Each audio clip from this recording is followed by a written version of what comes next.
Good morning to SMP Nation, and welcome to day 4 of our countdown to Christmas.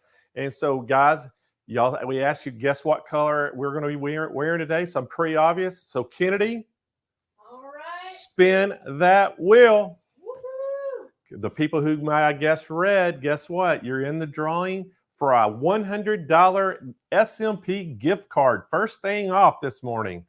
And look who won. Is it Iva? Iva Deanne Anderson won. She's watching today from YouTube. So congratulations. And how you're going to claim that gift card, Iva, is just go to SMPLive.tv. Scroll down toward the bottom of the page where it says claim my prize. Fill out all that information. Hit submit, and we will email you a gift card code that you'll be able to use in your checkout to save $100 off your order. All right, so let's bring in our co-host, Jane Klaus, with me. Good morning, Blaine. Good morning, SMP Nation. Red. Hey, Jane. So we had a few people guessed red, and they got in the drawing this morning. So we gave a $100 gift card already. So the other contest we had was how many sweaters you wore yesterday, different sweaters that you wore. Because it was Christmas sweater day. Everybody put a number in. So Kennedy's going to spin that wheel for another $100 gift card. And whoever had the right number in is going to get it. So you ready, Kennedy? The big reveal. Here we go. Spin it. 14. 14 was the number, friends. Spin that wheel for another $100 gift card. I could barely keep track. Pam Nestler. Yay, Pam. Congratulations, Pam. So she won. So Pam, same thing. To get that gift card, go to smplive.tv, scroll down toward the bottom of the page, fill out all the information down there, hit submit, and we will email you a gift card code that'll save you $100 in your checkout. All right, so guys, just to let everybody see the sweaters, we got a little video montage of Jane's all 14 sweaters she wore yesterday. No. So Kennedy, let's play the video. Let's do it. Here's proof, right?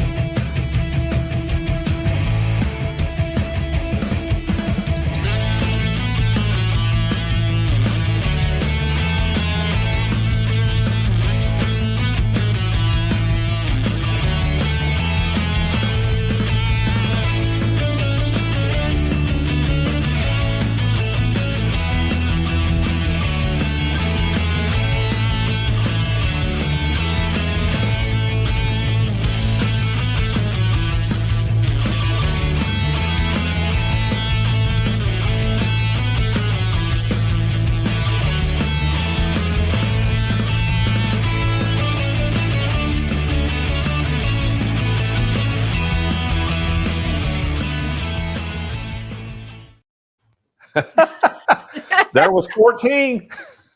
I lost at the very last at 13. I went to the camera and I said 12, and I was like, oh no, it's 13. And then I had to redo the count. It was funny. I lost track. I wouldn't have won. Well, we had a lot of people guess 14, and so anyway, we had a lot of people in here, but we got 2 winners. So congratulations to the winners for everybody keeping up. And guess what, guys? We're going to have a contest tomorrow morning about what color Jane and I will be wearing tomorrow. And so there'll be another contest tomorrow for that. So we're going to coordinate tomorrow. We're like, call me. What color are you wearing? And I would love to think that everybody at home that's hanging with us is sort of wearing the same color of what they think it is. Or if you thought it was a different color, go change really quick so we could all be color coordinated, because we're in this together all day, That's day right. 4, in it together. Well, hey, it's in the Christmas spirit to have some fun. I mean, I would never, ever wear a blinged out outfit anywhere outside of just doing this. Well, I would. I would wear this outfit in my you sleep. can pull it off, but I wear this outfit in the middle of June. I love it. The more glitter, the more bling, the more sparkle, the better, which is probably why I love the holiday season so much, because everything is just over the top. So yeah, I'm in. I wish it was longer. Well, you're like Michelle. She can wear anything. I mean, you know, she makes a paper bag look good. Yeah. So. Oh, Blaine, don't sell yourself short. You look pretty darn Yeah. good today too, in your Well, blingy red. Thank you. I guess that it's so shiny, it's affecting your eyesight. Well, hey, What are the Jane, we've got sweaters? another Yes. great day planned today. I'm so excited about today. Again, it's just so much fun doing these shows, and it's hard to believe it's already Thursday. And again, we've got some great giveaways today. We're going to have some great specials on products. We got another great educational session today, and so many great things happening. And I'm just pumped about how people can get the bargains. And so I want to remind everybody. So how this works, if the day's the first day you're getting to see this and you haven't been kind of keeping up with us, so we're going to be giving you prices on all the products you're going to be seeing today. Now, sometimes across the top of the screen, it's going to be flashing call-in special. Well, if that's a call-in special, that means that we cannot tell you on air or show you the lowest price that we can sell it at. The manufacturers have guidelines set in place for the dealers, and it's called MAP pricing, which means minimum advertised price. So that would be the lowest price that we can actually talk about or advertise it. However, if you call us on the phone, we can actually give you our sell price on the phone, and then you can purchase it like that. The other things that are going to happen, sometimes there will not be, it'll be the price is going to be the price. So we've got approval from some manufacturers to sell it at a certain price, and we'll be able to share that price with you right on the air, and you can go right to the checkout on the website and order it and not even have to call in. Now, we know it's Christmas time and it is extremely busy out there on the phones. I mean, I went to the office yesterday and they were still just busy on the phones. So what we need to do to make it easier on you is Kyle is going to be putting in the chat occasionally throughout the day. He's going to put a link, and it's called Google Sheets. He's going to put that link, and all you have to do is click on that. It'll open up. You can put your name, your phone number, and the product you're interested in. And what it'll do, it updates real time in the call center in our corporate office on their screens, their monitors. And as soon as they get off the phone, they can look at that and give you an outbound call and call you and take your order. So we're trying to cover all aspects.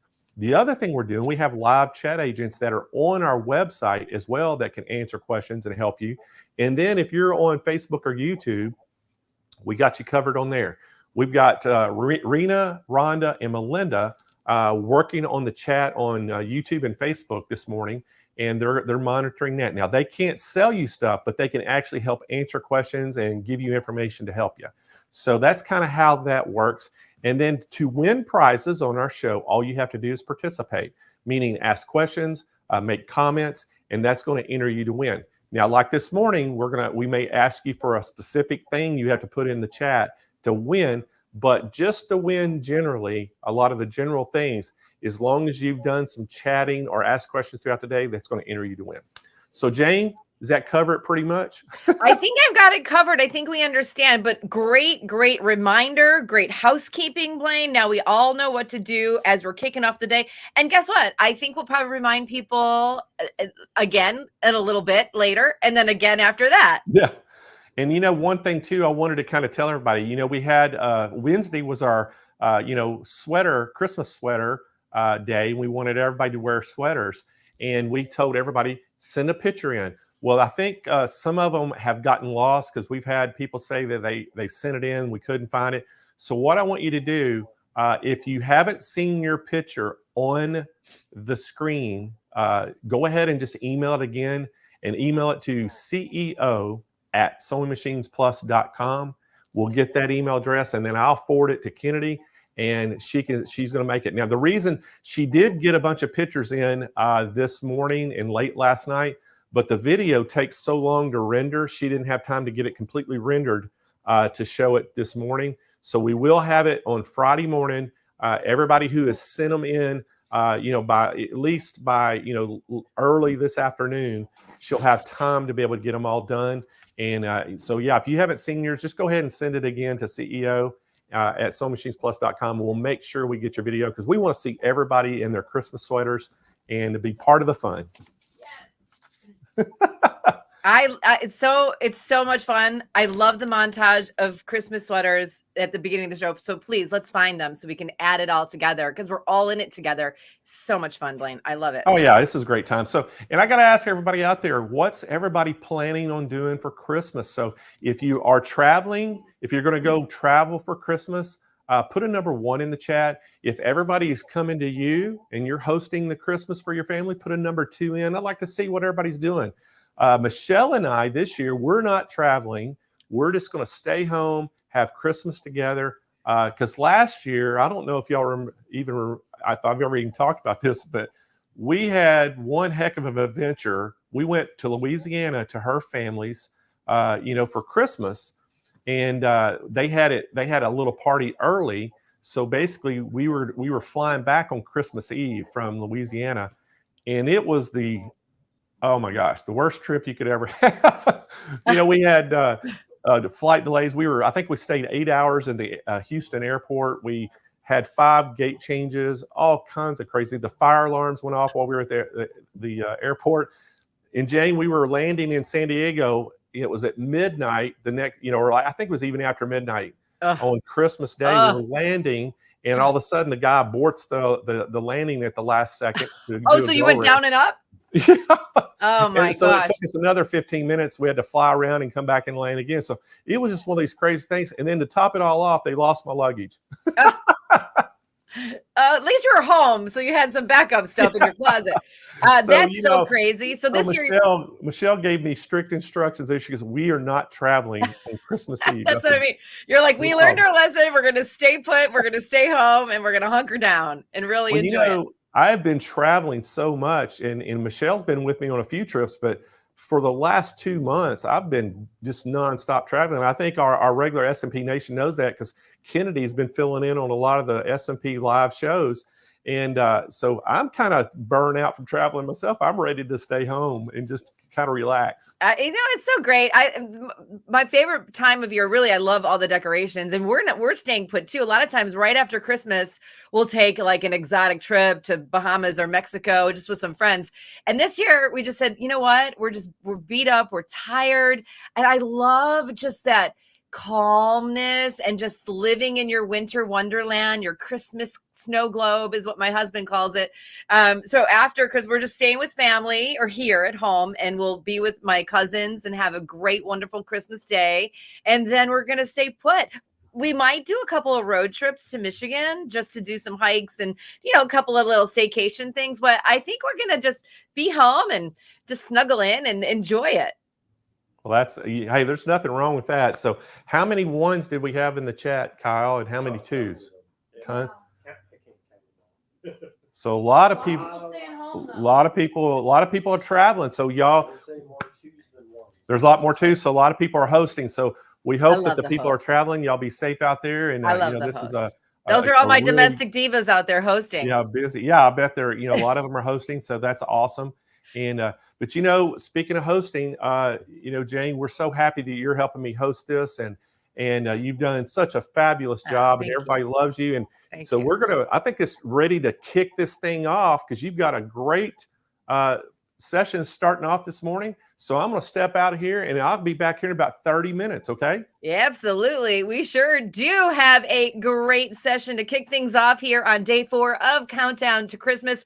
One of my favorite people is going to be telling you all about one of my favorite products. She is Amelia Deemer, and she's going to talk about the Brother Sublimation printer. Now, Amelia is the senior project manager at Brother, and she is responsible for a very big part of this amazing Artspira app that you hear all the Brother educators talk about. We love the Artspira app, and we love Amelia. So everyone, please say hello to our friend Amelia Deemer. Give her a warm welcome. Hi.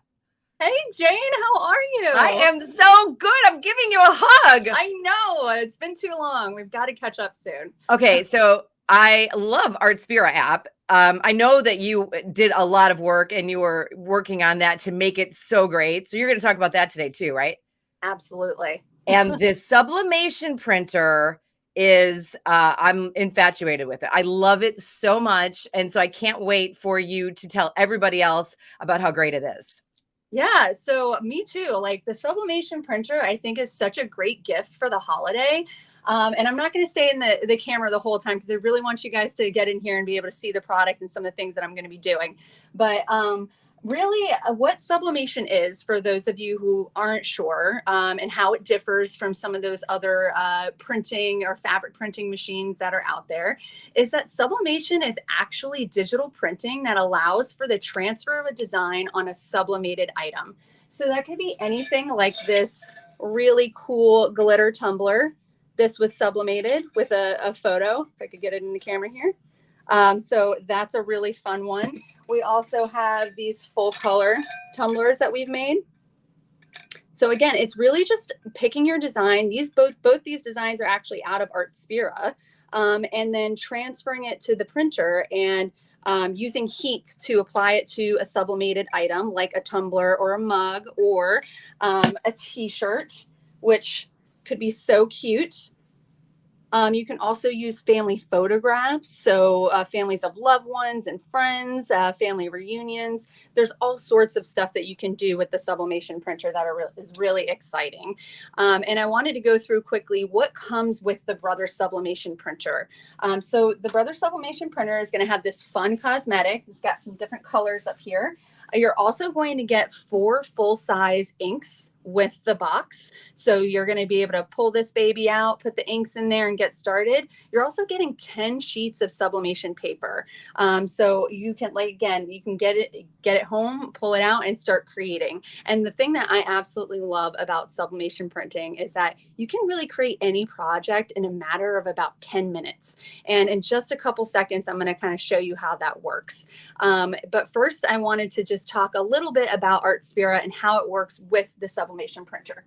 So, as you guys know, Artspira is our app that works with all wireless Brother products.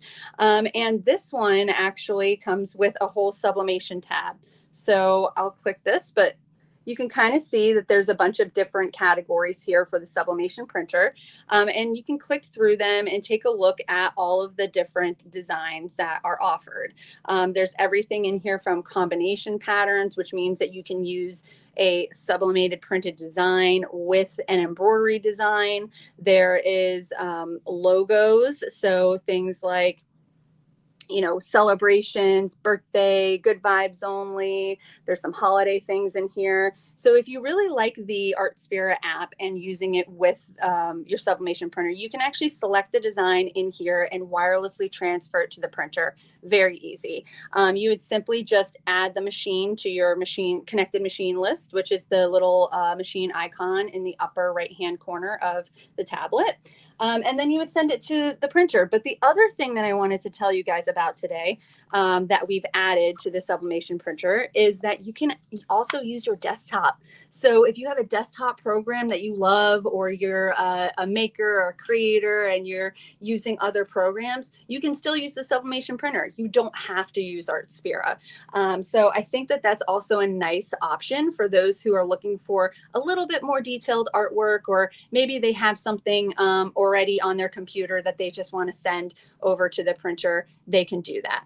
And just one more comment about Artspira is that we are also, we introduced a feature in the free version of Artspira that does allow you to import your own personal designs as well. So if you want to import your designs through Artspira, you can upload them to the app, save them in the app, do some editing, and then wirelessly transfer them over to the printer. But now that we've kind of gotten that out of the way, what do you need to create a sublimated project? So a couple of things that you're going to need is, of course, you're going to need a sublimation printer, hopefully the Brother sublimation printer, and you're going to need a sublimated blank. So right now I'm holding a sublimated tumbler, and that's what we're going to work on today. We're going to create a tumbler. But again, if you want to do t-shirts, mugs, you can do those items as well. You just need to make sure that they are listed as sublimated blanks. So this is what like a sublimated mug might look like. These are completely dishwasher safe. And once you apply the heat, you'll see what I mean in just a moment. This is completely fused to this item. I don't have to worry about this scratching. I don't have to worry about this coming off. I can wash it in my dishwasher. So that's another great thing about the sublimation is that it's going to hang on to your items and it's going to be a little bit more timeless. So the other thing is if you are going to use something like a t-shirt or a tote bag, you want to make sure you're getting something that has a lot of polyester in it, because the sublimation ink is going to fuse to the polyester material and create that really vibrant print that you're looking for. So again, anything like a t-shirt or a tote bag or even a pillowcase, you're really going to want to make sure that that polyester content is up there, maybe like 80% and above. Okay, so what else are you going to need? Today I have a tumbler heat press with me, and I'll kind of swivel this so you can see it a little bit more. This allows for me to put the tumbler into the side of the heat press, pull this down, and apply 350 degrees to the tumbler to release the sublimation ink from my paper to the actual item. And then lastly, you're going to want to make sure that you have some heat resistant gloves. At home, I use things like pot holders, but they do sell, heat resistant gloves that you can certainly get for sublimating metal and ceramic, things that are going to get very hot. Okay, so we got all of that out of the way. Let's go ahead and get started with the project. So what I'm going to do is I'm going to transfer a design from my desktop computer to the sublimation printer. And you'll see how quiet the printer actually is when it's printing. And then once we get that out, I'll kind of walk you through the next steps on how you would create that tumbler at home. So let's get started. Let me just slide this over a little bit so you guys can see me. All right, so today I've picked this really fun plant. It's like a full bleed with some text on it. I am a huge plant mama, so I really love this design, and I'm excited to kind of see what it's going to look like on this tumbler today. So I'm going to, I've already saved this. It's saved as a PDF, and I'm going to print it directly from my desktop. So I have the SP1, which is the printer model number driver, downloaded to my desktop. So I can do that from Brother Solutions Center.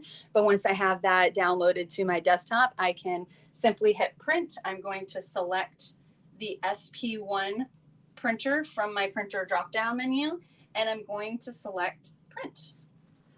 And then it's already printing. If you can't, I'm not sure if you can hear it or not.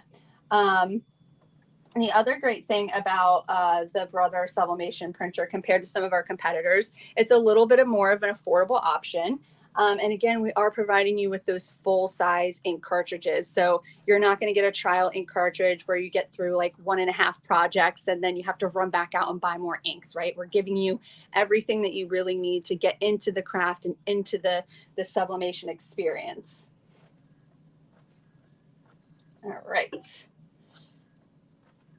And the other thing too that I forgot to mention that I also like to use, especially for tumblers and mugs, is a heat transfer tape. So this tape is actually coated with heat resistant. So when you put it in the tumbler press, it's not going to melt or peel off. So this is going to help you to keep your transfer on the actual tumbler or mug, and then you can peel this off whenever it's cooled and it's finished. Just a couple more seconds here. I'm so excited to see what it looks like.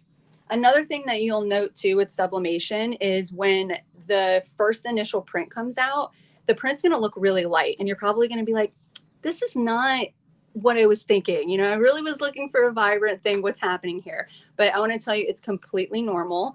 The light printing is just because of how it's printing on the sublimation paper. Sublimation paper has a very thin emulsion layer on the top, and that's what it's going to allow to transfer from the paper to the material. So once it comes out of the printer here, you'll see exactly what I'm talking about. And the really cool thing about sublimation is once you get it into the tumbler press, the release of the ink from the paper, it actually transfers as a gas. So it's releasing from the paper itself and then attaching itself to the item that you're sublimating on. So again, giving you those really long lasting results with a personalized design, something that you can gift to a loved one, especially during this holiday season. So our design has printed. So here it is. And you can see it, you know, it's still pretty vibrant, but when you see it on the actual tumbler, you'll know what I'm talking about, the difference in kind of it being a little bit more muted here on the page versus on the actual tumbler. So what are our next steps? So the first thing that I like to do is I like to take the cap off my tumbler because this is plastic and we don't want to melt this. So I'm going to take that off and I'm going to put that to the side. And the second thing that we're going to do is we want to make sure that the print that we've made and the tumbler that we have is aligned. So before I tape anything down, before I do anything with it, I simply just kind of wrap the paper around my tumbler and see where it's going to lay. And if you can see, there's a little bit of an overhang where my design is going back over the paper. So that means that part of that design is not going to transfer onto my tumbler. And I don't want that, right? I want a full kind of almost edge to edge print on this tumbler. So what I'm going to do is I'm going to take a pair of scissors and I'm going to simply just trim the white edges off the top and the bottom here. The paper for the sublimation printer is 8.5 by 11. So it's going to be a little bit taller than your average tumbler, depending on the size. Right now, we're working with 20-ounce tumblers.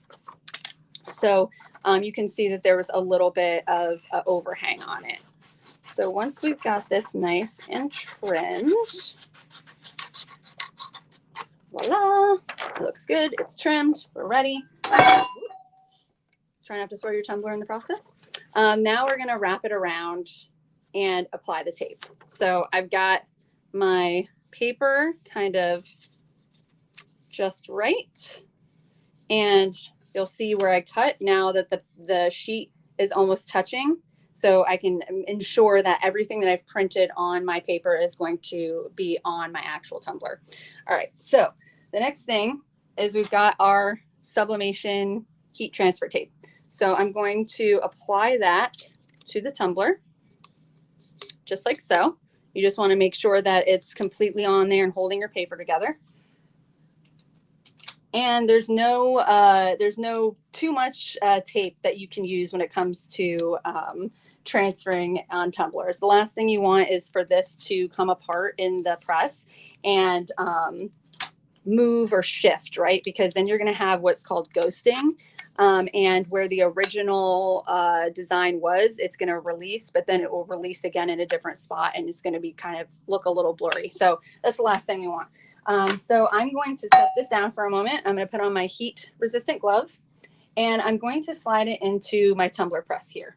So I'm going to move the printer over a smidge. I'm going to put this in. And what I like to do, and I know you guys can't really see this, is I like to put the tape side up. Because once I've closed this and the timer goes off, when I'm done, I'm actually going to turn it a little bit. And that's to give it some more consistent pressure and to make sure that I'm covering the entire tumbler with the right amount of pressure. So we'll pull this towards us. This tumbler press does have an automatic countdown on it. So this is for about a minute. And once it's counted down to 0, it will yell at us very loudly that it's finished. And then we can turn our tumbler and hit it again for about 20 seconds. And then we'll let it rest just till it cools off. And then we can reveal it and see the fun design.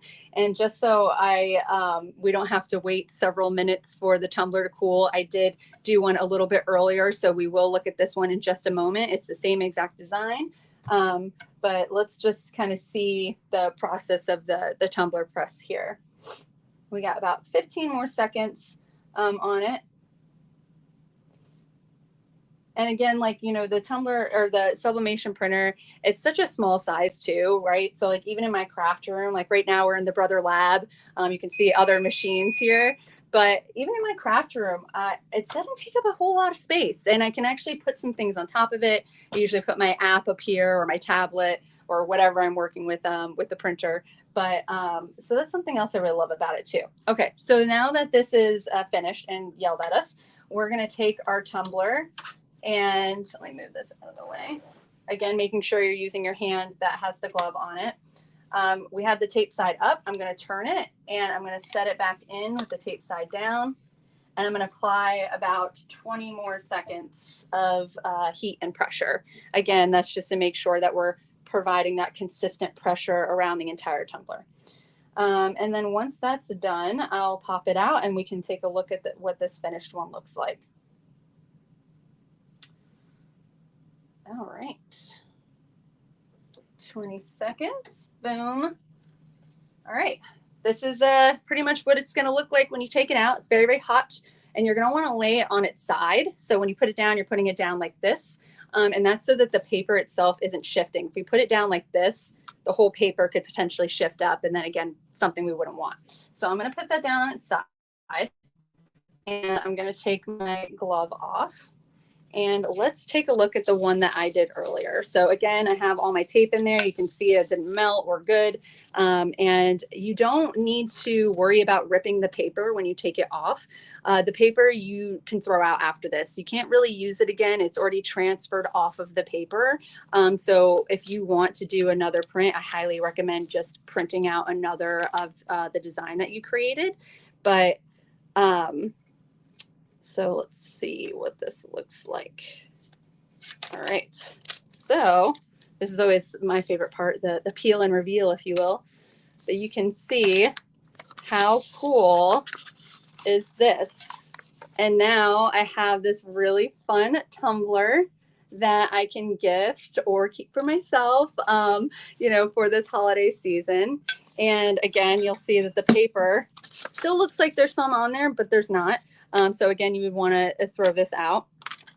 But again, it's just, you know, such a fun, quick craft. I think that took, you know, all of maybe from printing it out and putting it into the tumbler press, maybe 5 to 6 minutes to make one of these.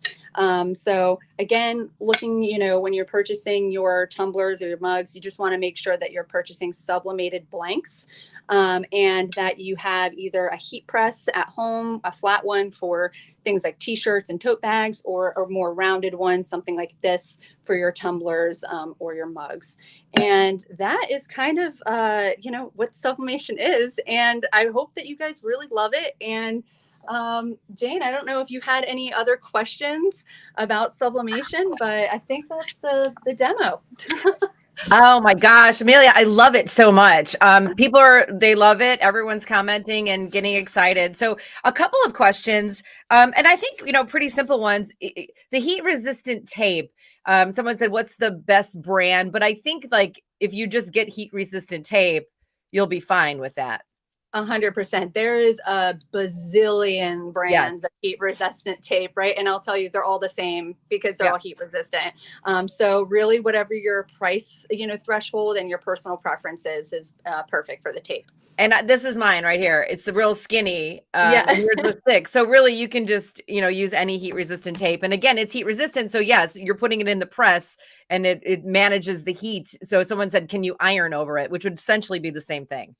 Right. Yeah. So the only thing about the iron with sublimation is that because it has the holes for the steam, sometimes it has inconsistent pressure. So if you are using an iron for, let's say, a t-shirt, you may not have the vibrancy that you would if you had a fully flat heat press. So yeah, right. Exactly. So you're going to, if you're not doing the tumbler or a mug, you do a heat press that's flat. If you were doing fabric or a shirt or a bag or something like that. I think maybe the question was based on, can I use it to secure something else while I'm ironing? Oh, of course. Yeah. I think, I don't know. I'm going through the, I love that you did the tumbler. I actually have fabric right here. This is just polyester fabric. And I'm getting ready to use my sublimation printer to put some just different logos on this fabric, because we talked about yesterday, we were talking about quilting and we were talking about making t-shirt blankets. Well, a thought here, Amelia, is if let's say you don't have all the t-shirts, you want to make a blanket, you could pull the logo off online, print it out, and then put it on your polyester fabric and then add that to a specific project. I love that idea. I think, you know, there's just so much creativity behind sublimation. And like you said, like just the ease of being able to like snag a quick design and print it out. It is a game changer, I think, for a crafter. Anybody who maybe already owns like a scan and cut or a cutting machine, I can guarantee you they're going to love sublimation, especially if, you know, they are in that crafting world, right? I mean, here's the thing. It's just another amazing product by Brother that you need to add to your crafty stash. So you've got your scan and cut, you've got your embroidery machine, your sewing machine. You have to have the sublimation printer because it just adds that much more to the project you're working on. And with the fabric, you talked about polyester. Mhm. You want your fabric to be majority polyester. And I've always my kind of rule of thumb is 65% or more polyester, because that's going to hold that ink in there. Yes, 100%. So again, just like you said, Jane, like the more polyester, the more vibrancy you're going to see when you're sublimating. If you're using something that is like a cotton polyester blend, again, you're going to kind of see it's not as vibrant. The colors are going to be a little bit more muted, and you might be a little disappointed with the results, or saying like, hey, you know, I've seen, you know, this online. Why isn't this working out for me? And again, it is really that polyester adhesion that needs to happen to create those very vibrant designs when it's either on a t-shirt, tote bag, pillowcase, you know, any type of fabric, right? Yeah. And you know, what about ribbon? If you had polyester ribbon, like that really thick ribbon, you could create a design and put it across that as well and Yes, wrap such some a cute gifts. idea. I love it. My brain is going crazy as you're talking. The other thing, what I love, what about creating a design in the Artspira app? You send one to sublimation and you send one to embroidery, and then you could have like a matching, I don't know, Yes. something. Oh, 100%. So some of the things that you can do with like the combination designs, again, like this t-shirt is an example, you would be able to, you know, sublimate this on the t-shirt. And then let's say we wanted to embroider this kind of drop shadow on like, you know, the shirt. Depending on the design that's in the combination, you kind of have to see which ones have the embroidery included. You might be able to stitch some embroidery over that, or the pink line in the rainbow here, that could be embroidery. So again, it's just another layer of creativity, giving it a little bit more of a 3D element. And you know, something you can do at home, right? I think a lot of especially younger kids these days, they go out to these stores and they're looking at this stuff that has like the embroidery and the sublimation and all of that, and they're like, oh my gosh, this is, you know, $60, $100. But you know, you can make these things at home, and what a great experience to spend with your family too, right? You're, you know, creating together, you're making stuff that they'll wear or they'll use. So it is a really exciting process, and I'm really happy that we were able to bring this machine to market this year. Me too. And again, like you said, on the print, when it's printed, it looks a little dull, but you saw how vibrant and beautiful it came out on your tumbler. The same thing on fabric, and it really is so simple. Let's talk a little bit about the printer, Amelia. The size, it's not big compared to other ones. This is only, what, 17 inches, Yep. 13 by 17 by 6. It's pretty small. Yeah, you can see. I mean, even just up here on the table, it's a very small size. One other thing that I will note too with the printer for anybody who kind of purchases it and gets it home is underneath the lid there is some resources too. I know you can't see it that well, and I don't want to pull the camera over here and make you guys all dizzy, but there's some QR codes under here for how to get started. So the things that are going to be included is how to download Artspira. You're going to be able to access Brother supplies. You're going to be able to, just for informational purposes, and then you'll also be able to access the heat guide. So you might be saying, well, I don't know what temperature to put my heat press on for a t-shirt. What temperature should I use for a tumbler? So depending on the type of you know, product you're using, you'll be able to scan this, and it's going to give you details on what kind of temperature that you're going to need to apply to sublimate. And then lastly, it just kind of shows you a little bit how the process works, making sure that you have your heat press, making sure that you have your sublimation paper. So it is a really nice little snapshot for folks who are completely new to sublimation. And again, you also have our folder up here that you can put your sublimation paper in when you're not using it, or if you have a couple extra sheets that you just need to store. So again, everything's super compact in this, very small. I love it. The inks slide right into here. So it's not, again, not a lot of setup, maybe 5 minutes. I think it took me to get this out of the box, put the inks in and turn it on. So very quick craft, get it out of the box. You can get started right away. But again, that key element is also just make sure you have a heat press, because that's really going to be make things more seamless. Yeah. And then one question, somebody said on the top, it's sublimation printing only, the printing ink. The top, you can't copy and print. That's just for your specific instructions. Yes, exactly. So there's no scanner included with this printer. It's strictly just your sublimation. And that top panel is just so you have a little storage space and some informational items. And then another, the largest size print, Cindy and Nana want to know how large it can print. And the paper is 8.5 by 11. Yep. So it's 8.5 by 11. So you can do almost like a full bleed for the 8.5 by 11. But the other thing that I forgot to mention is that you can also print 8.5 by 14. There is a bypass tray, a very small bypass tray in the back of this printer. So if you did need something longer or a longer sheet, I don't know, maybe you're doing a very large cylindrical item, you could use a 8.5 by 14 sheet in the bypass tray back here. But for the most part, it's going to be 8.5 by 11 in this bottom tray. And you can print in either landscape or portrait, depending on the program that you're using. And again, you know, it's just kind of very easy with the 8.5 by 11 on these tumblers, at least. Yeah, it's really great. And somebody was asking, how much are the gloves? I love your, you know, it's use heat, you know, hot pads, you know, so use something you have at home. Yeah, that's what I use. I mean, when I'm at home, I seriously use the same gloves that like I, you know, take a hot pan out of the oven with as these. Like these are like things that you can find pretty much anywhere online if you did want something super specific. But again, just use something you have at home, you know, it's you don't have to have a whole crazy investment when it comes to this this project. Yeah, so. Jennifer says use barbecue gloves, and I couldn't agree with her more, right?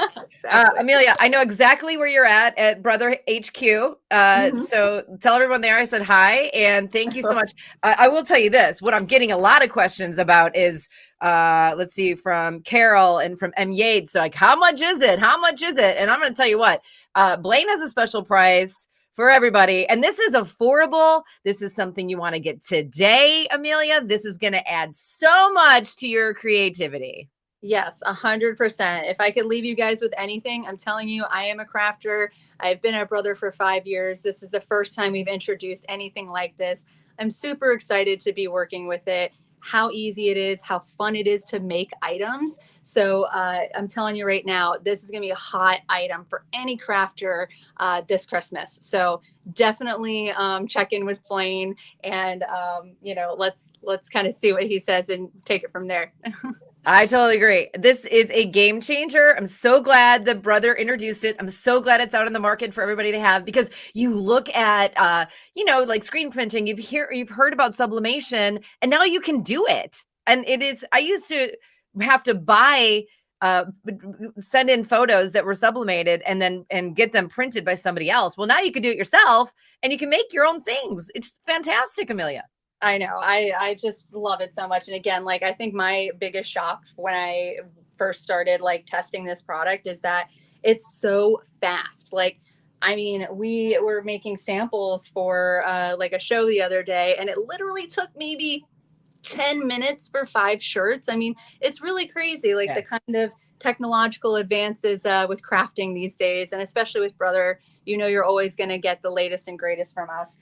So I 100% that this is a great holiday gift for, again, any crafter. And if you're not sure, like if they own a cutting machine, they probably know about sublimation. And if they don't, when they find out about it, they're going to freak out and want one. So, so of course they will. Amelia, you're the best. Thank you so much for that great demo and all the amazing information, because now everybody knows about sublimation. And I think there's a Rod Stewart song called Infatuation. I'm going to change the word and change it to sublimation.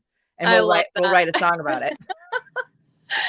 Okay. All All right, right. Jane, it was great seeing you. You too. I'll see you soon. And I'm going to tell everybody how they can get their hands on the Brother Sublimation printer. This is amazing, my friends. Thank you so much to Amelia for showing us all the information. But here's your sublimation printer. Look at the Christmas pricing right there. $399, $99. But guess what?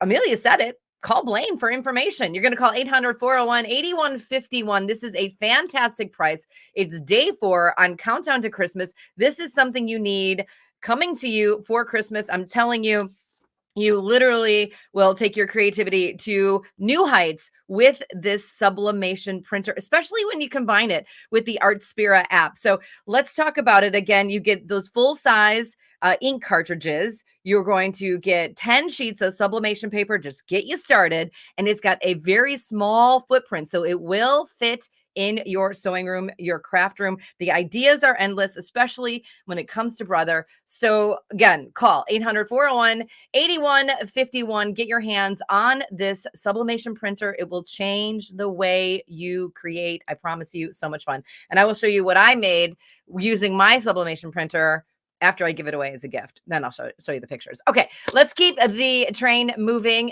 because we're having such a fun day so far. Up next, I feel like I talk to them every day at this time of day, is Kim Sandberg and Christina Whitney from Handy Quilter. Now, Kim, you know, is the education manager at Handy Quilter, and she was taught to sew at an early age by her mom and grandmothers. And Christina was selected to be a member of the Handy Quilter Quilt Your Desire Inspiration Squad in 2017. And she's been in magazines and on TV shows. And of course, you see her beautiful face on the Handy Quilter truck. Welcome back to the show, Christina and Kim. Hey, Jane. Hi, ladies. How are you? We're doing good today. Ready to do some quilting. Yeah, this is what we do at this time of day. We're always together. I like it. I don't know what I'm going to do when I'm not with you next week. I'm going to have to just like call your house. That works. Bring it Okay, on. perfect. I'll FaceTime you and just introduce you. All right, girls, take it away. All right. Thanks, Jane. So Okay. today we are talking about the Moxie, the original Moxie, Mhm. and Pro Stitch Your Light. So Yeah. Christina, what are some great things about Moxie? Well, the Moxie actually created our nickname. That's Just kidding. We're not even going to go there. That's our Okay. favorite thing about the Moxie. Mhm. There we The go. Foxy Moxie dancer. There we go. We haven't done much dancing lately. Maybe we need to No. step up our game a little bit. Maybe. We'll see. Do we have We'll any see. Christmas dances? Not off the top of my head. We'll have to think about that. Maybe for tomorrow. Okay, so Moxie. This is our Moxie here. It's our 15-inch throat machine. Mhm. And it is a fun entry-level machine. It is. It is. It's a great fun little machine. If you are looking at wanting to just take that dive into long arm quilting, but you're you don't want to invest a lot of money. Yeah. Maybe you have a little less space. This is a fantastic machine for you. It's got a 15-inch throat space, which, trust me, is an absolutely amazing improvement over quilting on your home machine. I know my home machine, I thought it was pretty great. I think it had a 9-inch throat space, which, Yeah. is an improvement over the Mhm. 4 or 6 for some of the smaller ones. But that 15-inch throat space is really great. And it's a smaller machine. It's lighter. It's super easy to use. It's got all of the great features that we love from Handy Quilter too. It's got a fabulous stitch. It's got stitch regulation. You've got lighting, great lighting at the needle. And it has kind of a little bit of a different way of getting to the display. The display is a small little screen in the front, and you actually use the handlebars to navigate it. Yeah, I So- feel like I'm playing video games when I'm doing the Exactly. controls. I always feel like I'm going back to Nintendo, because Yes. didn't the Nintendo controller have the plus and the minus on it And you have to hit A and the plus. Yes. Yeah. to get It's the like right code? It's a new version of video game for us. Exactly, Yeah. exactly. But it's great because it's a smaller, compact machine. And like we mentioned, so there's a couple of different frame options for this machine too. There are. So the Moxie, you have a choice. You can get it on the loft frame. So Mhm. this frame here that we're looking at, this is Mhm. our loft frame. It's an 8-foot frame. You can also do the 2-foot extension. There's other accessories that you can add to it as well.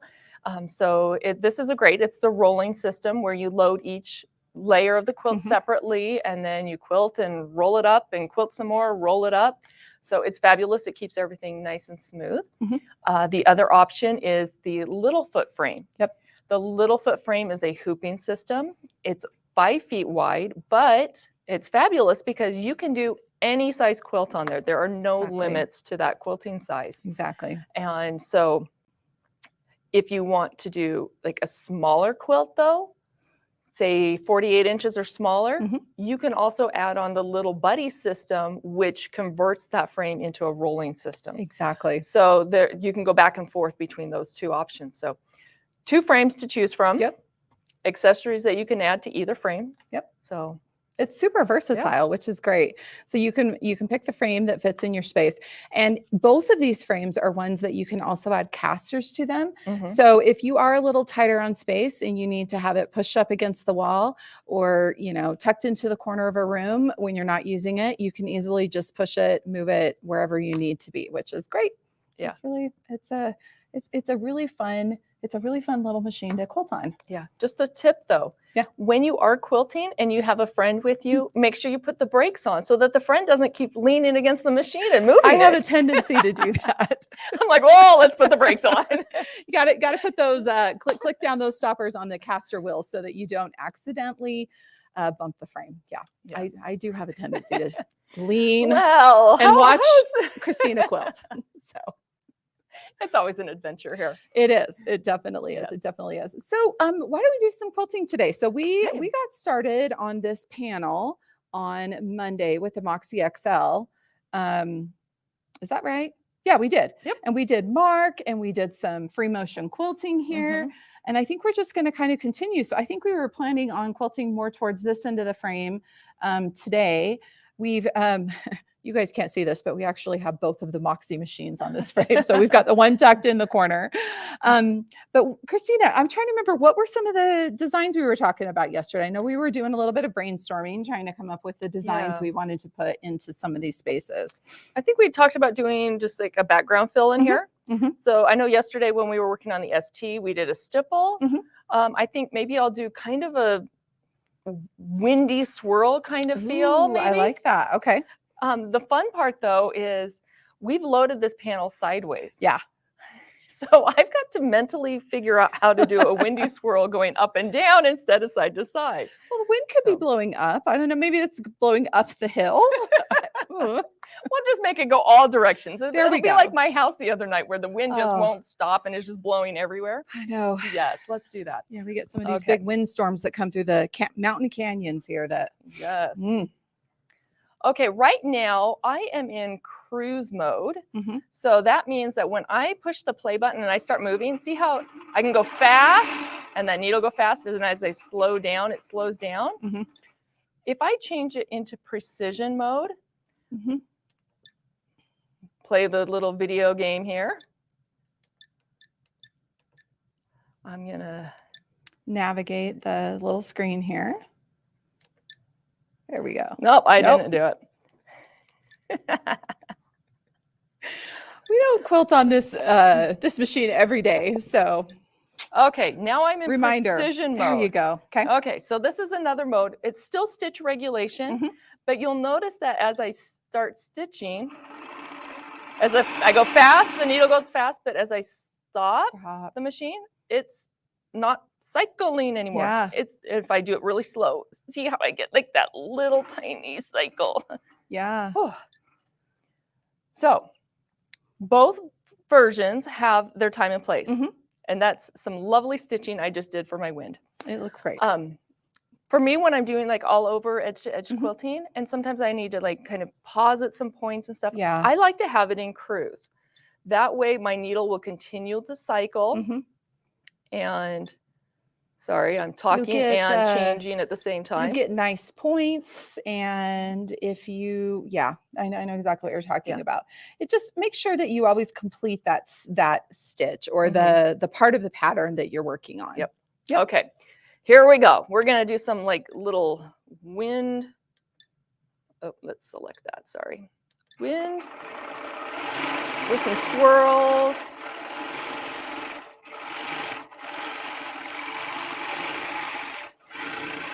It's one of my favorite designs. It's very very forgiving because you can just echo as much as you want. It's a nice one too, because you can make it fit into all kinds of spaces because of the little, I don't know, points that you add, the little wind swirls. Just make things fit. This is when Christina starts getting in the zone. I'm waiting to hear if there's going to be any sound effects with quilting today. Oh, we went into the grass.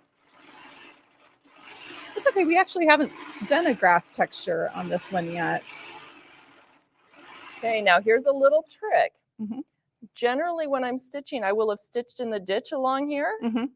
And so I've quilted down here and I've kind of quilted myself into a space. And I want to get up here. I could just go along my stitch in the ditch. That Very could nice. be my little travel line. And then I can continue on, add in some more wind. It's always good to kind of plan that stitch path and figure out where the escape route is in case you do quilt yourself into a corner. Stitching in the ditch is always a great way to do that. This is looking so good. And it's such a fun little machine to quilt with, isn't it? And there's my throat space. So that is some free motion quilting Looks with fantastic. the Moxie. I love it. I'm going to bring up my bobbin thread. Okay. And, oh, there's my sound. There's your sound. A little late today. Sound effects when not quilting today. That works. That works. Just sound effects in general are always good. So that kind of gives you a little bit of a feel of the difference between precision mode and cruise mode, which all of our machines have. So that is a good feature here. In addition to our precision and cruise, we also have manual mode, where the needle is just going to cycle at a continual pace. And you control that stitch length by how fast you move the machine. Exactly. We are the stitch regulators when we're in manual mode. It's not the machine doing that itself. Yep. So exactly. Okay. Should we start talking about Pro Stitcher Lite? We can do that, or we can talk about what other accessories come with the machine. Oh, yeah. Or... Well, you know what? Let's do that. Okay. Let's jump into accessories. Okay. So what's been really fun with the Moxie, when the Moxie was originally developed back in, it actually debuted in 2020. We had a fun experience helping them come up with something fun that we could add to it. So with the accessory kit, this includes some of the necessary things like a screwdriver and your bobbin case and all of your cables and that kind of stuff. But we also included a couple of fun things, which is like a yard of fabric and a little handout to help you get started with quilting. Do we have any in here? I don't know if we do in this one. I think I checked. An empty box. I think the fabric actually got taken out of it. It does come with an assortment of thread, which is really fantastic from Superior Threads. So you have that. And then there's also pins so that you can go ahead and get your fabric pinned on. It's got a channel lock, which is great if you want to do straight line quilting. It helps you keep everything nice and straight. There's lots of other fun goodies in there. It comes with, let's see actually if they're still in here. Oh no, they must be in one of the other boxes. We have a few of these boxes kicking around the studio and we tend to pull things out of them. It comes with some fun, what we like to call decals, which it's just a really fancy name for stickers, some fun stickers so that you can put them, you can add them to your Moxie or other things. There's even a set of stickers so that you can put them on the poles so that you know for sure which one has your quilt top on, which one has your backing on, and which way to turn both of them so that you're rolling your quilt in the proper direction. So we had some fun with that. We also did a handout that has just some basic quilting shapes to get you started with. So when you get this machine, you get it set up, all you need is some backing and some batting. Everything else comes in the box to get you started quilting.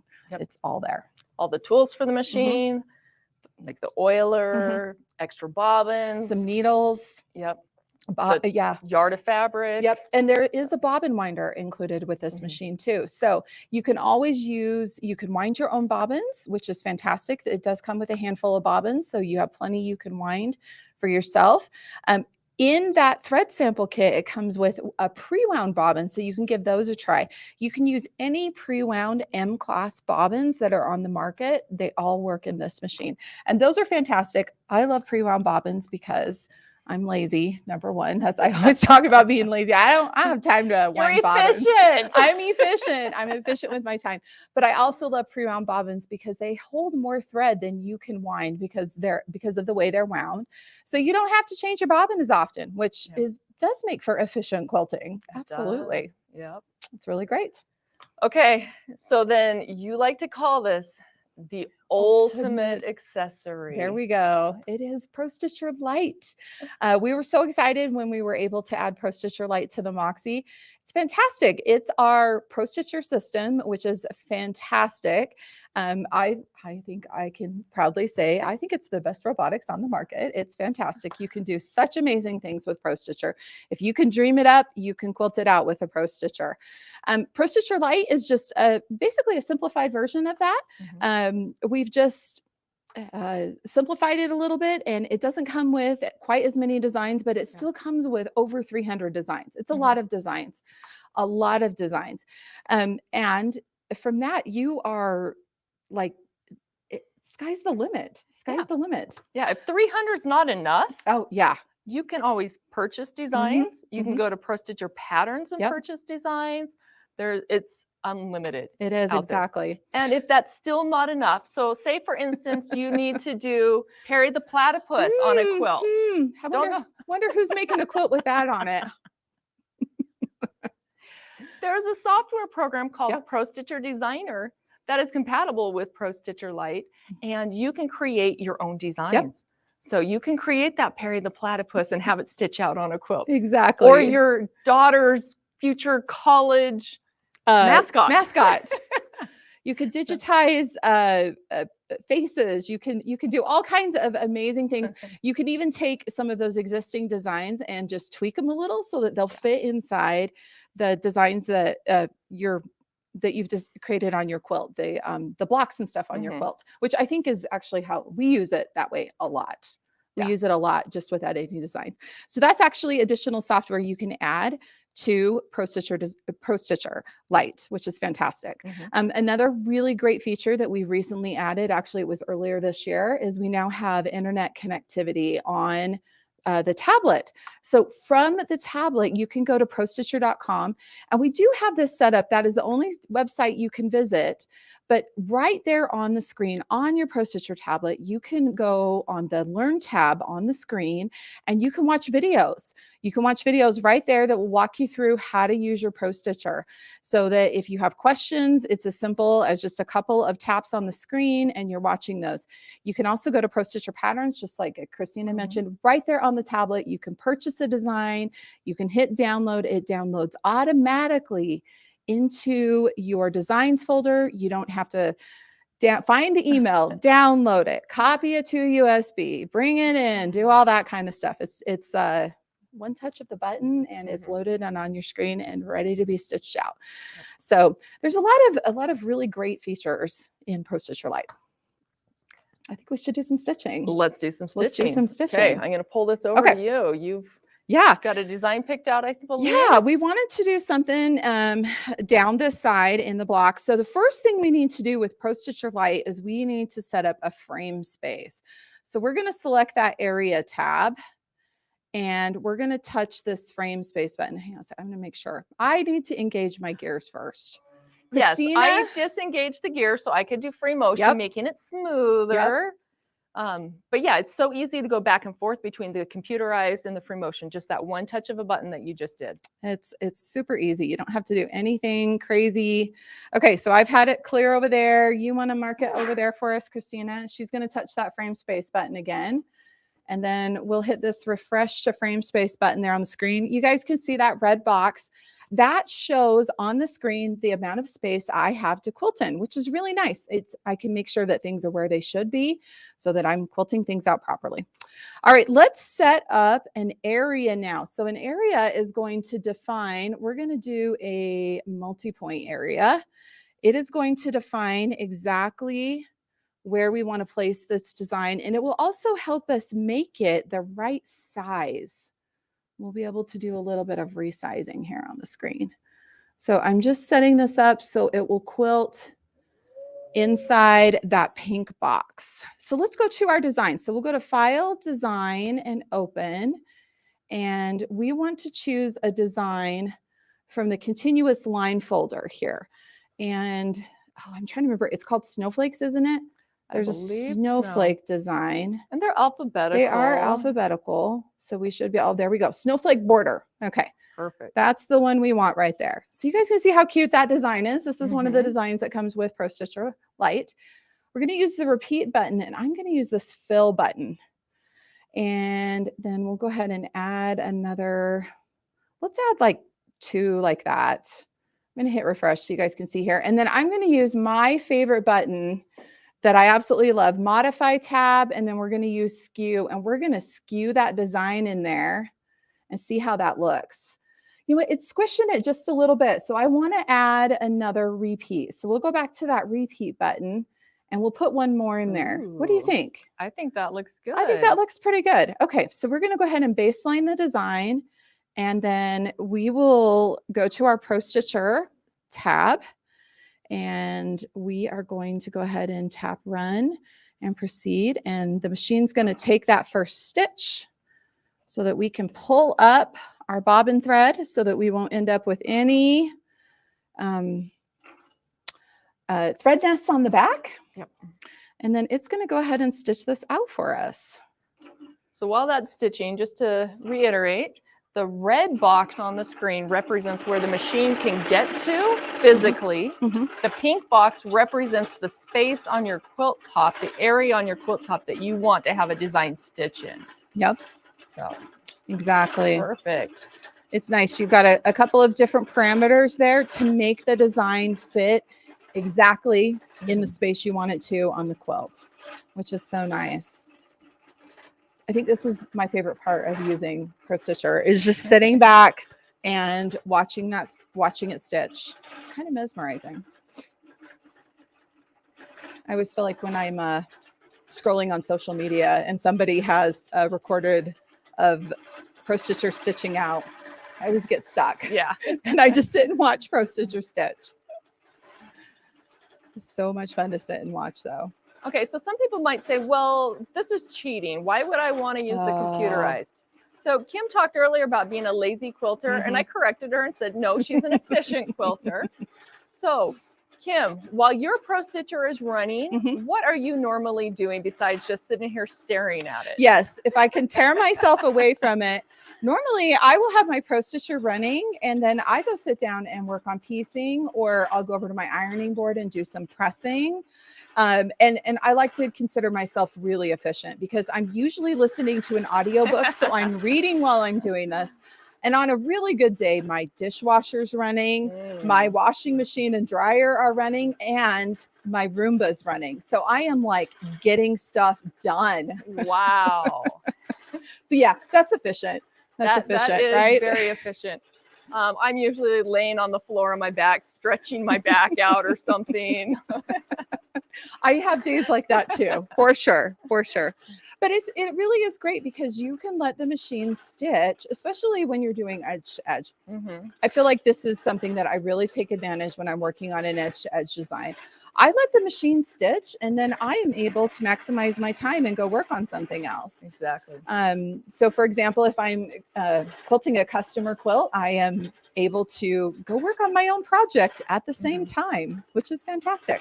Yeah, I found that usually when I'm running the Pro Stitcher, I am actually working on getting the next quilt ready to load. Like I'm doing the measurements, cutting the batting. A lot of times I'll even just baste my quilt onto some leaders so that when the one that's being stitched is done, I can just rip the leaders off, slap the leaders on for the next one, get it loaded, and that one's ready and starting to stitch right away. Exactly. So. And I love that you just mentioned that, Christina. So when you talk about ripping the leaders off, what she means by that is the leaders actually Velcro onto the poles. So if you buy a second set of leaders, you can absolutely have one set that, like you said, you're attaching, you're just basting with your regular sewing machine. You just baste the edges, you quilt your you do your quilt back and your quilt top onto there, and it makes it really fast to load. Yeah. Yeah, I can load a king size quilt in under 5 minutes if it's already basted. Mhm. It's very, very simple. So Pro Stitcher will save you time. it absolutely will. It also has that precision that you Mhm. can't always get with free motion. Yep. A lot of people think though that if they get Pro Stitcher, that's all that they can use. Oh, But no. we showed you earlier that push of the button, you can Yep. change back and forth. So with this machine, you can do ruler work, Yep. you can do free motion, you can do the computerized. I mean, you can do everything with this machine. Exactly. You could, if Pro Stitch, if you're not quite ready for a Pro Stitcher, but you want to do pantographs, you can always get the handlebars and do quilt from the back too. One other thing I want to say, because you mentioned this earlier, that I think I always like to stand up and defend.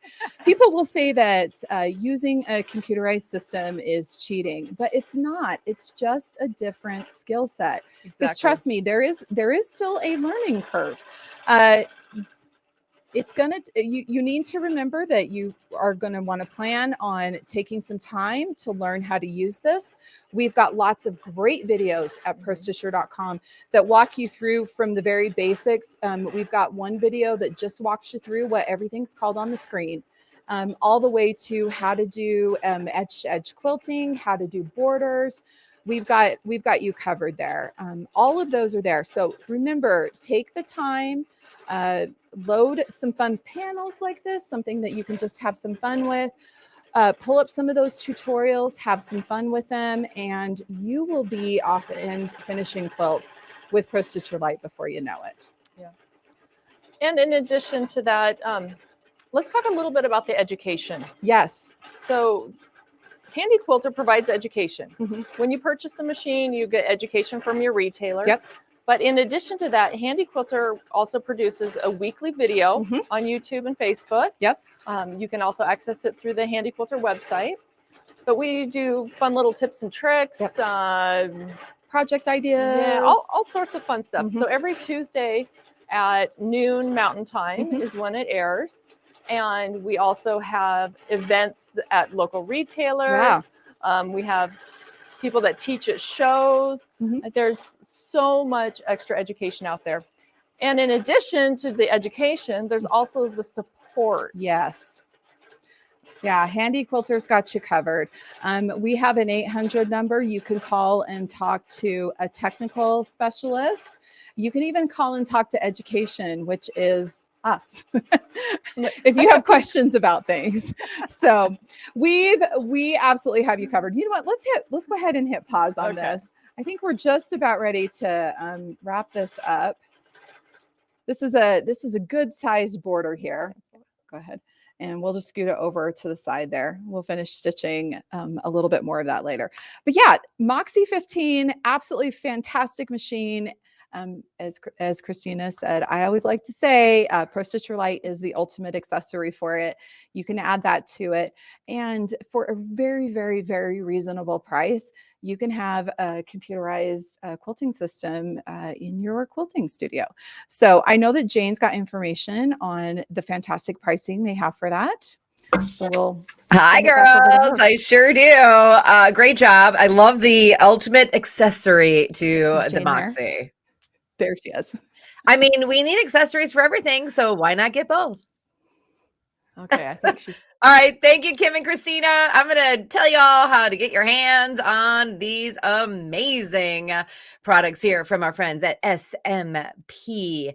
Okay, here you go. This is the Moxie 15-inch long arm quilting machine with that 8-foot loft frame. You're seeing your special Christmas pricing right there. But guess what? Because it is countdown to Christmas, you are going to call in for the special 800-401-8151.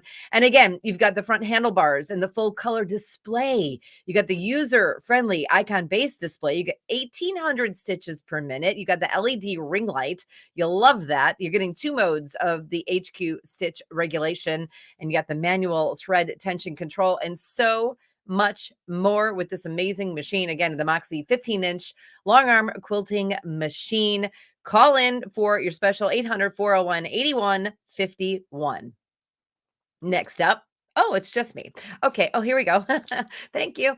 It is the Pro Stitcher Lite. It is the ultimate accessory to the Moxie. You're seeing your special Christmas pricing right there, $5,995. But guess what? You got to call in for the special because it is day 4 of Countdown to Christmas. 800-401-8151. You're getting the quilt edge to edge or block patterns with confidence when you work with the Pro Stitcher Lite, the ultimate accessory. It's simple, it's accurate, stitch in the ditch, built-in ruler tool for measuring in any direction, and you're going to switch seamlessly between the computer guided and free motion quilting. You are going to love that. You can use nearly any digital pattern, including the tons of formats, and you're going to call in for more information and to get this in your cart and take it home with you today. What a great presentation by Kim and Christina. I hope you guys are having a great day so far. Blaine, I know you are.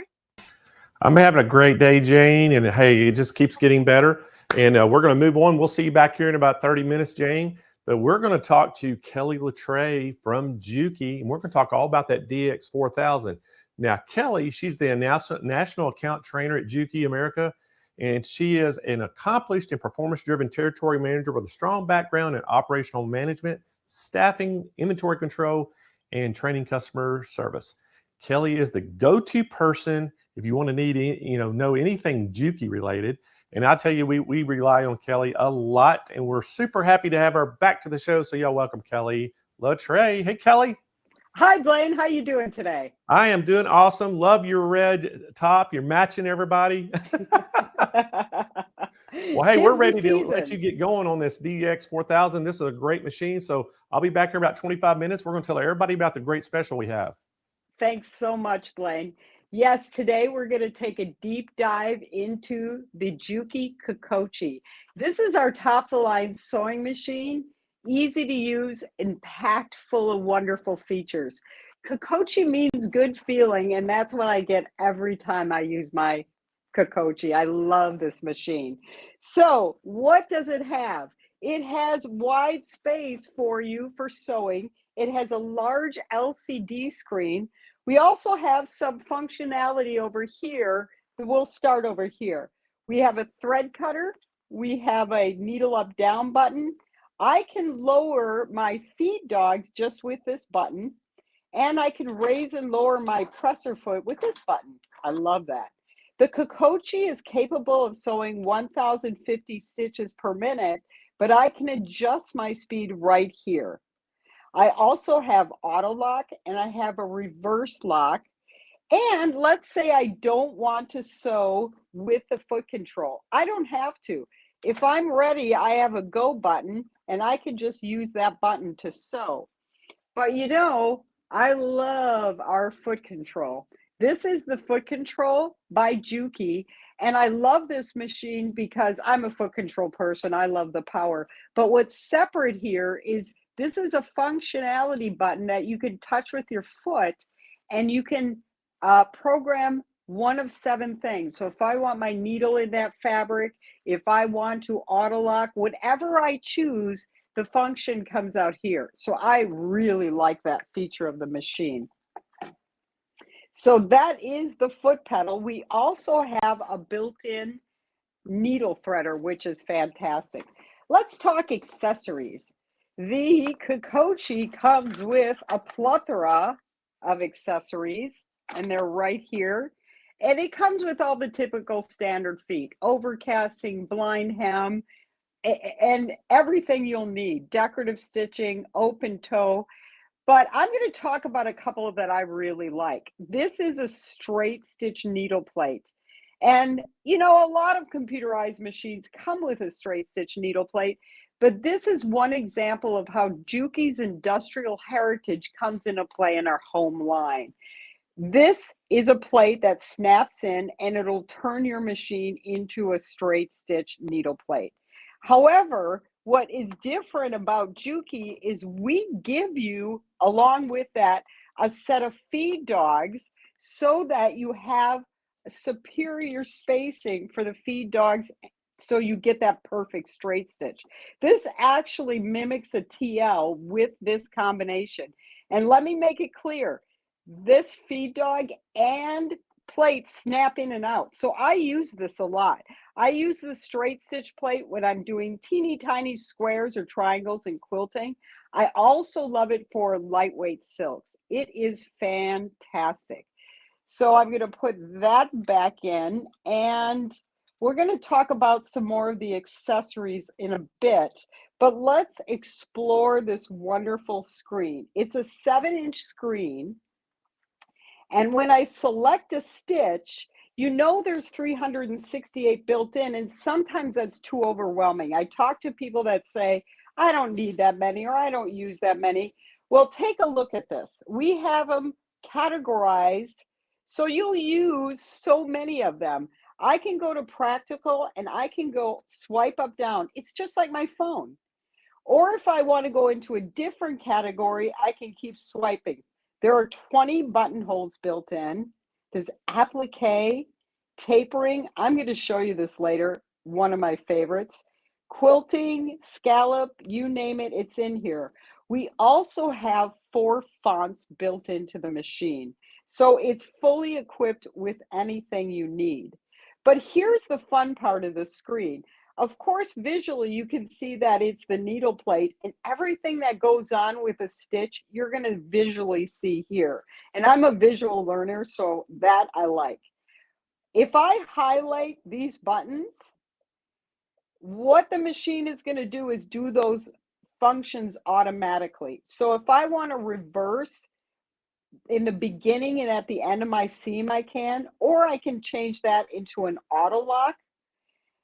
Or I don't have to have those on. I also have thread trimming, and I can lower the presser foot with this button.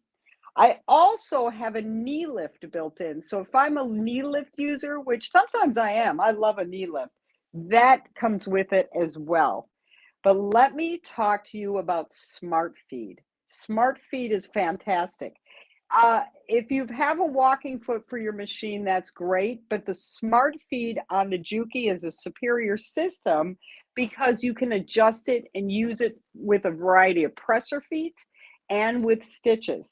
What happens is I pull this from the back and it's engaged. Now, before I engage it, there's a set of feed dogs right on top. So this is really great for quilting and for sewing uneven layers of fabric. And here's the kicker. I can go in and I can adjust this for different fabrics. So if I have a knit, I'm going to take this a little closer to engage, or let's say a slippery fabric, I'm going to take it the opposite direction. So you can actually change how that Smart Feed engages. And that's not all. I can use it with several presser feet. Any presser foot with a U in the back, for example, like my patchwork foot, I can use that with. I can use it with my zipper foot, and I actually did. I love this Smart Feed because I made this purse this summer, and I could use that zipper foot and the Smart Feed to quilt this and to put the zipper in. I loved it. So you can use it with zigzag. And another thing I love to sew are jelly roll rugs because they're so convenient. You can wash them. And when I'm sewing, it's a nice relief. But I realized once I put my Smart Feed on, when I zigzag them together, the tube, it sewed out absolutely beautiful. So that's another great use of that feature. Love the Smart Feed. Okay, let's take a look at other functions. Again, this is a very visual machine.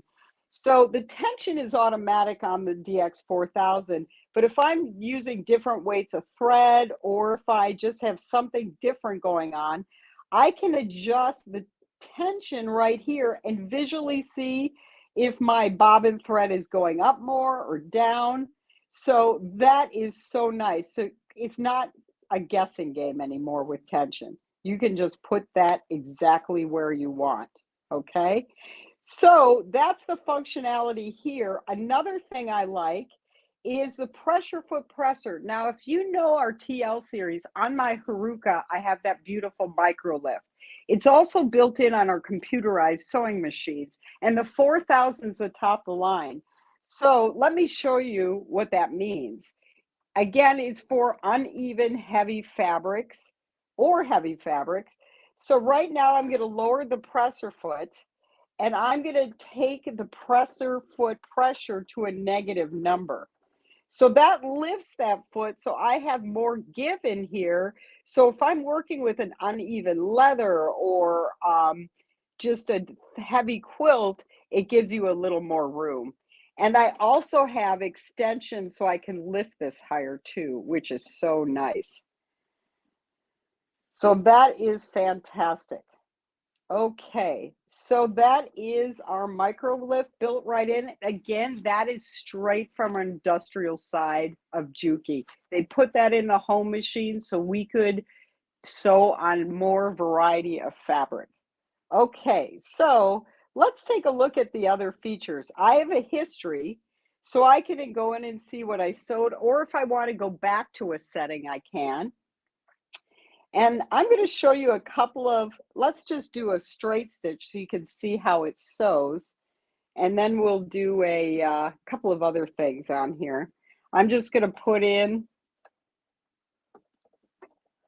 a piece of fabric, and I'm going to, whoops, hello. Okay. It still has that clearance, so I'm going to take my pressure back down to 0 and lower that foot. There we go. And I'm just going to use my go button today. And you can see that it's a very smooth, beautiful stitch.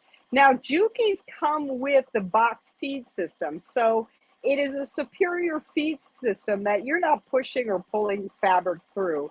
You're just gently guiding to get a good quality stitch. So I'm going to stop it, cut my threads. And you can see that that is one beautiful stitch. Okay, so let's explore the machine a little bit. We've got the history. I'm going to take you to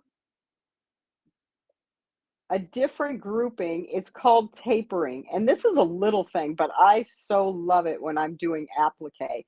So I can select a zigzag and go to settings, and I can turn tapering on. I can choose the angle of the taper. Okay, I can choose the length of the taper, and I'm going to dial this down a little bit so I can show you the full effect. Let's go to about 30 millimeters. Okay, and then I'm going to turn on the bottom, but first I want to take my stitch length a little closer. Let's take it to about 4, and I'm going to turn on the tapering on the bottom too. So now what I get is I get a zigzag stitch. I could change the width, but I have it on 3. I have the tapering length. I love this taper when doing appliques, and I'll show you why. So I'm going to put on my decorative foot real quick. These are snap-off presser feet. Okay, so I'm just going to lower that foot and put it in. We got it. All right, let's try that taper. This is so fun. Okay, so I've got my presser foot lowered. I'm starting.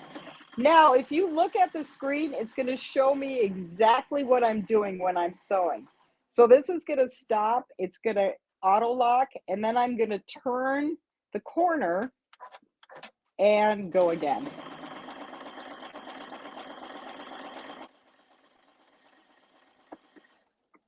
Okay, so this is a quick example, but hopefully you can see that beautiful mitered corner. Isn't that fantastic? I love that feature. All right, let's talk about 1/4-inch seams for all you quilters out there. I know that there are several ways to get the perfect 1/4-inch seam. Let me show you the choices on the Kokochi because we've got several. So when I have my regular presser foot on and I choose stitch number 3, that is a perfect 1/4 inch stitch from the edge of this foot. Why would I want to use my regular presser foot? Because it uses the whole feed dog system. And remember, that's a superior box feed system by Juki. So that is a definite advantage. However, we're going to give you the choice on how you want to set up that 1/4 inch seam.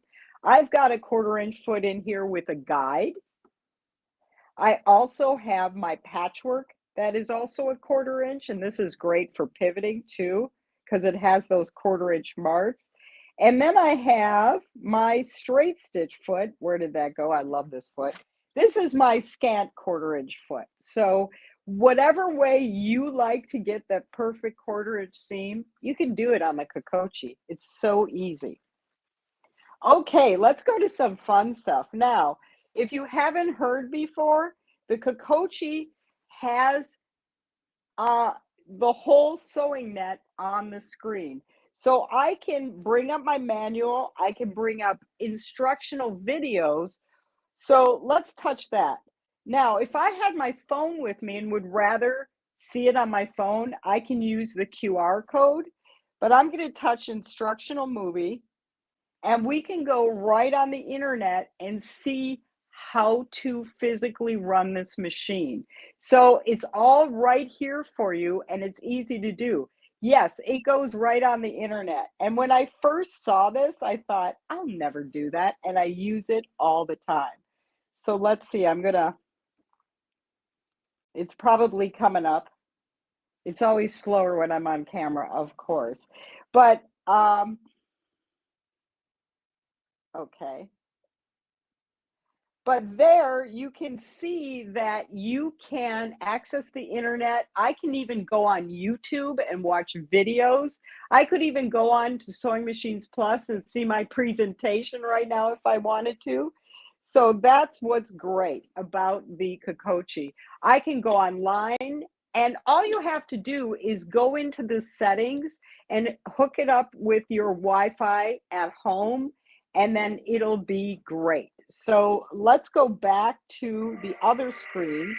I turned it off so you could see the welcome screen on it, and you can see that needle plate right there, and then it turns on to your welcome screen. Okay, so I'm gonna just wait for the initial. There we go. So let's go to support. So now I'm going to take you into support. And right here on support, I can bring up that instruction manual, and I can guide myself through the instruction manual. So if I need instructions on how to use the bobbin winder, on how to thread it, and here's a list of accessories. By the way, the bobbin winder has a separate motor, so you can be winding bobbins anytime. Let's go to settings. So if I go into settings, I have all these different settings to personalize this machine. The volume, the brightness. Let's go to brightness. I can adjust the LCD screen, the brightness on the lighting, and I can go from cool to warm lighting if I so choose. I can adjust the presser foot height. I can set the bobbin detector, and I don't know about you, but I want to know right before that bobbin is out. So I have it on 30 stitches. And here's where you set it up for the wireless LAN, so you can go in and watch videos and all that sort of stuff. So everything's here and right after your fingertips. So I'm going to go back to sewing and select a stitch so we can go to combinations. Because the other thing you can do with the Kokochi is you can create lettering, decorative stitches. You can combine it. You have mirror image on this machine. You have single pattern. You can have repeat pattern. So those are just some of the things that you have on the Kokochi. So I'm going to put this down under the machine, and I'm going to select some lettering. And again, see that swipe screen? I can just swipe through the letters and numbers and easily find what I want. I just touch it. And I'm going to show upper and lowercase. Let's put in a space. and then show some numbers too. Where do those numbers go? I swipe too fast sometimes. There we go. We've got that 1000 in there. And I can save this to memory if I want, or I can just sew it out. And I'm going to put that decorative stitch presser foot back on. As you can see, they're easy. There we go. I went right on. And I'm just going to start sewing. So I have it set for single pattern, so it's going to sew out a single pattern, or I could have it repeat. So if you want a border to repeat and mirror image it, you can do that kind of thing too. It's very easy.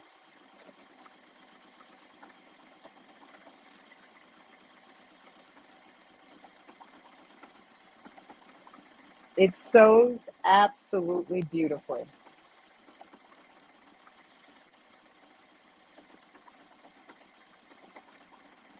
And that's only on a medium speed. I could speed that up or slow it down at any time. And let's take a look. Absolutely beautiful. And I do have a stabilize on here because that always makes it look better. So a couple of other things you'll want to definitely know about this machine. This accessory case does slide off, and you can use this as a free arm. I have my rug here, so I may lose everything if I move that. But the extension table is important to know that it comes with, because it extends your workspace. So if you're quilting, I actually did my first t-shirt quilt recently, and I quilted it on the Kokochi because of that smart feed. And I did diagonal lines on the quilt, and it absolutely came out beautiful because I could just roll up that quilt, have plenty of room to move that through. So whether you're a quilter, a garment sewer, the Kokochi has what you need to be successful, and it gives you a great feeling. All the things that I love are right here at your fingertips. So how do you learn it? One of the things that's on here is the operation of the main body. So if I want to go in and just simply see setting the bobbin, I can. So it'll come up and it's going to show you exactly how to set the machine up. And the visuals are just amazing. Very nice, right?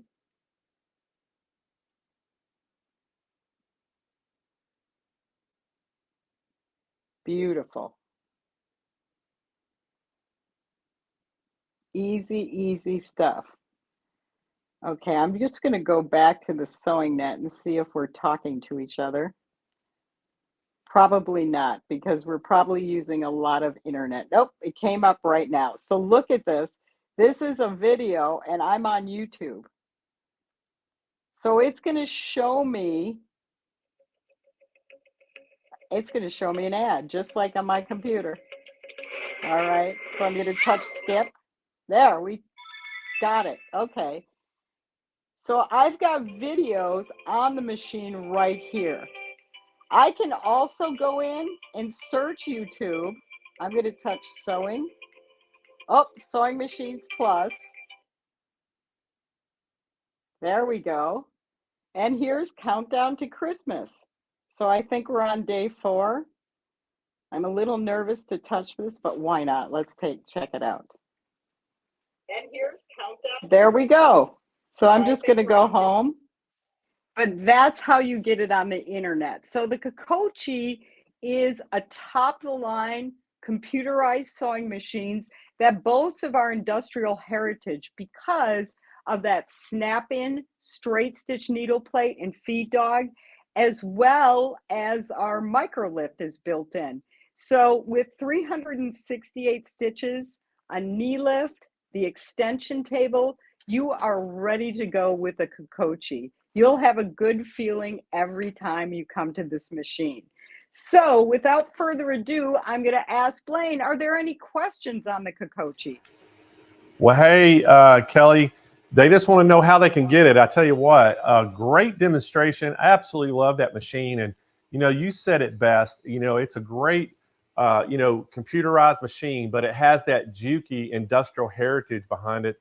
So I tell you what, when people get that, they're going to have the confidence that they're getting an unbelievable machine. And you know what I've noticed, when we've used this machine on demonstrations and things, is the stitch quality is just unbelievable on it. Absolutely. Very nice. And the price is unbelievable at this time.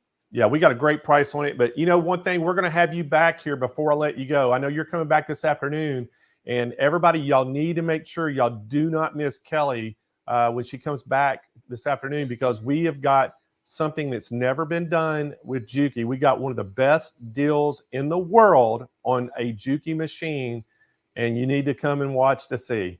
Don't they, Kelly? Right. Absolutely, they do. All right. Well, Kelly, thank you so much. We'll see you just a little bit later. All right, guys, that was the DX4000 Kokochi machine. And again, guys, we got a call-in special. The price on this, look at that price already. It is $29.99 for a computer machine that you're getting with all these bells and whistles on it. But we've got a call-in special, and you have to call in to get this. So if y'all are in the market for this, especially if you know Juki already, you know that quality. If you've ever used a 2010, that straight stitch, you know how good a stitches it does. This thing is a 2010 on steroids. It has got all the computer, stitching and everything. And it's got the table. This thing is just a great, great machine. And guys, we have some special financing available to help you pay for this. And we're going to ship it nationwide free right to your doorstep. So give us a call at 800-401-8151.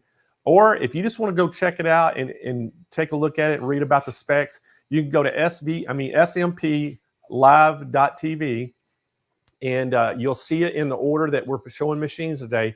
Just find that machine, click on it. It'll open it up in the SewingMachines Plus website page, and you can read all the specs and everything on it. And guys, I tell you what, you will not be disappointed with this. Everyone that we have sold, somebody one of these, they have actually just fallen in love with it. They love this thing. So anyway, give us a call right now if you're interested in this. We'll get you hooked up. All right, guys, we're going to continue on. But hey, before I get too farther, I forgot to say my shout outs this morning. So we got to say a shout out. Bonnie Spicer over in Alabama is watching. Millie Holt is up in Colorado watching. We have Ann Philback in Virginia. We have Karen Monaco in Florida. We got Margaret Tiffin. She's actually in Florida as well. We have Cindy Edmund in Missouri. Teresa Castile in Ohio is watching. And we have Chris Perry down in Florida as well. We've got a lot of Florida people today. Hey, and I forgot for y'all to say hi to Kyle and Kennedy. They're here with me this morning. Hi. All with their Christmas hats on. So y'all say hi to Kyle and Kennedy. But let's bring my co-host Jane back in. And, hi, Kyle. Hi, Kennedy. Hi. So Jane, we've had some great products so far. Just so many great demos already. The pricing is just really great. The best of the year, pretty much. And Countdown or Cyber Monday and Black Friday. We're competitive with some of those prices now. Some of the machines. We're real close. Now, some for Countdown Christmas is actually better than what we had for Black Friday, Cyber Monday. So that's what's so awesome about this. And one thing that we forgot to tell them this morning, just because they don't see it on the show does not mean that it's not on Christmas special. Very true. Give us a call. If there's anything on the website you've had your eye on and you're wondering about, just call us and ask us, because they can tell you really quick. The sales department over there, they have a sheet that has all the promos and everything on it. They can look really quick and say, yep, that machine's on special. Let me tell you what it is. Yeah, I mean, I love that we can watch the show, be interactive, get inspired, get great deals, but then we can also go to the website, SMPLive.tv, and see more great deals and more great products playing. So to me, that's one of the best things. Like, we're getting all these other ideas and products that we're getting submerged in, but then there's so much more to be had. And what I say? Well, More is more, less is a bore. You got it. Well, hey, speaking of good deals, how about we give a good deal right now and we'll just give something away for free? What do you think? I think that's a great idea. And that's a great deal. Free is always a great deal. It is. So we're going to give one of the, lucky SMP viewers out there a sew mat. This is our world famous sew mat. And Jane, what do I always say? Well, you're doing your machine a disservice without a world famous SMP sew mat. If it's not on the sew mat, you're not doing any favors to the machine. There you go. So Kennedy, spin that wheel. Woo, Kennedy. Is this the Here we first? go. No, this isn't the first spin of the day. This is our third spin. Okay. Third spin of the day. I got to keep track of things. It goes so fast. Oh, Sandy. Stinson. Congratulations. What happened, Jane? You cut out. Oh, did you want me to do it? Oh, Sandy. Yeah, go ahead. Stinson, congratulations. You're the winner of the SMP world famous sew mat. I'm sorry. I didn't cut out on here.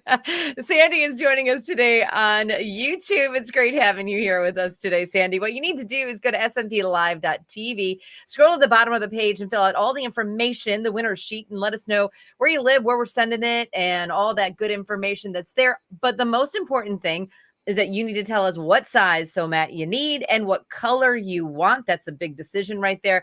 And even more importantly, Sandy, you need to redeem your prize within 30 days or else you don't get it. So I would go there right now.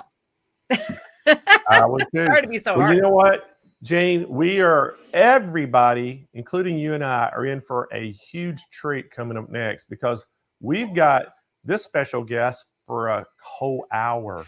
I know. And it's not educational. Well, it's educational, but it's also a great opportunity to buy. So I'm going to let you take it away. Yeah, it's a double header with our friend Carly Bell. So let's start the first segment. And let me tell you a little bit about Carly. I know you know her. I know you love her. But let me just refresh your memory.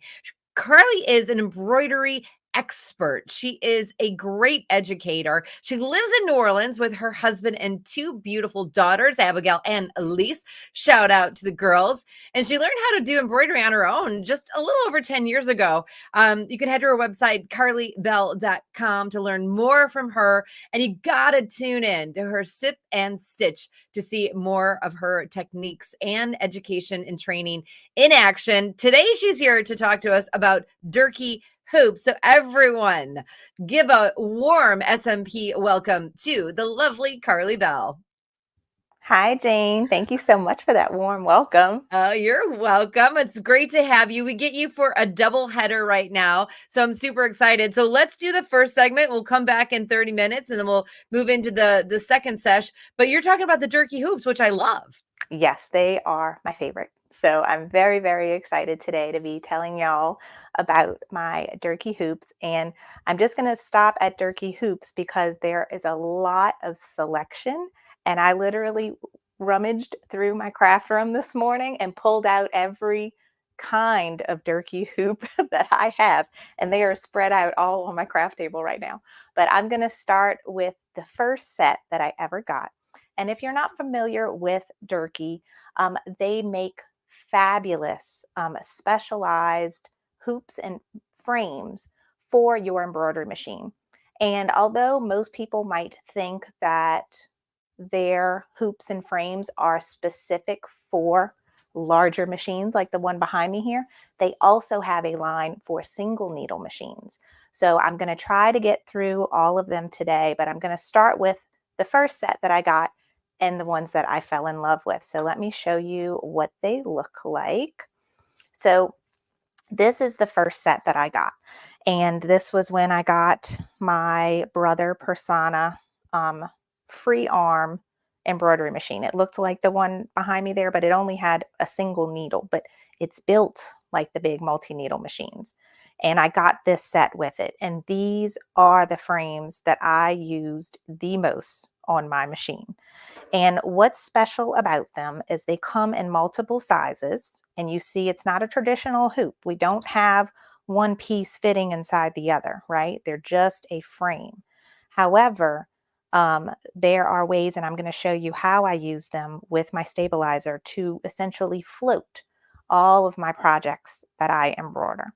And what comes with it is the adapter. So our blue piece here is the adapter, and you're going to get this based on whatever kind of embroidery machine you have. So when I had the Persona, I had the blue adapter that fit the Persona. It was a little bit shorter here because the Persona's largest embroidery field was 8 by 8 inches. Now this one is for my 6 needle brother machine, which is behind me now, that fits on there. And this adapter now also fits my newer brother PR1X, which is what the upgrade from the Persona is now. It has an 8 by 12 embroidery field, just like my 6 needle. So this is the adapter. This is what you're going to get specific to your machine, whether you have a brother Persona or Baby Lock Alliance, you'll get that adapter. Or if you have a Baby Lock or brother 6 needle, 10 needle, or the new PR1X, and I think the Capella is the Baby Lock single needle. Durkee also makes these for other brand machines other than Brother and Baby Lock. They make them for SWF. They make them for Ricomas. I think they make them for Tajimas. So just based on your machine, that's what your adapter is going to be. Now, once you have the adapter, all of these frames are interchangeable. So they, as you can see, there are 2 pieces here, and here are some thumb screws. And I love these because they're so easy to, you know, loosen up and tighten down. I try not to loosen them to where they completely come off, but sometimes it happens. But you're going to slide that right on there like this.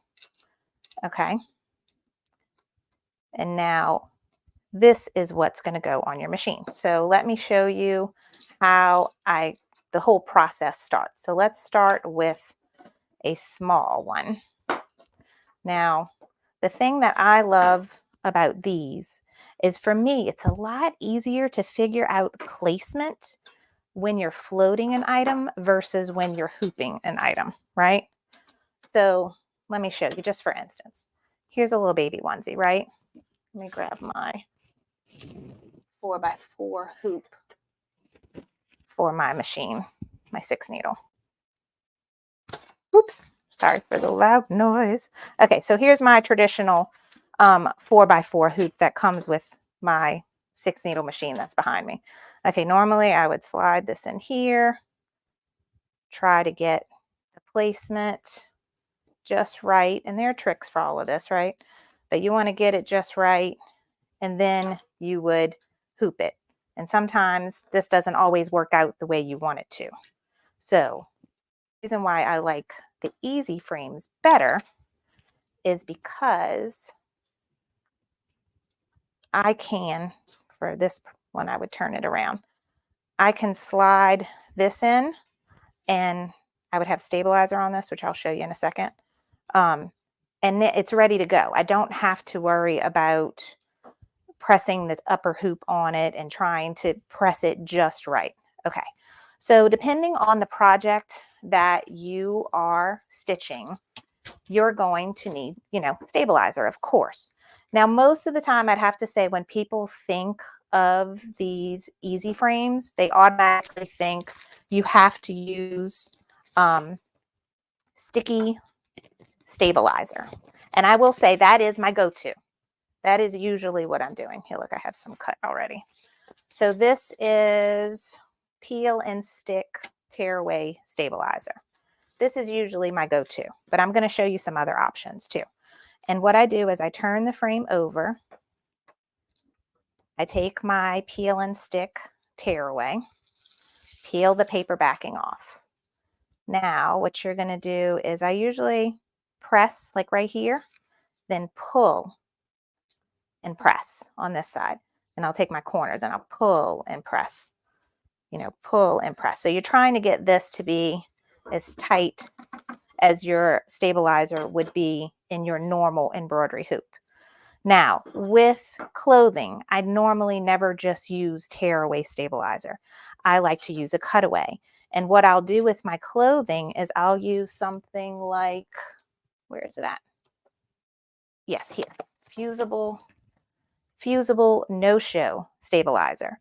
So a fusible lightweight cutaway, I will cut a piece of that and iron it on the inside. So I'm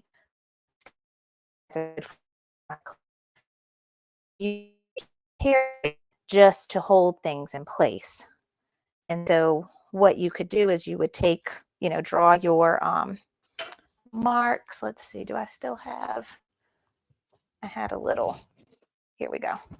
So say I was putting this design on here, I would kind of figure out where I wanted it, and I would slide the hoop inside the onesie. And once I got where I wanted it, like I'm using these little lines here with the marks on here, figure out right where I want it. And that's when I would press it and make sure everything is nice and secure to the sticky stabilizer. Now it's ready to put onto your adapter. And see, depending on the clothing you're doing, you might need to rotate your design and have it upside down and whatnot. But you're gonna slide that on. Oops. And use your thumb screws. Yeah, I don't have this pressed down all the way. There you go. To attach your frame to your adapter. And now this is ready to go to the machine. So let's look at it on the machine.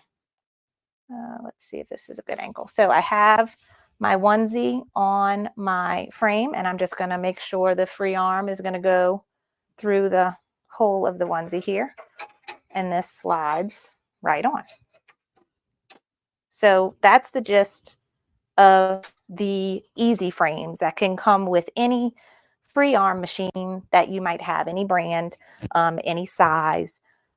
Just get the adapter that matches your machine, and the frames are interchangeable. And so you want to get frames. Usually you can get a set of like a 4-piece or a 7-piece, and they're really great because it all depends on what kind of project you're doing, on what size frame you would need. You know, for my onesie, I need my small frame.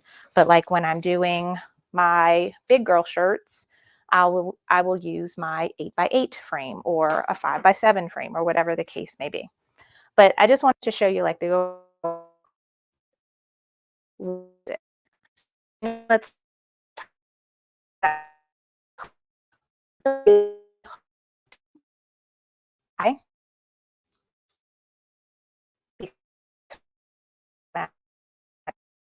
do an clothing then do right. But all this.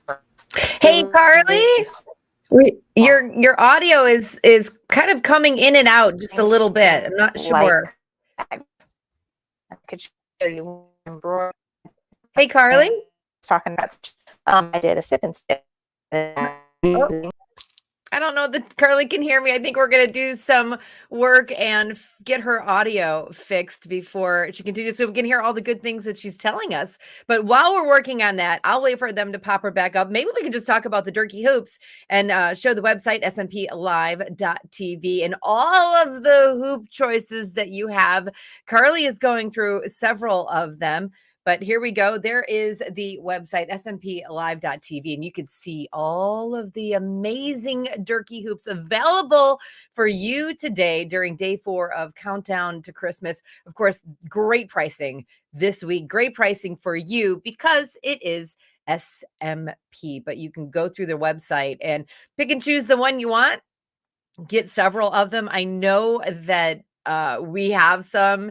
And then you're like, oh, I could use a second one of that size. And the prices are so great. I really think this is a good idea for you to go check it out.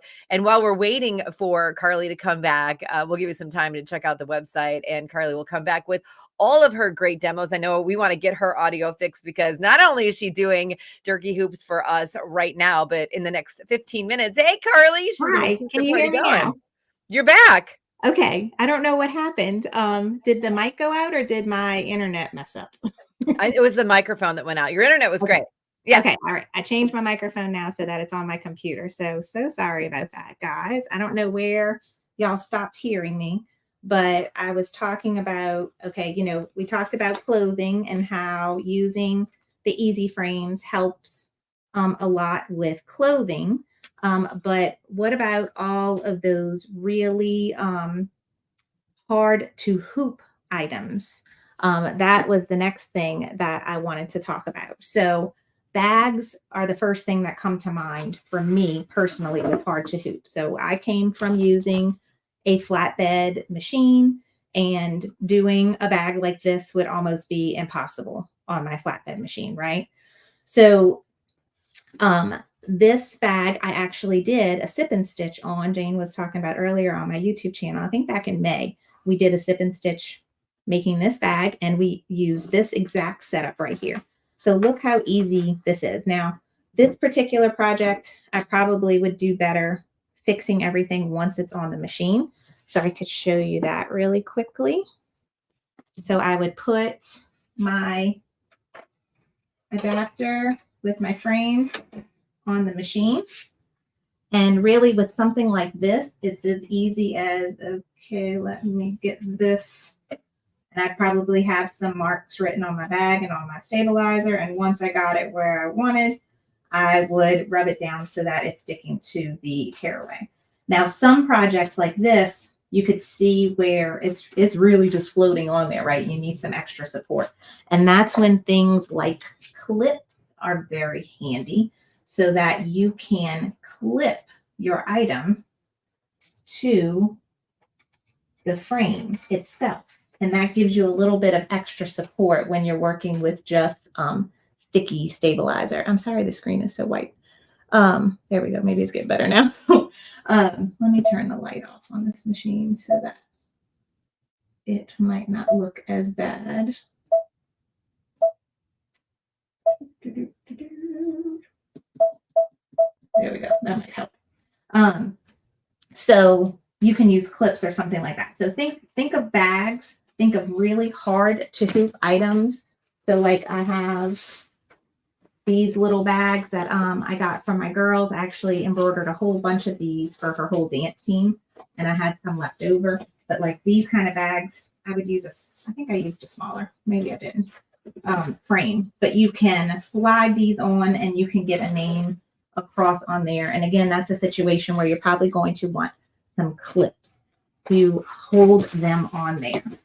So now let me tell you about some other tricks I have if you don't want to use sticky stabilizer. Well, let me tell you one more trick before. Okay, so say I embroidered something like the swim on here. Okay, and when I'm done embroidering, am I cutting out again? I hope it's not my internet. Let me do a check real quick. Okay. Sorry. When I embroider something like this, when I'm done, it pulls right away, and it would leave like a little hole in my stabilizer. Okay.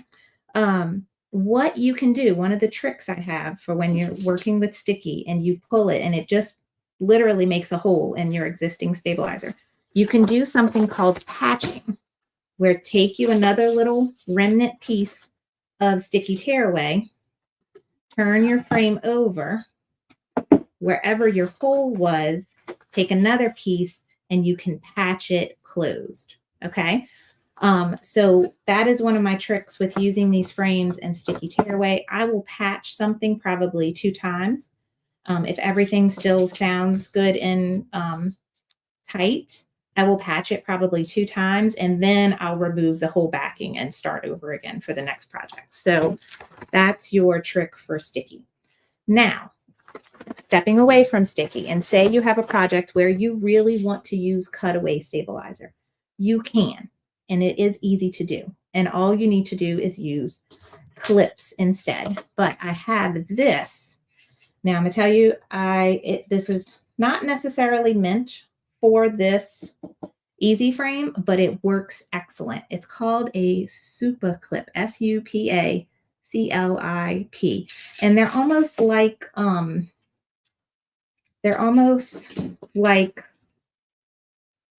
binder clips, I would say. I think they're meant for paper. But say if I wanted cutaway, and I don't want to take my sticky off of here and waste it, so I'm just going to put this underneath it. We're going to pretend. And let me take this off of here to make life easier. All right, say I wanted cutaway instead. I would put it underneath just like my tearaway. And I would maybe fold it over a little bit. And this device here goes like this. And it puts a little clip on it. So I can clip my cutaway all around it, and it's just as tight as my sticky tearaway and keeps everything how I want it. And now I can embroider on cutaway stabilizer if I need to.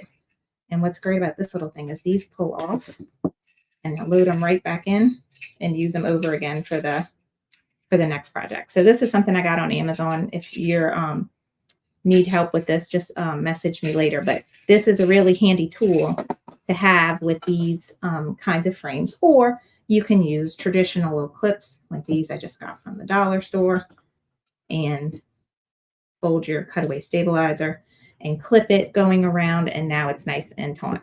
And you might still need to use something like some basting adhesive or more clips to secure your project to the frame and the cutaway stabilizer, but those are just some tricks for you. So we've gone through how it works. We've gone through shirts and bags. Let's see what else I have for you. Ooh, one of the things that it'd be really helpful for, and something I could not do previously with a flatbed machine, is the pockets of like a traditional school bag. So this is kind of big here, but you see this, a frame could go inside of here on your machine, some sticky tearaway, and you could now embroider on the pockets of school bags, where before this would be a little bit hard to do. You could not do this with the traditional hoops that come with the machine because they need to poke through on either side, right? We wouldn't be able to hoop this with the regular hoops that come with your free arm machine. This is where the Durkee Easy Frames make life a lot easier, where we can hook this onto the adapter. It's a little bit bulky, but it's definitely doable. And we can embroider on pockets. And do I have a long, let me find a shirt. Now speaking, we're talking about pockets of bags, well, what about pockets of shirts? I don't think I have a t-shirt with a pocket, but it would have to be a somewhat larger pocket. But if you think about the pockets on t-shirts or men's work shirts, you might be able to get this on here if you're embroidering something very small, because remember, your machine's going to want to move around. Also think about sleeves, pants legs, anything like that. If you can get it in the frame and get your free arm around it, and again, embroidering something very small, that is when these frames come in very handy. I think that's all the things I wanted to show you with the types of things. And then I told y'all on my craft table, I have literally every Durkee frame I own. So let me show you. Now you can get a set of like a 4-piece set or a 7-piece set. This was my original 4-piece set. Then I added on this one. This is a 5x8. So I have a 5x7, but it's going in horizontal orientation. What if I wanted to stitch a 5x7 design going in a vertical orientation, like on, say, a larger baby onesie? That's when this frame came in very handy. And then they range as small as 1.5 inches by 4 inches. This is great for the sleeves and pockets, this little tiny one. They go up from as small as that. And I'm going to show you my stack. As small as this, all the way up to, if you have a large embroidery field, 12 inches by 4 inches, and then the full 12 inches by 8 inches. So they do make frames as large as that and everything in between, so that, you know, depending on what kind of project you're working on, you will find a frame that fits it. But I would say, you know, the sets that come with the adapter when you get it, they usually, I suffice with these, but it's nice to have the variety of sizes for all those specialty projects. Definitely this little guy here is great to have. Now, with some of the larger ones, I haven't had to use it, but it depends on how heavy the project is. With some really heavy bags, this is a device that helps support anything that is poking out of your free arm. So let me show you how this works. This goes on here. And I got this for actually a different Durkee frame, but it pulls out. So when you have those projects like the big giant bag and it's heavy and you don't want it to, you know, put so much weight on it, you need something to help.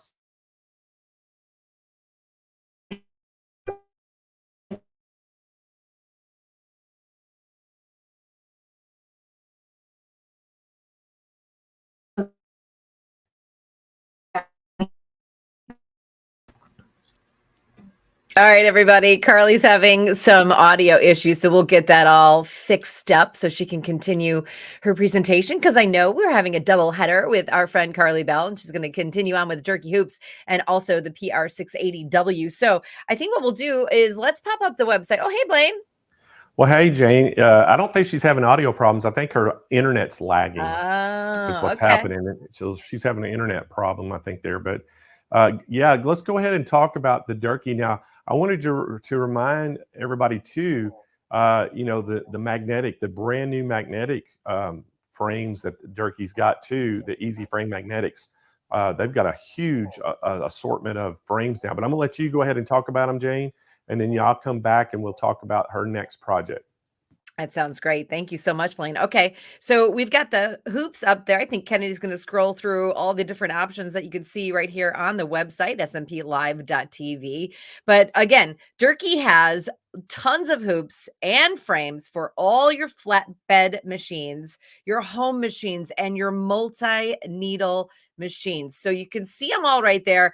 I would suggest call in so all of the wonderful salespeople at SMP can help you get the right models and get the right fit for what you need. You can also, this is what I love, you can create your own combo from the website. So if you want to create your own custom bundle of frames, you can do that today because it is countdown to Christmas and Blaine is letting us do anything we want. So go ahead and call in 800-401-8151. And here's the deal.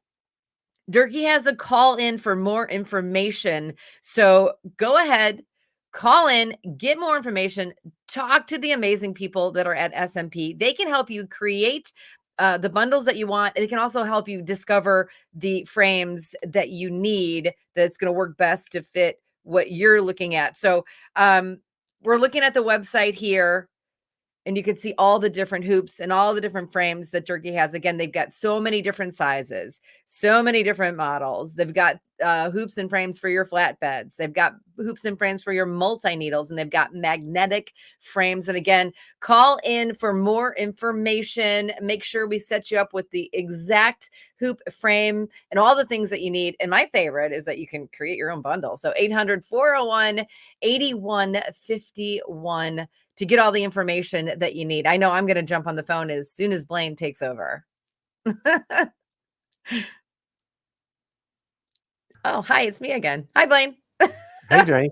Well, you know, and two, I just want to remind everybody too, make sure they call in, Jane, on these, because there's a special, and it's one of those things where it's a mapped price item. We can't tell them on air or show it what our countdown Christmas special is, but we have great special on all the Durkee products today. And again, you know, Carly makes those things look so easy to use because those things are so awesome. And to me, I think they're the best hoop on the market by far.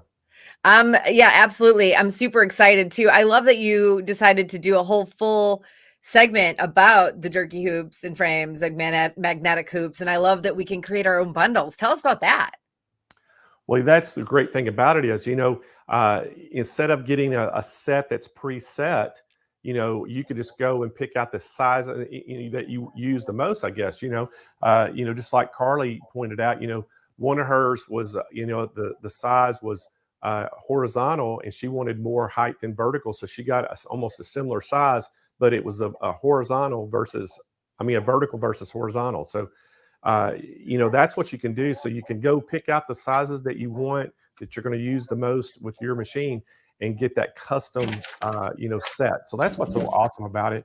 And then you can add to your collection, because once you get the arm that holds them, all you have to do is just put the get the hoop size and add to your collection. Blaine, I gotta have a little laugh with my friend Rebecca Croft right here. She says, I need Jane to fund my sewing room. Girlfriend is always on the phone during breaks. Yeah, I am, because the products and all of the machines and everything is just so great from SMP that, yeah, when I'm not doing this, I'm actually working in my sewing room and I'm on the phone getting new products, because this is what I do. I love to shop. And again, more is more and less is a bore. So it's super fun. And yes, Rebecca, I will play with you in your sewing room. All right. Well, Jane, we're going to continue on. So let Okay. me tell them what we've got next up, and I'll see you back here in 30 minutes. Bye, everybody. I'm going to go down the phone. All right. So, guys, we got Carly Bell back. Now, what we're going to do this time is Carly's going to talk all about that Brother PR680W. And, guys, we have one heck of a special on it today. You're going to be blown away by this machine, but not only be blown away by it, but the pricing we have on this is incredible. So if you've been in the market for a 6-needle, pay attention to this, because Carly's really going to show it off. So y'all, welcome right back to the show, Carly Bell. Hi, guys. I am so sorry my internet is not behaving today. Well, Carly, that's one of those things you can't control the internet. Sometimes it just lags, and we experience it. Everybody does sometimes. And, hopefully let's keep our fingers crossed that it'll work for you, and keep going. Because I tell you what, the demo was fantastic on Durkee, and I know you absolutely love this machine. So I'm going to get off here and let you take it over, and I'll see you back in about 25 minutes. Hopefully I don't have to come back in 5 minutes and say, oh, your internet's lagging, but we'll get going, and I'll tell everybody how they can get it, because I know we've got the best special of the year on the 680. Yes, you definitely do. Actually, I was telling Blaine the other day, my neighbor down the street, she called me one day and she's like, I think I want to get into embroidery. And I was like, I said, I can help you. I know what to do. And she came to my house. I mean, she literally lives a few houses down. She came over, she came to my craft room. I showed her everything from my small flatbed 5x7 machine all the way up to this guy. And I explained to her like the differences in all the machines and how, hoop size and speed and everything. But, as the bells and whistles increase, so does the price. Well, she was convinced by the end of the time that she was here playing with me in my craft room. She's like, okay, I want this guy. And she told me, she said, tell me when they have a good deal. And I told her, and she got her 6-needle machine. It was actually, I think, last week. And I'm supposed to go to her house and help her set it up. But this is the best deal you are going to get on her machine. And that's what I told my friend. I'm like, you're getting everything you need with it. Literally everything I would suggest you get comes with the machine, I think, for the special that they're having now. So this is my Brother PR680W 6-needle machine. It is the Mac Daddy. It is amazing. All the things that I can do on this machine. And first thing y'all saw when I was demonstrating the Durkee hoops was that, hey baby, thank you, that the free arm, right? This was the huge thing for me when upgrading from my flatbed machine to a style of machine with a free arm. Makes hooping and embroidering things so much easier, especially when you're using those combination of different types of frames to help you to hoop your different items. So number one, game changer on this machine, the free arm. Okay. Second game changer is 6 needles. This is less thread changing. I can set up a project and completely walk away while it changes colors and does everything that it needs to do. In fact, my daughter and I were working on this machine the other night. She wanted to make a Christmas present for all of her friends at school. all 20 of them.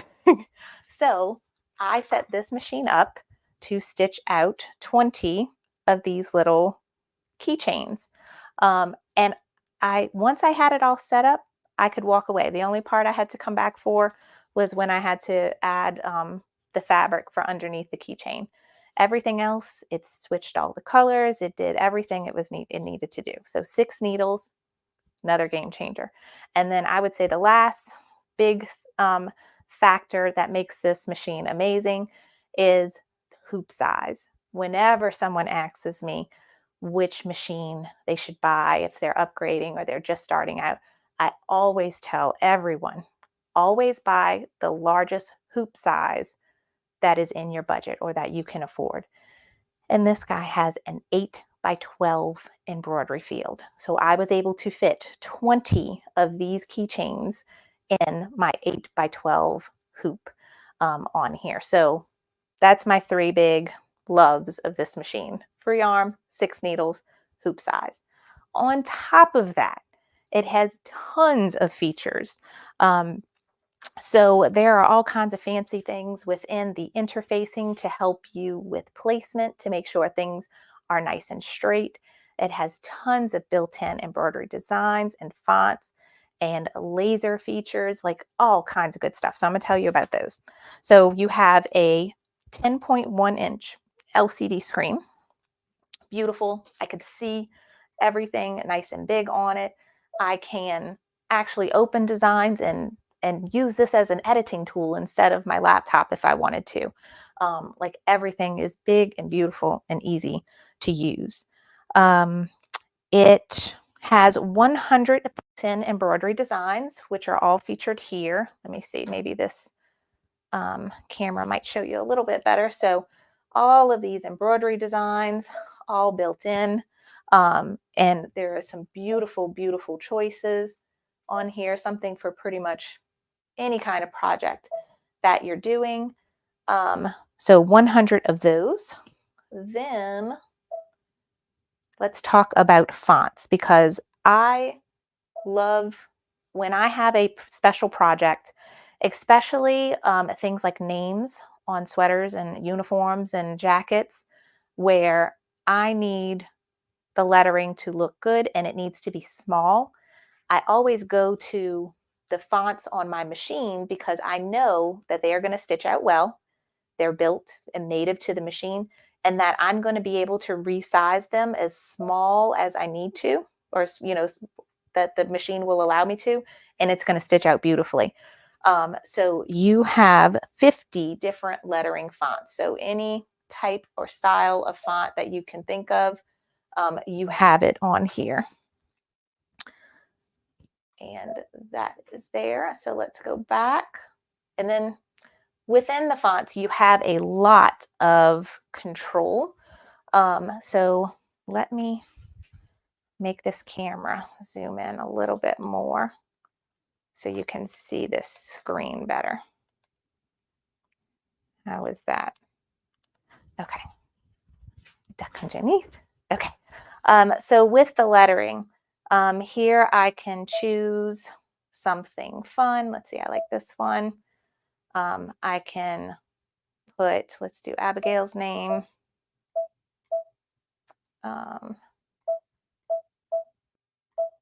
So I could do her name. I can start with telling it what kind of size I want it to be. If I want it to be more of a medium size, let's see, or a small size, I can do that. Then you also have features like array. So say I was putting her name like on a curved neckline, or I was making the embroidery, the Christmas ornament we made on Monday for education. You can curve the design however you want to, and you have so much control over how things look within the features of just the machine itself. So if I wanted to put something on an angle, there's all kinds of fun things that you can do depending on the project that you're working on. So lots of fun stuff that we can do within the fonts that are built in on the machine. Next, something special is that we have 18 monogram fonts. So not only do we have these large monogram fonts that also include applique fonts, which is really, really nice to have. So if you wanted to do some varsity lettering, you can use the fonts built in on the machine to type in some varsity applique lettering and make a fun sweatshirt. So you have those, and then they have some with like a split frame. So if you wanted to do this, and I could hit set, and then I can go back, I could go to add and go to my regular fonts and now put in my family name. Oh, wait, I'm going to do small letters. I can put that in the middle, and I have a beautiful gift that I could embroider onto a towel or something for a family member. So I could resize this, and I could, let's see, size, make it a little bit smaller, put it in the middle, and then boom, I'm ready to make a beautiful tea towel or kitchen towel ready to give as a gift with things that are built in on the machine. So those are the large, and then they also come with 3-letter monogram fonts as well. So I love this because I haven't seen this on any of my other embroidery machines. So if I wanted to do my monogram, oh, you pick, so the first letter here, the middle letter here, and then the third letter here. So I could do my monogram, hit set, and if I wanted to add a pretty frame to it, I can go here, and then look at all these pretty frames that I could get to go with it. So if I like this one, add some flourishes on the end. Again, Christmas present done right there. I could put that on a cosmetic bag, a little tote bag. You could put this on a towel as well. So lots of fun things all built in the machine. All right. Then you have all your frames and buttonholes, which comes with a lot of options there, 10 different shapes, 14 different styles. And let's see, they have 10 buttonholes in 3 different styles. So we have that. And then we have some decorative stitching as well. So lots of fun things that are built in on the machine itself. Now, some other great features is that there are built-in tutorials. So if you go to the help screen and say, okay, I'm new to having a free arm machine. I'm not used to oiling the machine. I need to remember how I'm supposed to do it exactly. It will go through all the steps on how to remove your bobbin and oil the machine. It also goes through threading the machine. So I didn't go over that yet, but it'll go through step by step of threading the machine. Now, one thing with a multi-needle machine like this, I know a lot of people will look at it and this intimidates them a lot. And I know I was that person as well. But once I got it, it is really a snap. So you thread the machine. It literally has everything on the machine for you, telling you exactly where to put each thread, numbered 1 through 6. They have a raised path on here. It's foolproof in a sense. It shows you everywhere where the thread could go. And I know from experience because lately, for some reason, we adopted a cat this year. And my cat's favorite thing to do now is to jump up on here and mess up all my threads. So before today's show, I had to go and fix all the threads and pull everything. It was no problem whatsoever. However, on a normal basis where my thread stand is looking pretty and how it should be, I'll show you how quick it is to change a thread. So I have this yellow thread here on number 1. I'm just going to cut it right here and remove the spool. So I'm just taking it off. and say I want to put this light colored blue thread here instead. I can put it through. And now what I'm going to do is I'm going to take my yellow thread and my blue thread and I'm going to tie them together. And I have a little trick for tying. Like I wrap it around twice, pull, cross over, and then I wrap it around twice again. And so when I pull and I make a knot, I yank both ends and I can see my knot is good and it's not going to slip out. Now I'm going to go to the front of my machine and I'm going to grab my yellow thread that was in the needle of number 1. I pull it out of the needle hole, but I'm just pulling here and I'll pull. Now my blue thread, I could see it going through all the thread path and boom, there it is. All right, then on the machine itself, there's a button here at the bottom that brings you to all your needles. I have needle number 1 chosen, and I'm gonna hit my automatic needle threader. Boom, and done. And so now I have rethreaded this machine just by pulling the thread through the thread path. Super easy. And now I can move on if my project has more than 6 colors. So that was something that I wanted to point out to you, that I know that can be sometimes intimidating for people. Now, let's talk about some other things. This machine also connects wirelessly. So when I was in the home screen and the settings, you'll notice a wireless button. And that is when I can wirelessly send designs from my computer or even my Brother Artspira app directly to the machine. So no USB or Ethernet cord required if you don't want to. You can send designs wirelessly to your machine. And let's see. The other thing I wanted to talk about that is really a game changer, and I think for a lot of people that want to upgrade to a free arm machine, especially a 6 needle machine, is the ability to stitch on hats. So where are my hats? I should have had them out and ready. But I'm talking like baseball caps, and especially ones that are called a structured baseball cap, like a Richardson hat, that definitely could never be embroidered on a flatbed machine. You can get, and actually I think it comes with it with the special that is going on, a cap driver.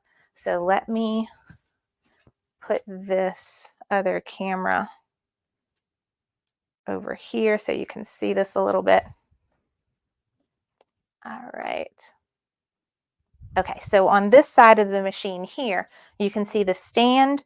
It actually has a built-in spot here for it to hold the cap driver, but the equipment that comes when you get a cap driver, it comes with 3 pieces. It comes with a hooping station that can clip to either your stand or your craft table, or the stand that comes with the Brother machine. There's a piece here that it clips to very nicely. So you have like your hooping station. Then you have your cap ring. So this is going to be the part that is going to go around your hat, and the hooping station helps you set that all up perfect. And then the last piece is what's called the cap driver, and this will go onto your machine. So with this, you are going to be able to hoop a hat, keep its structure, and this piece here helps hold the brim of the hat out of the way, so that it can fit on the machine perfectly and stitch out. So this is something that I think is a real big game changer when upgrading from a flatbed machine to this beautiful machine, is the ability to do structured hats. All right. How is my internet holding up for everybody? I hope it's doing well. Okay. So we talked about the cap driver, and I want to say the special, it comes with the cap driver this time. And then we already talked about the Durkee Easy Frames. That is some of my favorite accessories to go with this machine. And I was very slow with covering everything, but Durkee makes now magnetic easy frames. And the beautiful thing is that they attach onto the adapter that I already have. And so now I have really strong magnetic frames for specialty projects that I can now use on my Brother 6 needle embroidery machine. And there's also one other Durkee frame, and I haven't used it yet on this machine, but it is a multi-positionable hoop. So right now, the max embroidery field is 8 inches by 12 inches. But say that you needed to expand and do a very large project, there is a Durkee sturdy frame that is multi-positionable. I believe it, once you split the design, it allows your overall design to be, is it 12 by 12? I don't remember now. 12 by 24? I don't know if it's that big. But it almost doubles your capability of your normal 8 by 12 embroidery field. So probably 12 by 16. So there is a possibility of that with that Durkee sturdy frame and using software to split your design in half.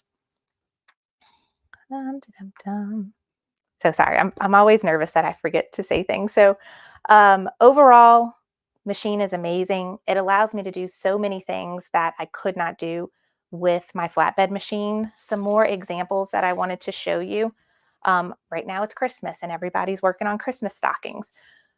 When you have a Christmas stocking that is, has a very small opening, now with this free arm, we can fit the Christmas stocking on using something like the Easy Frames and can embroider the cuffs of Christmas stockings so much easier.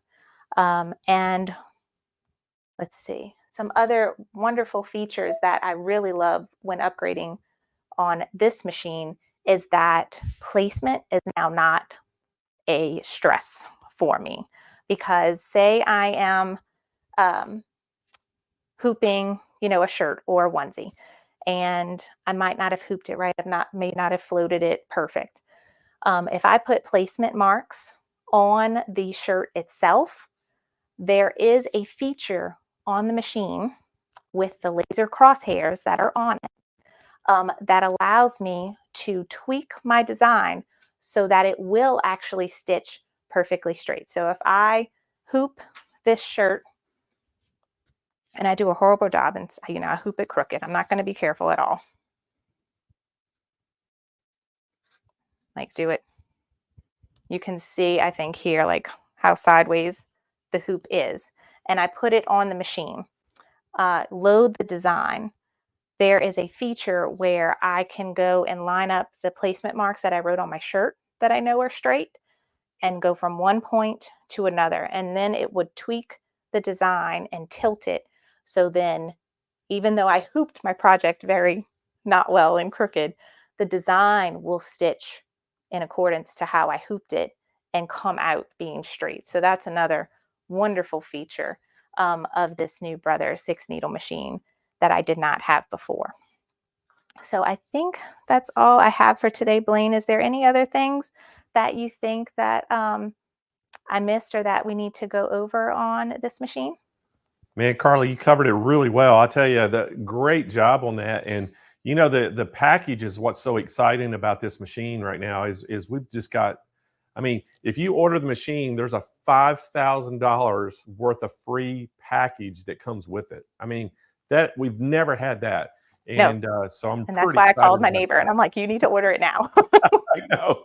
Well, Carly, I know we're going to see you even later on in the show. So we'll let you get off here and I'm going to tell them how they can get it. We'll see you in a little bit. Okay. All right. Thanks so much, Blaine. Bye, guys. Thanks, Carly. Okay, guys, got to talk about this 680. Now, this is the PR 680W by Brother 6-needle. And guys, this is going to take a while. There's so much stuff that comes with this. The price is $11,499. Now, it's got a free $5,134 bundle that includes, you get the stand. You're going to get the seven-piece easy frame set from Durkee. You get the universal cap frame set. Now, here's the other thing. Brother is giving us 2 rebate forms. Now, you're going to get a rebate form to get a free flash frame L-clamp magnetic kit 5 by 7 inch. Then you're going to get another rebate form that's going to be a single flash frame M-clamp magnetic hoop 4 by 4. Now, you send those 2 forms in, and then Brother is going to send you those 2 magnetic frames directly to you. Now, that's what's so awesome about this. This is such a great package with all the Durkee frames and that stand. Now, what we need you to do is give us a call for more information, okay? 1-800-401-8151. And you're going to be extremely happy when you do. So give us a call. And guys, we have some special financing available, and we're going to ship this free right to your doorstep. All right. So give us a call at 800-401-8151. Pretty good, huh? Not bad.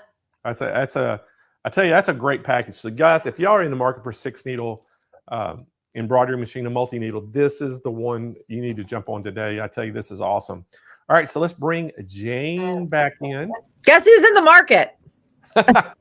You've been talking about a 6-needle I know. for 2 years. Or more. No, so since it ever came out. Yeah. Because before that, I was talking about a 10-needle. 10-needle. I know. And I talked you into a 6-needle. So, Jane, I pushed you to the edge. I mean, everybody come on, SMP Nation. Help me push her over the edge. Who's to say that I wasn't already on the phone talking to my that's friends true. at SMP making the call? Because you've got, I gave you a direct phone number to call yesterday, place your order. And have you done it yet?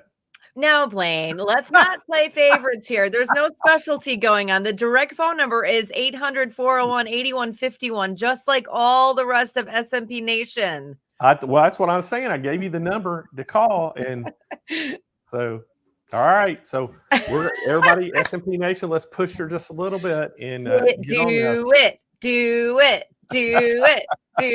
That's that's the battle cry, right? Yeah, there we go. Well, hey, Jane, before you start your next session, let's give something away. What do you think? I love it. And yes, Nancy Fitzpatrick, don't buy one, buy two, because you'll lose one. Yes. Okay, let's give something away. I tell you, if somebody wanted to get into a home-based business and wanted to buy two, this would be the time to do it. Yeah, or if they've already got sure. one and want to add a second one, this was a great time to do it. We it was a 10-needle, but there's a girl in right outside of Los Angeles. We'll just call it Los Angeles. And she had a home-based business, and she had like 5 10-needles, and she was like sort of like tattooing up some sweatsuits that she designed, and then people could customize what they wanted. And it was a fabulous business that she set up. So. Yeah, it's crazy. I used to tell a story all the time, and I won't tell it today because it's a long story about a girl. But, she started in her sorority at school with a little bitty PE 800 and ended up basically with 5 multi-needle machines in her parents' rent house. She took it over and hired all her sorority sisters, and she's got a full-blown business now. That is awesome. I always say this. I say this too when you talk about sororities or even like high school organizations, a high school, if you're in charge, or maybe a community or a sorority, if you're the head of a sorority, like the headquarters, the HQ, or even on a campus, invest in one of these, and you could be selling these and making these for all of the girls in the sorority or the fraternities or the date parties or what have you. It will save you a lot of money in the long run. Then you could also go ahead and sell those for fundraisers or for your organization, and even for schools. Like if you've got a cheerleading squad or a dance team, I think this is a great investment because it's an investment that lasts a really long time, like year after year after year. Well, the 6-needle, we've got quite a few national accounts that we have that people have, companies have retail stores nationwide, and they buy their machines from us. And I tell you, I can't tell you how many of those have bought the 6-needle, brother, and they just love them. And it's it's very user friendly. And it's just a workhorse. And so we've got a lot of those out in the marketplace right now. And so I'm sure the phone is ringing right now for some of them ordering some more because the price is so good. But make sure Jane, let's give something away. What do you think? Yeah, spin the wheel. Let's do it. All right. So we're going to give away a set of our event bags. And there they are right there. So Jane, do the honors. All right. I'm happy to do so. Kennedy, spin that wheel. That was pretty good. Jane, are you a little tired today? That I didn't feel that you had that full enthusiasm in that spin.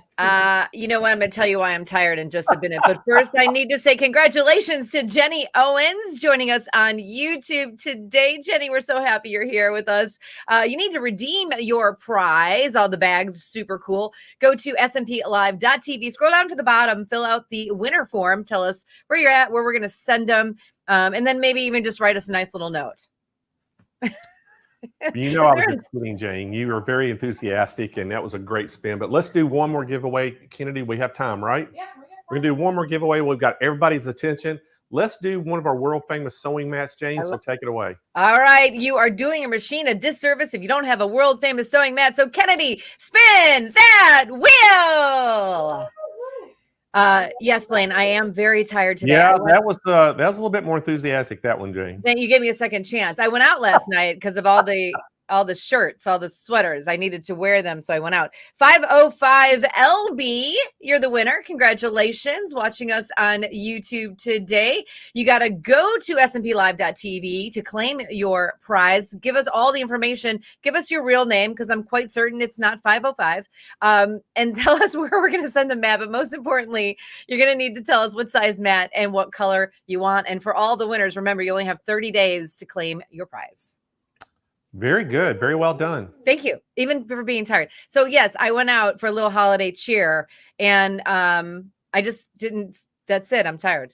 Oh, so you had a little bit too much cheer or too much holiday?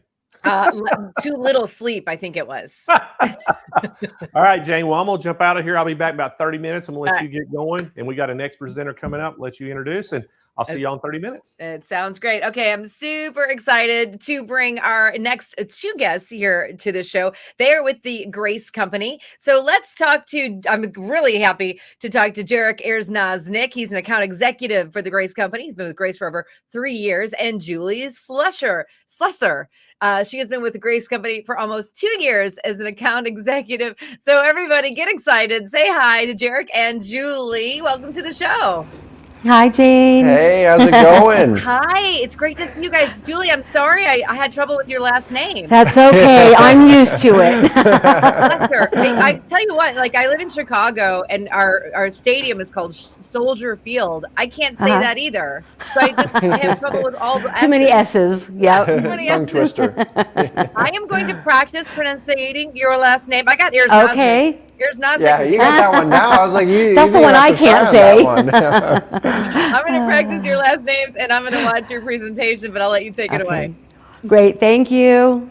Hey, everyone. So we're so excited to be presenting these two machines today. I'll let you in on a secret that's not really so secret, so it's not really even a secret at all. But I love the 19 machine far more than the other ones. Yeah? Maybe not far more, but I definitely like them a lot. They've always been my favorite since we started having them. Oh, awesome. The 19s are your favorite. They are, yeah. It's just a perfect combination between the 21 and the 16. Yeah, and you know what? I just really like the way they stitch, and also like the size, and not like, you know, if you're going big, for example, Drew, if we're going to get started over here on the cutie frame, it's like you can have a 19-inch machine on a cutie frame, which goes on any table at all. So a 19-inch throw is not too big for a cutie? No, nope, it goes right on there. Oh, awesome. I'm excited to talk about that. So yes, we're going to be talking about the 19X machine with the cutie frame, and then we're going to talk about the 19X Elite on the Q-Zone hoop frame. Now the cutie frame and the Q-Zone hoop frame are both hooping frames. The bars don't roll, they stay, and you hoop your material, and you can do any size quilt. You're just going to work in zones. So when I say zones, Jarek, what does that mean? So that is a great question, because we're used to the rolling frames where you're rolling it all, you're attaching it all, and then you're rolling at the back and you're progressing up your quilt. So with this, you're doing it section by section, and a really way to kind of think about it, and they were just talking about some embroidery machines, it's very similar to like an embroidery machine hoop, where you're going section by section, and then when you're done, you know, stitching out that area, then you just go to the next one, so that you adjust it up and down, left and right. So that means you can do any size quilt on I can do a king size quilt on both of these. Yes. Okay. Yes. So basically what you're saying to me is I'm going to start on one side, one edge, and I'm going to float the rest of my material this way. Yes. And then I'm going to work on my frame, pull it down, finish that section, roll it up, and start all over again until I'm done. Yep, that's the process too. So, and that just makes it so a lot of people out there, we'd absolutely love to have space for a huge frame, and maybe some of us do. But for those of us that don't, this is the perfect solution because we don't have to worry about having like a 12-foot frame, and we can still do whatever size we want. So it really fits to your area. And so this is our Q-Zone hoop frame, and this is our Cutie frame, which there's a slight difference between them.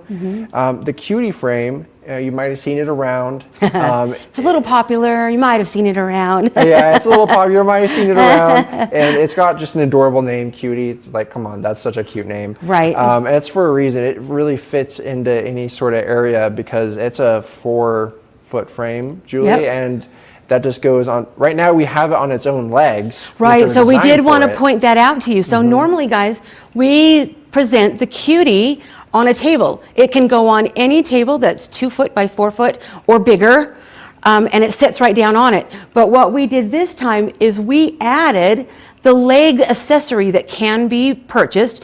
The legs can be raised higher or lower depending on if you want to sit down or stand up. But we decided to put it on the legs to show you what it looks like. Yeah, and it fits really well on there, and it also has like the inserts if you want to do pantographs. We have something called a plastic pattern perfect. We don't have it on there right now, but that is also a reason why there's that surface below there, which you can't really do on a regular table. You can do something with like a laser, put that on there and use it. But as you can see, even though this is only 4 feet, we have this massive 19 inches area, front so to back here. 19 inches of space to quilt. So we're going all the way up here.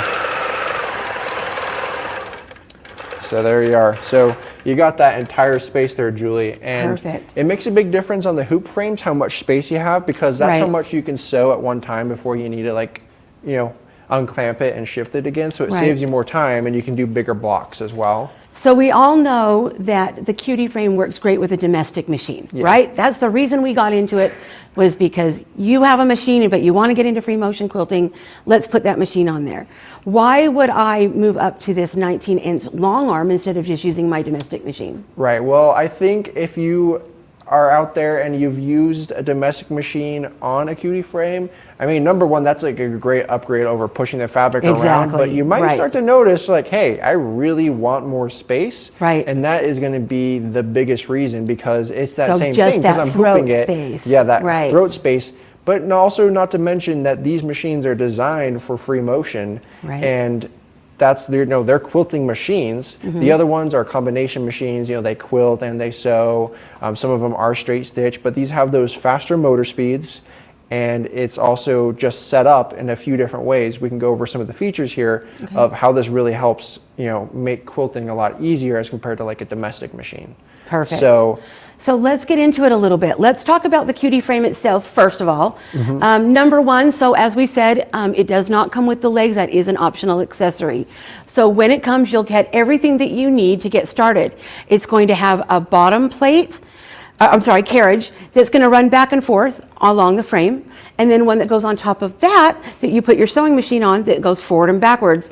And with those two carriages put together, you get that full range of motion. Yeah. And my favorite thing to do, I bet it's yours too, for every time I start sewing, the first thing I do is write my name in cursive. Yeah, I've seen that one. I've seen that one a lot. It's so easy because it's just like writing with like a pencil. It is. And so if none of you out there, if you haven't had the chance to try free motion quilting, you got to go try it out. And that's it. And you don't have to start with a big long arm machine. Give it a try on the domestic that you have.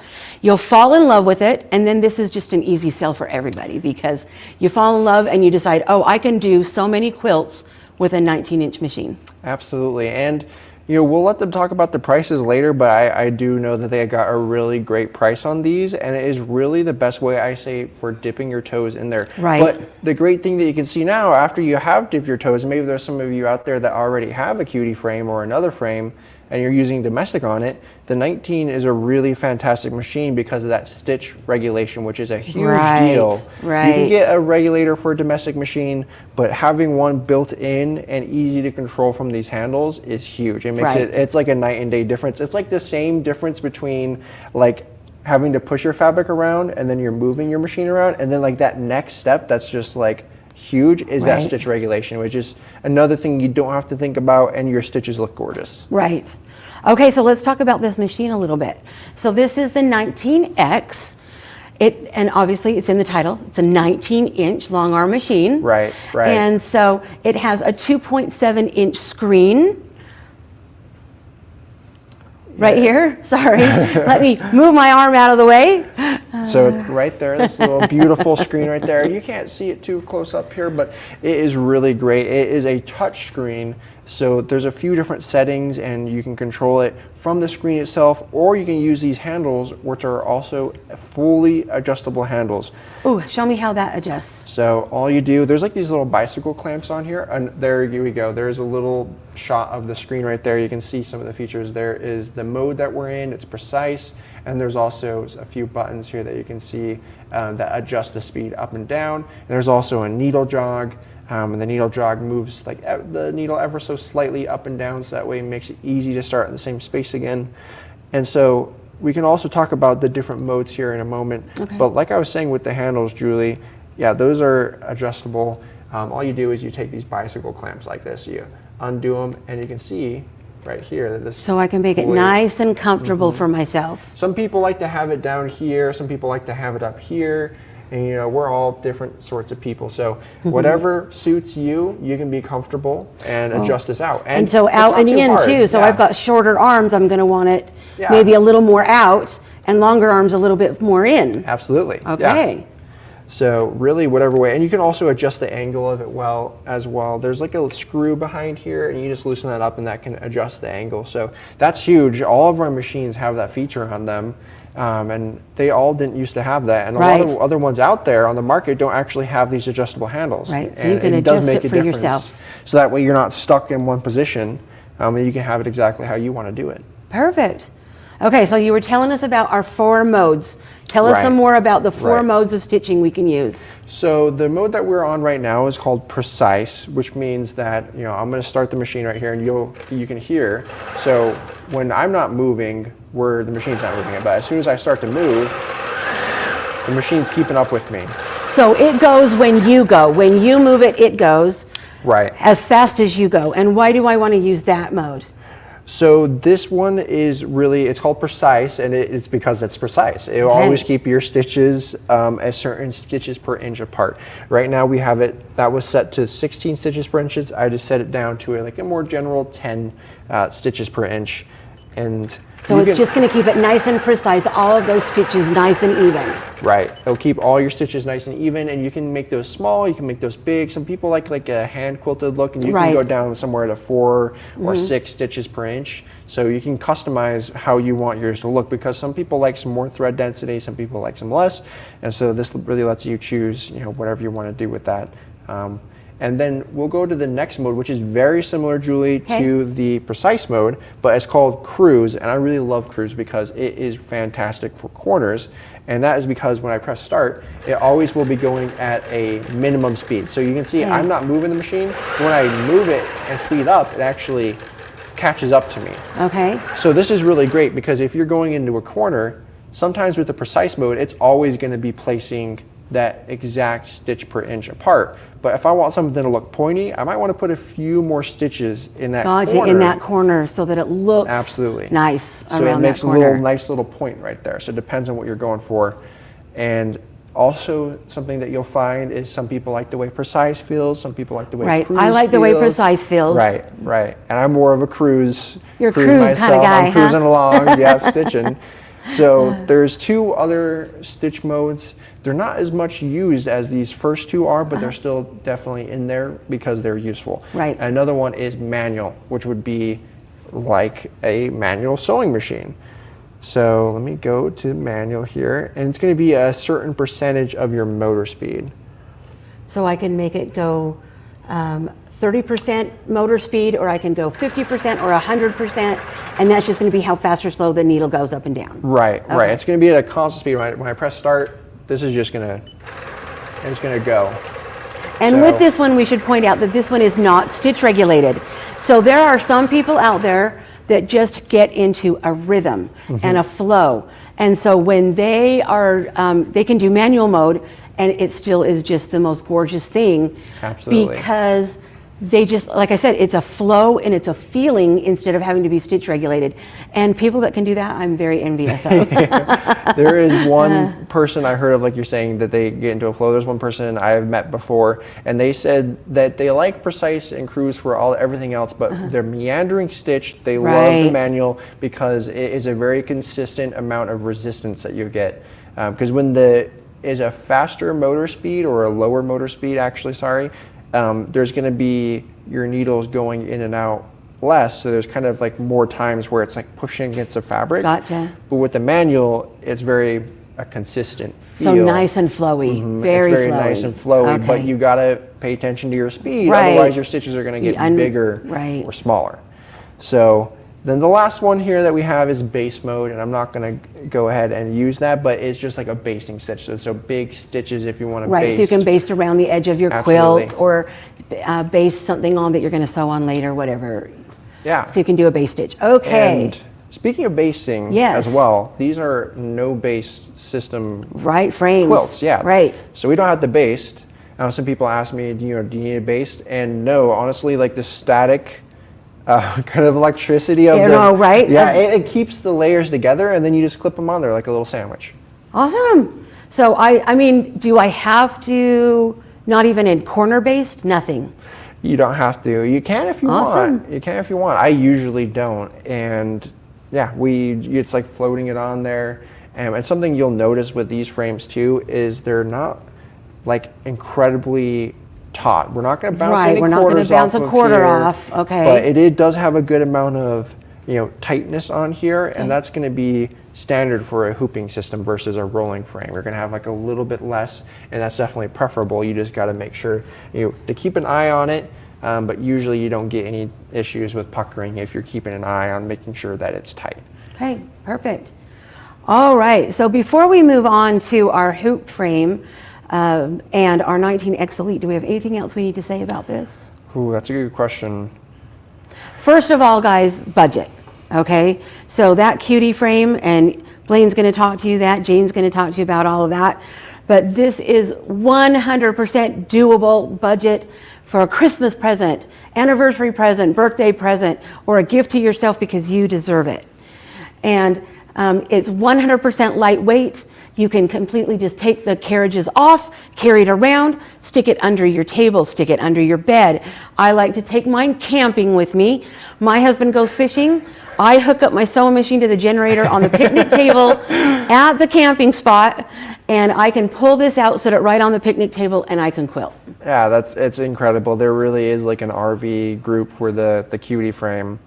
Yeah, I'm just thinking through while you were saying that, if there was anything else. There one last thing I did want to mention, other than the frame, and it was on the machine, was the bobbin winder is built in. Yes, built in infrared. Yes, it's a laser activated, and let me tell you guys, that is so much better than one of those manual ones. Not that there's anything wrong with the manual ones, but this one stops it exactly the same amount every time. And the tendency with the manual ones, which were the older ones, is they had a tendency to get bumped or adjusted over time. So you kind of have to keep an eye at, how full is my bobbin going? On this one, it just stops right there. So you can see there's a little laser there right here, and it feels perfect every time. And then, make note that you can adjust that as well. It can go forward or back. So let's say you just want half a bobbin. You can push that back a little bit so that laser will only fill half of that bobbin. Right, so it's just really, really great. And it's got the start and the stop buttons on there. You can also pause, and I just like the way it feels.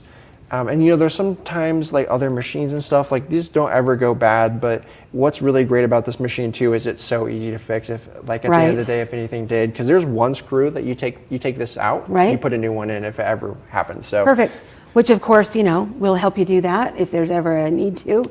Which I never really hear about with these, but I love, so I'll tell another anecdotal story here. So when I first started working at Grace Company, I worked back in the quality check, which I was checking on machines. We were sewing them off, fixing them, and that's part of why I like the 19. Right, because you were really into it. It's easy to work on, and they just sew beautifully, like every time, and you don't have to like wrestle with them.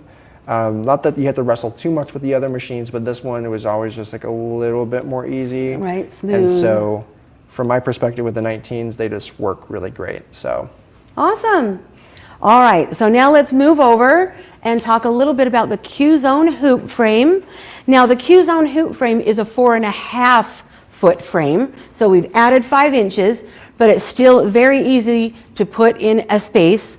It does come with its own legs. So this one you won't sit on a table. It's gonna come with legs so that you're gonna put it in one position and you're gonna keep it there, right? right. And Julie, why would that be advantageous over like a cutie frame where I can put it anywhere? And you know, like we were talking about, the cutie frame is amazing for people that want to get into quilting. But once you've decided that you are going to be a quilter, you're loving this, you're going to do free motion quilting, you either have a sewing room or a dedicated space. When you use the cutie at your kitchen table and your husband wants to have dinner, you have to move that around, you right? Move it out of the way. Absolutely. Exactly, you've got to move it. So when you have a dedicated space somewhere that you can keep it in one place with its own legs, then you don't have to move everything around. You just get done, you turn everything off for the night, go to bed, get back up at 5 in the morning, have some coffee and start sewing again. So if I'm understanding you right, you're saying it's great for the person that has that dedicated space because you don't have to put it on a table. It just has its own legs built in, and you don't have to worry about it. And for people in small apartments, I mean, it's basically the same size as a desk. If you have an area that you could put a desk in a corner, you could put this frame there. Yeah, and just the hooping frame in general is just so great because you can do any size. You know, we already talked about it, but I just got to bring it up again because any size, guys, any size that you have that you want to make. If you only have 4 feet, this one's a little bit bigger. This one's 4.5, but you can do any size you want. Right. So. And that's it. Most people, you know, they don't want to just do a twin blanket or a crib blanket all of the time. So this gives you options where if you were to get an 8-foot frame, it's really hard to do a great big huge king size quilt on that. But this one you can do any size and just move it around. So I'm seeing a different color machine here. Ooh, I'm different. seeing It's sleek. It is sleek, isn't it? Oh, that's one thing I'll say here, and then you guys can let me know if you agree, but I've heard a lot of people say that these are gorgeous machines. They are gorgeous. Something I'd be proud to let someone see, not hiding back in the back of the sewing room, right? Or this one's gonna covering be all the time. loud and proud out there. That's something we get compliments on is like, wow, your guys' machines look great. Right. And even though that's not like the biggest deal, it definitely feels better to be using something that you like the way it looks. You get happy to use it, you get excited to use it. And yeah, this is a gorgeous machine with a bigger display. And I can't remember the exact. 7-inch display. I was gonna say, wow. 7-inch display. And I'll tell you, the 19X Elite is my favorite because of the screen. And all of the X Elites I love. Yes. And basically it's because, let me just tell you guys, when I start to sew, I don't know where I put that instruction booklet. I don't know. I don't remember how to fix my tension. I don't remember how to do something. I've got to go hunt down that instruction manual. Makes me frustrated. But with the 7-inch screen, they have integrated the tutorials in here for you. Tons and tons of helps. I never hit the buttons hard enough. So we've got screen brightness, needle area brightness. We've got our needle up and down, overspeed sensor. So if you want to make sure that you're getting perfect stitches, you can set that so if you go too fast, it's going to beep at you and flash a light at you, or one or the other. And it'll tell you to slow down. You're going too fast. When you're in the groove, I go too fast. So there we've got some settings.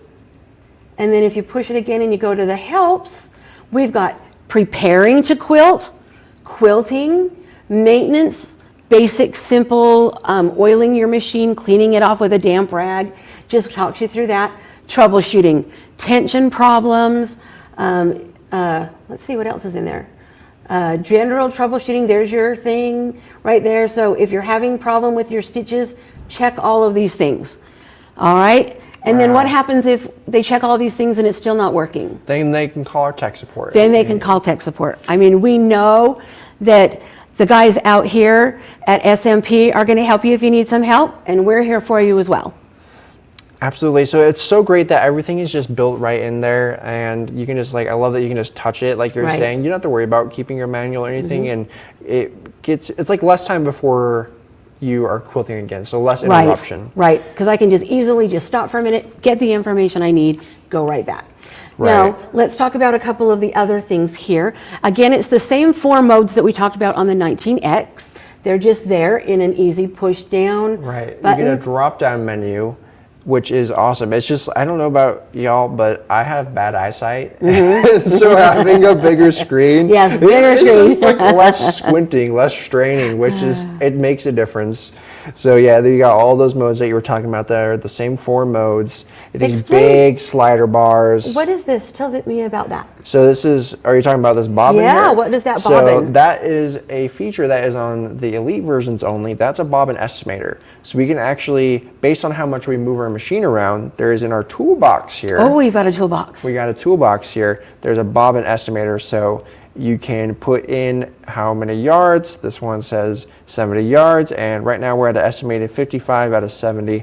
And once that starts to get low, that little icon over there, that will turn red, so that way we know, oh hey, Oh, we're getting almost close. ready to run out. Right, and that's like Oh, a huge thing perfect. because the fun always stops when the bobbin's like running out, especially if Exactly. you're in the middle of like a beautiful swirl or feather or design. So that's huge. So that's like one of the really great features about the Elite versus the non one. Awesome. And some people ask me, okay, Jarek, well, what's the difference between these ones? I tell them, you can get a car.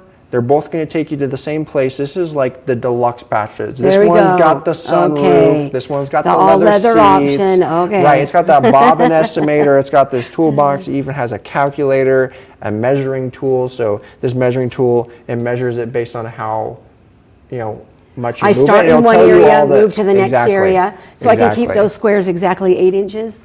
Exactly, and then you also you can keep track of your project and how many stitches, how many hours you worked on it, if you want to So log. people that maybe are decided to go professional or semi-professional. Absolutely. Yep, it makes it so easy to say, okay, it took me this long to complete your quilt. This is the charge for it. If you're not charging by, the amount of, quilt space that it took up. So there's a few different options, and then also an edge warning, which is so important Right. for hoop frames.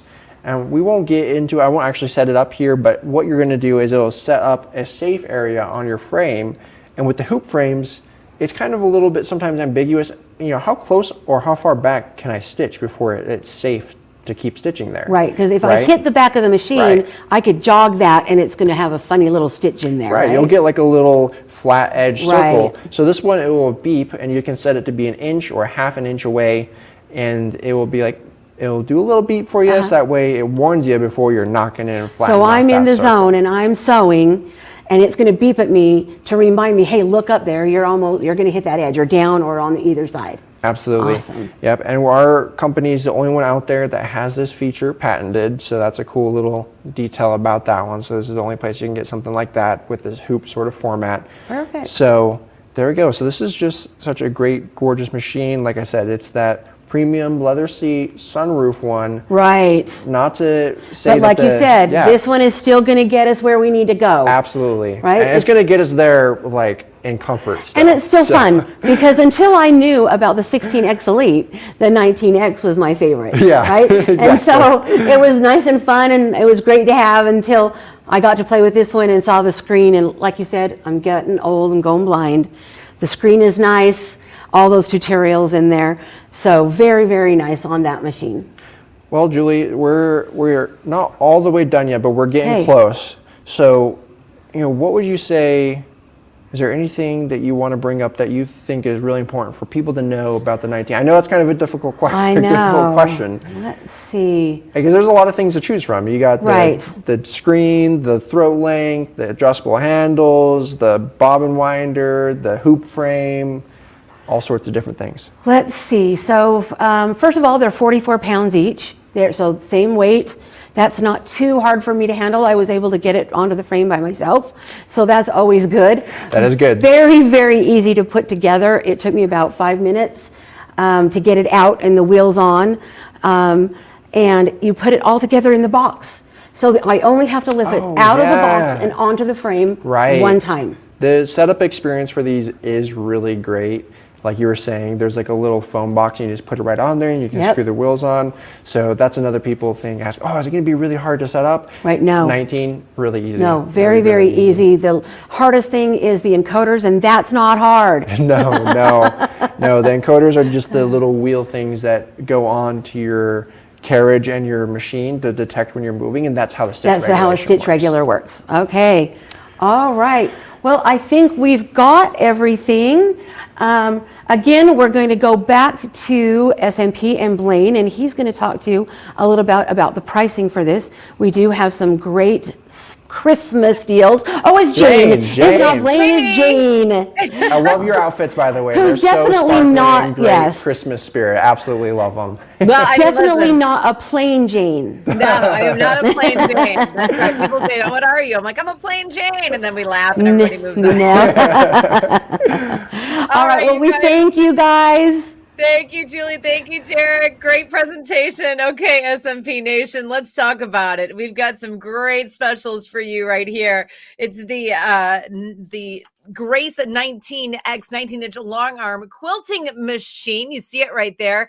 They did a fantastic job showing you this one. You're getting 20% off of the QCT6 robotics there. The Christmas pricing $64.99, but call in. There is a special 800-401-8151. That is the 19X, and you've got all of the great fantastic details there for that. And I feel like Julie and Jarek went over amazing the details there. I'm actually laughing at people writing things in the comments. And so let's move into the next one. This will be the 19X Elite 19-inch long arm quilting machine. Again, special pricing there as well. 800-401-8151. You get everything that you get in the 19X Plus. You get the large 7-inch touchscreen. You're getting the bobbin estimator. It is a fantastic machine. They showed you there in that last amazing presentation. So you must call in if you've been thinking about these and they're on your wish list. I promise you that Santa Blaine is making today the day to make the purchase. 800-401-8151. Right, Blaine? That is right, Jane. Hey, and I want to remind everybody out there too, we've got a kind of another special on the Grace, and it's the 19X Elite. If they order that head, the 19X Elite, they get a free Continuum 2 frame with it. Great. That's awesome. Thank you, Blaine. Awesome promo. That just happened. And so we got a call from Grace, and they said we can do that. So another one, if you step it up to that 19X Elite, free Continuum 2 frame. Awesome. Wow, cool. Thank you, Grace. I love that they're like, oh, let's just make this one a little bit more. Just add a little extra on top. Yeah, it's awesome. All right, Jane. Well, we're going to continue on. I'll see you back here in 30 minutes. And guys, we're going to bring in Linda Brattine. She's a national educator for Baby Lock. And we're going to talk all about the Allegro. And Linda has been quilting and a sewing teacher in the Columbia, Missouri area since about 2008. And she's recently self-published a series of workbooks to enhance her free motion machine quilting classes, and has created several patterns and machine embroidery designs. And she is just a wealth of knowledge. I always love talking to Linda and being around her. So y'all welcome Linda to Countdown to Christmas. Oh, Blaine, you're making me blush. Well, hey, every bit of it is true. And I tell you what, I've been around you enough now to know that, you're exactly everything I just said. You're so good at what you do. And you can tell that you love it just because you're always happy, your attitude, and you're passionate about sewing and teaching. So we love you coming on our shows. Oh, well, thank you. Because I do love these machines. That's my problem. It's kind of, I don't want to say addiction, but that's kind of the level it's getting to be these days. But well, yeah. You're in good company, because the SMP Nation out there, I guarantee you they feel the same way you do. But hey, I know you got a lot to cover, so I'm going to get out of here. I'll be back in about 25 minutes. We'll tell them how to get this machine. Sounds great. Well, I'm going to just let me change up my camera here so that we can get you focused in on what the showman is. So this is the Baby Lock Allegro. And the first thing you're going to notice about this Baby Lock machine is that you are getting 12 inches from the needle to the base of the machine. What does that mean for me? It means that I can do a lot of manipulation, a lot of added bulk as I'm piecing or as I'm quilting with things. This is a really big feature to this product right here, is that space. Now, in addition to that space, you're also going to see that it has a lot of wonderful Baby Lock features. For example, for those of you that don't like to use your manual, it contains a little visual aid here so that you can help select all of those decorative stitches. Now, this machine has 200 built-in stitches. 56 are our utility stitches. That would be really useful for those of you that do like bag making, garment construction, those type of things. Some of our basic quilting stitches are in those utility stitches. You're also going to get 11 one-step buttonholes. Now, I don't know, I'm of an age where I taught buttonholes that you had to do like 4 steps to get it to be done. So to have one button, press it, get it done, and walk away is fabulous. The only thing that would be better would be, of course, using your embroidery machine, but that's a whole different machine. You're also going to get 144 decorative stitches. And those that know me know that these decorative stitches can really spark your creative passions. That's what I like. And you get 2 built-in alphabet stitches. Now, I am a quilter, basically, that's my passion, but I do dabble in everything else. And I encourage quilters to use those built-in alphabets to make your label on the backing of your quilt, and then layer up that quilt sandwich. So that's using this feature that you already have. I'm going to see if I can change my camera again so you can get a frontal view so you can see some of the other great features. Once again, you've got your start on-off button or your go button. You've got your back stitch button. You've got the reinforcement or the locking stitch button. You do have a programmable needle up, needle down, which is absolutely fabulous. We have our automatic cutter, a speed control. Let's say you're new to being creative with the sewing machine. I love it because anytime I'm teaching somebody new, I take it down to that turtle speed, and then as they progress with their skills, you can take it on up. This is also really nice if you're using rulers or templates to quilt with. That gives you that that ability to slow down so you don't have to feel the rush to get through it. We also have a touch screen. Now, this is a computerized machine. I absolutely love this because a lot of the features that are on the touch screen make it super easy for you to, how do I want to say, tailor make your sewing experience with this machine. So you've got your stitch width here. It's got that little zigzag or satin stitch emblem to help you remember, and you can take it up or down. You've also got your stitch length, which are your plus and minuses here. Now here you have your forward or your back, your left and right arrows. What this does is the inside arrow will take your stitch selection up by 1. The double arrows go up by 10. And then you can always go back by 1 or over backwards by 10. The OK allows you to use your programmable stitch or your memory button here so that you can save your favorite stitches. We also have that needle up, needle down. We've got the repetition stitch. This, of course, is your memory. And if you touch the cut, what that does is when you hit the reinforcement or the locking stitch, it will automatically trim your threads. This is our 2 alphabets. We've got a mirror image, which works with some of our stitches, and that enables you to not have to manipulate your project, but you can switch which way the direction of the stitches go. If you do any kind of machine applique, that is a fabulous feature. You also have a twin needle feature, and this is really, really nice, especially if you don't have a serger, because the twin needle feature, what it can do is it can help you hem those edges, or like hem the sleeves and the base of the waist of the t-shirt, and that'll give you a finished look without having a serger. And then of course you've got your reinforcement. Now these last 4 buttons down here on the bottom are what I call my bookmark. Now it's not it's not actually I don't think bookmark is the official term, but what it does is it lets me go through my library of stitches. So the first one takes me right back to that very first number 1 utility stitch. The second one takes me over to stitch number 62. The third one, 157, and the last one are my buttonholes. But let's say I'm here at 157. What's really neat is I can touch my 10 back and I can go to 131, or I can just scoot on over. So, oops, excuse me as I'm throwing things around here. This bookmarking feature helps me go through that library of motifs so that I can find that one that I absolutely love.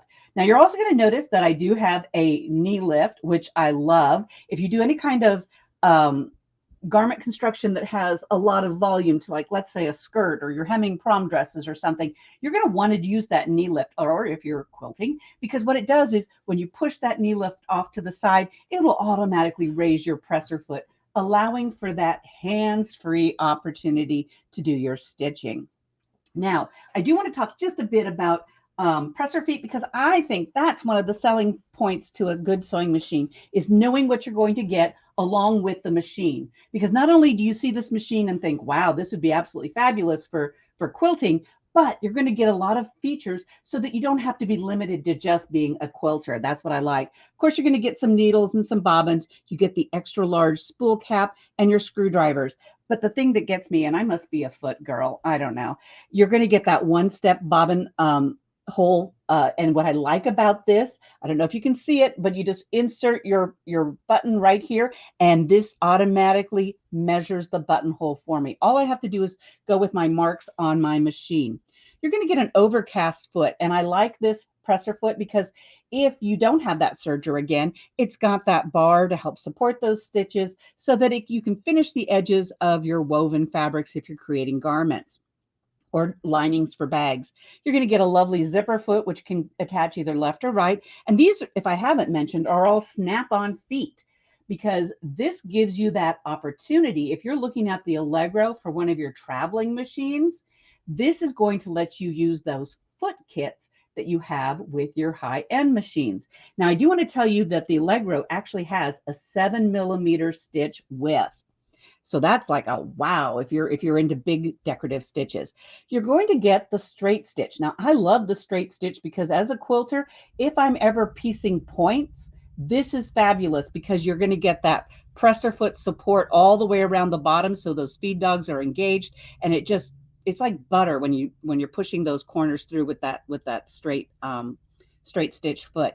You also get that quilting foot, or that 1/4 inch presser foot. And I love it. And I hope you can see that there are etched lines to help you out.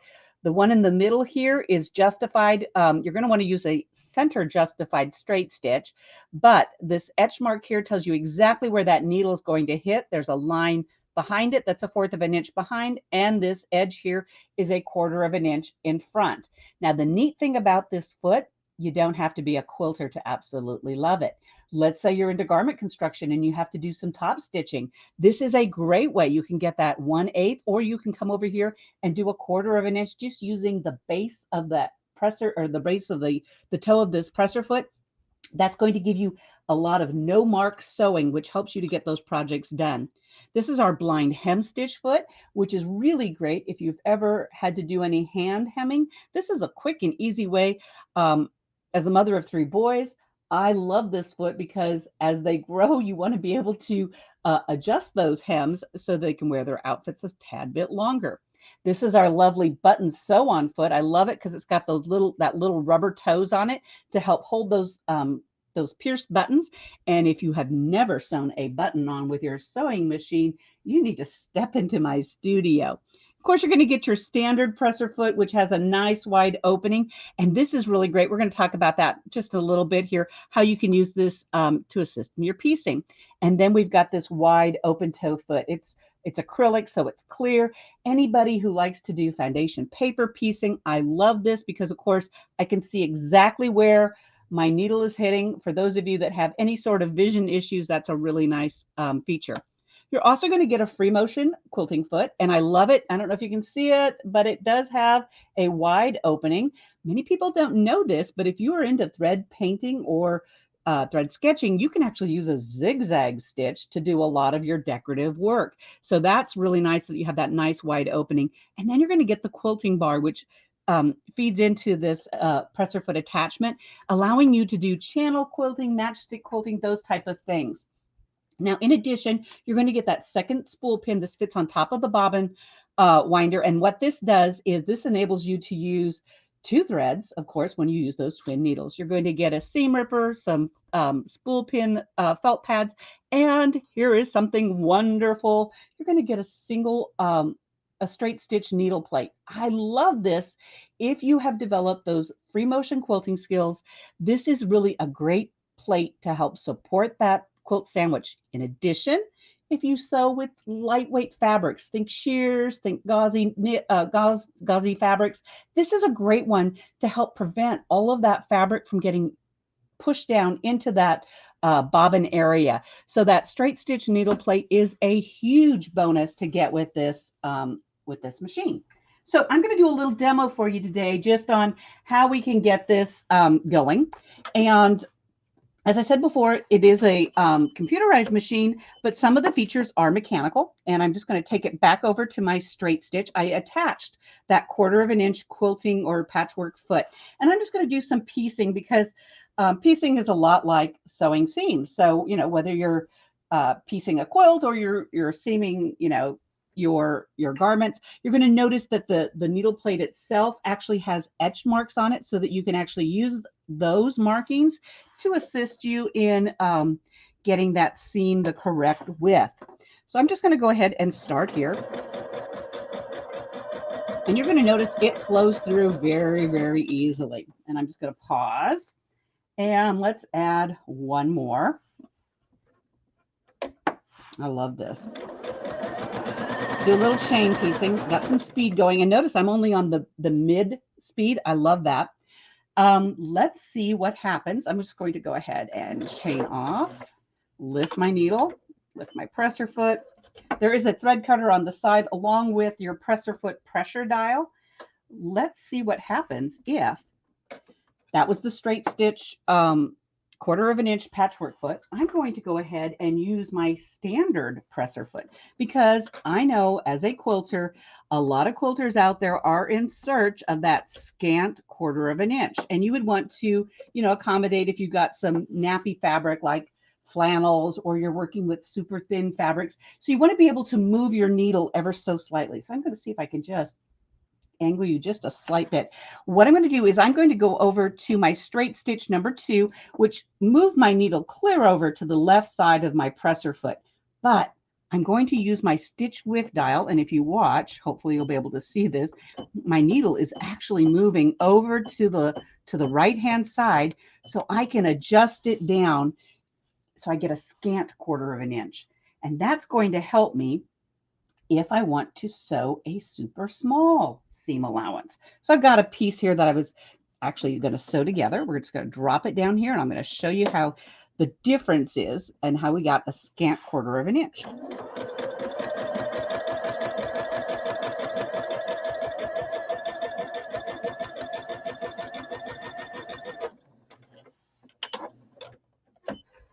I always have my needle down. I guess that's the quilter in me because when I'm free motion quilting, I like to know exactly where I'm at.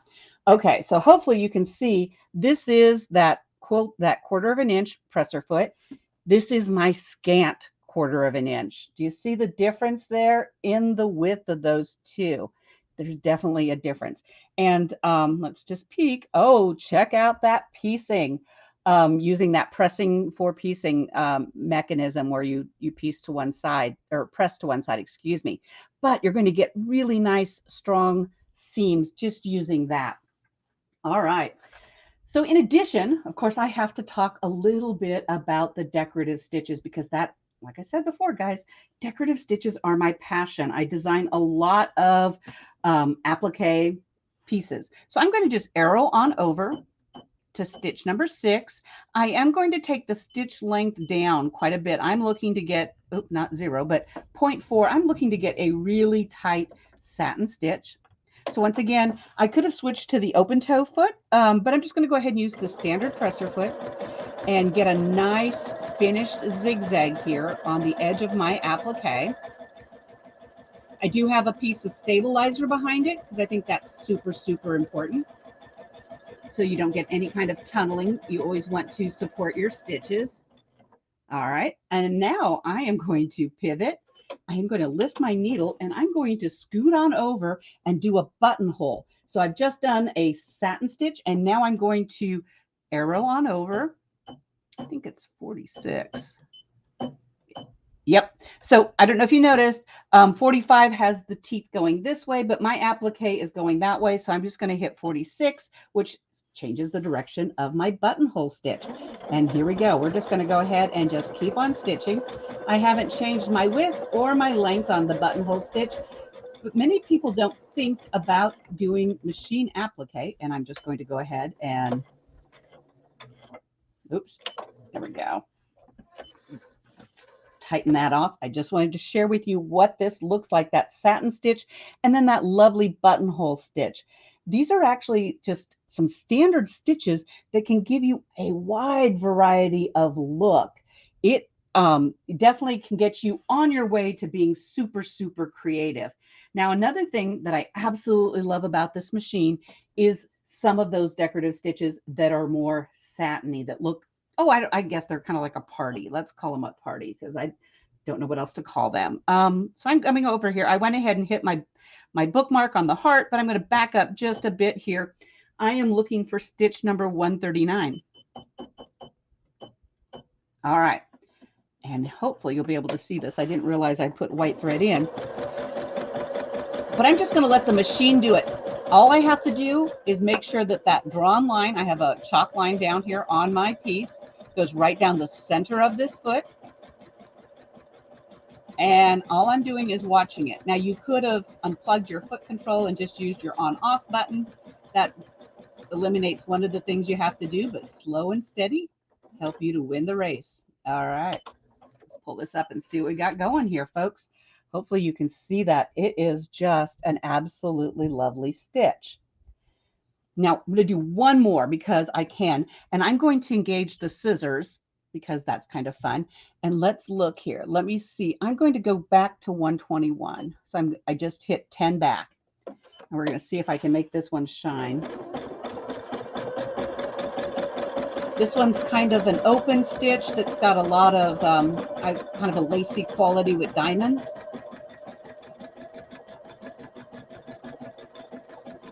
But I love using these decorative stitches to embellish a lot of different appliques. And you can also do some of the more traditional quilting features, like coming up and doing some crazy quilting and letting your machine do all the work. This is the time of the year when people do a lot of ornamental, like stockings and table runners.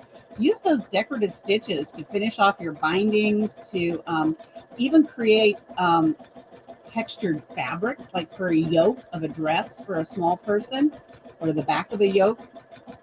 What's super, super cool. So I'm kind of watching my cadence here so I know when to hit stop. And then I'm going to touch my reinforcements button. Did you all hear that? It just cut my thread for me.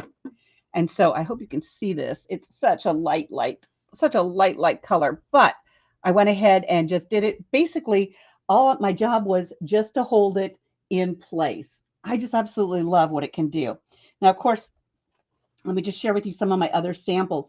These are a little bit easier to see just because of the darkness here. So we've got things like shells, you've got flowers. Once again, some of those satin stitches. Wouldn't this just be really super cool if you are sewing on a napkin or a binding? This is just taking a piece of ribbon, getting that in place and then using that ladder stitch right over it. But of course you could do a feather, and check it out. You can do a row of ducks. Who wouldn't like a row of ducks for a hemming on their t-shirt? I think that would be really cool.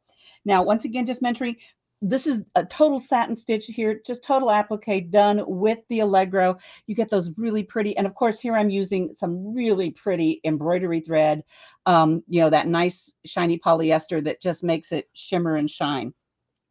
And as I mentioned before, just because it's the season, this is a crazy quilt block. It's not totally finished, but you can see how some of that shells that was a sample over there, how they just embellish the edge. It almost looks like a trim. And then of course, just doing lines of different decorative stitches can really just enhance what the features is. And this is actually a project I'm doing to create a bag using all of those extra scrap fabrics that I have. Now, some of the other things that you can do with your Allegro, because I think that's what we're looking at here. This is more of a quilt. I went ahead and hooped some organza and did some free motion quilting, and I've got this lovely butterfly that gives it kind of a 3D effect. Once again, just doing some ribbon couching here, a little gathering, some button sew-ons. This here, the spider web was done with free motion. You want to make sure that you have a stabilizer behind all of this. You can show you there's a stabilizer behind all of this, but then just even weaving ribbon back and forth in front of your presser foot can make a super cool trim, giving it kind of a retro-like look. And here, I don't know if you can see, we've got some, I believe I actually used a pleater on this to get the tucks in, but just some really fun ways to embellish those stitches. And of course, I would definitely be remiss if I didn't talk about the ability to stitch free motion quilting motifs. You do want to make sure that you know, because this 12 inches here, you do have to do a few manual settings to get into free motion quilting. Now, this is the only part I think that hangs up some people that have one of our high-end machines that are used to just pushing a button. But behind the accessory kit here, there's a button or a lever that you have to lower your feed dogs with. You want to reduce your presser foot pressure over here on the side. You want to take it from 2 to 0, and then you want to start with your tension increasing to a 7. It can actually go up to a 9. So those are some of those settings that are just manual, and that I think kind of sometimes trips up people when they buy this as a sometime use machine, because they're not using it every day. They forget that there are some manual settings that need to be done in that time frame to get this to do some free motion quilting. All right. I think I have shared just about anything that you'd want to know about this fabulous machine, except my favorite part, because I'm kind of geeky. It comes with a printed manual, which is super great. And you get the 60 days love of knowledge, I believe, with this machine. So those are some of the best features. But the neat thing is, I think Blaine wants to help you get this into your sewing studio this week. Am I correct, Blaine? You are, Linda. Linda, I got to ask you one question out there. So, you know, the Jazz 2 has been around for a while, and that's actually been SMP's #1 selling machine of all time. And then the Allegro came out, and man, everybody started buying the Allegro. But if you were going to, you know, talk to somebody and they're like, do I get the Jazz 2, get the Allegro? What would your advice to be to step them up to that Allegro? What would be the couple features you say, you know, it's just you got to have that's so much better? Okay. First of all, the Allegro is computerized. So you're going to have that easy touch, no dials. Okay. We're just putting in the increments so that we get those decorative stitches. You're also going to get that DC motor, which is really great. That is one of those other things. Let me think, what else can I tell you? You're going to get the thread cutter. You're going to get the needle up, needle down. You're going to get, the scissors, the cutting off with the reinforcement, just like I showed for those hand-free sewing. You may not realize it, but hey, Blaine, that is super important when it comes to foundation paper piecing, to have those threads cut like that. There's just some settings that are more computerized here on the Allegro, which gives you more time. It doesn't sound like much, but if I'm not having to constantly do those things, that's a lot. You know, that's why I wanted everybody to understand. There's, you know, the difference between the two. There's quite a bit of technology between the two. Both of them are great sewing machines, but the technology between the two, there's quite a bit of you know, distance gained when they went to the Allegro. And you know, that machine has just been a fantastic machine, and that's why we're featuring it here. We absolutely love it. So Linda, thank you so much for coming on our show. It's always a pleasure you being here, and we're going to tell them how they can get that Allegro then. Oh, I hope everybody gets one in their house this weekend. All right. Have a Merry Christmas. All right, guys, we're going to show you all about the Allegro. Now, this is from Baby Lock. Again, guys, this is a call-in special. Now, we do have a free bundle with purchase that you can see. You're going to get that foot kit that comes with this. The price is $12.99, but we have a call-in special. You want to get on the phone and call us right now if you've been in the market for that. So look at the throat space on that machine. This is why the quilters absolutely love this. And also the Jazz. We have the Jazz too. We have the Allegro. Both have the same throat space. Guys, we have specials on both of them. So if you want either one of those two machines, since we mentioned the Jazz, both of them are on the countdown to Christmas special. So give us a call right now, 800-401-8151. We do have some special financing available to help you out if you need it. And we're going to ship this thing free nationwide right to your doorsteps. All right, so let's bring Jane back in. Hi, Blaine. Hi, everybody. So, Jane, guess what time it is? It is time for some education, Blaine. This is what I look forward to all day. Although I get inspired and educated all day, this is really, really good. Well, I'll tell you what, we got a treat coming up for everybody next. So I'm going to let you take it away, and I'll see y'all back in about an hour. Sounds good, Blaine. Thank you so much. All right, everybody. Are you ready to get educated? Are you ready for some inspiration? Put your thinking caps on, get your imaginations ready, and get ready to be dazzled by our next presenter. I know you love her. I know you know her, but let me tell you all about Becky Thompson. She is the innovative owner of the popular YouTube channel and blog, Power Tools with Thread. I love it. Becky is a seasoned quilter and machine embroiderer who loves exploring new techniques in the stitching industry. Her channel and blog are dedicated to inspiring you to embrace new software and machine technology in their projects. Today, she's going to show us how to embroider Christmas cards. So please say hello to Becky Thompson. Hi, Becky. Hi, Becky. On stage. There I am. Thank you. Hello. Hi. We're seeing your screen right now, but it's like cool. Oh, there she is. There we go. Becky. You know what? I need a new cameraman. Can one of y'all help me out? Let me get one of my guys. Hey, Tony, you need to That's go. Right. That's right. Well, Jane, thank you so much for that wonderful, warm welcome. It is so great to be here with everybody today. You guys can hear me? Yes? We got you loud and clear. You're perfect. You sound great. I'm super excited to have you on. You are so sparkly and pretty. I'm over here schlepping in a sweatshirt because I'm Santa's sweetie, but you look like you're ready to go out on the town, girl. I went out last night and I just never changed. No, I'm just kidding. Normally when I'm crafting and creating, my hair is up in a little bun and I'm wearing like my sweatshirt too. So this is just, let's not get used to sparkly Jane. It's just for you. Oh, okay. I feel so honored. Thank you so much. All right, Becky, I'm going to let you take it away and give you the full hour. Oh, awesome. Thank you so much. Well, hey, everybody. Hi, it's Becky from Power Tools with Thread. And I'm here with you today to teach you a little bit about, or maybe a lot about, I hope, embroidering Christmas cards. Who would have thought that you could embroider on paper? But you can. And this is so much fun and it's so easy to do.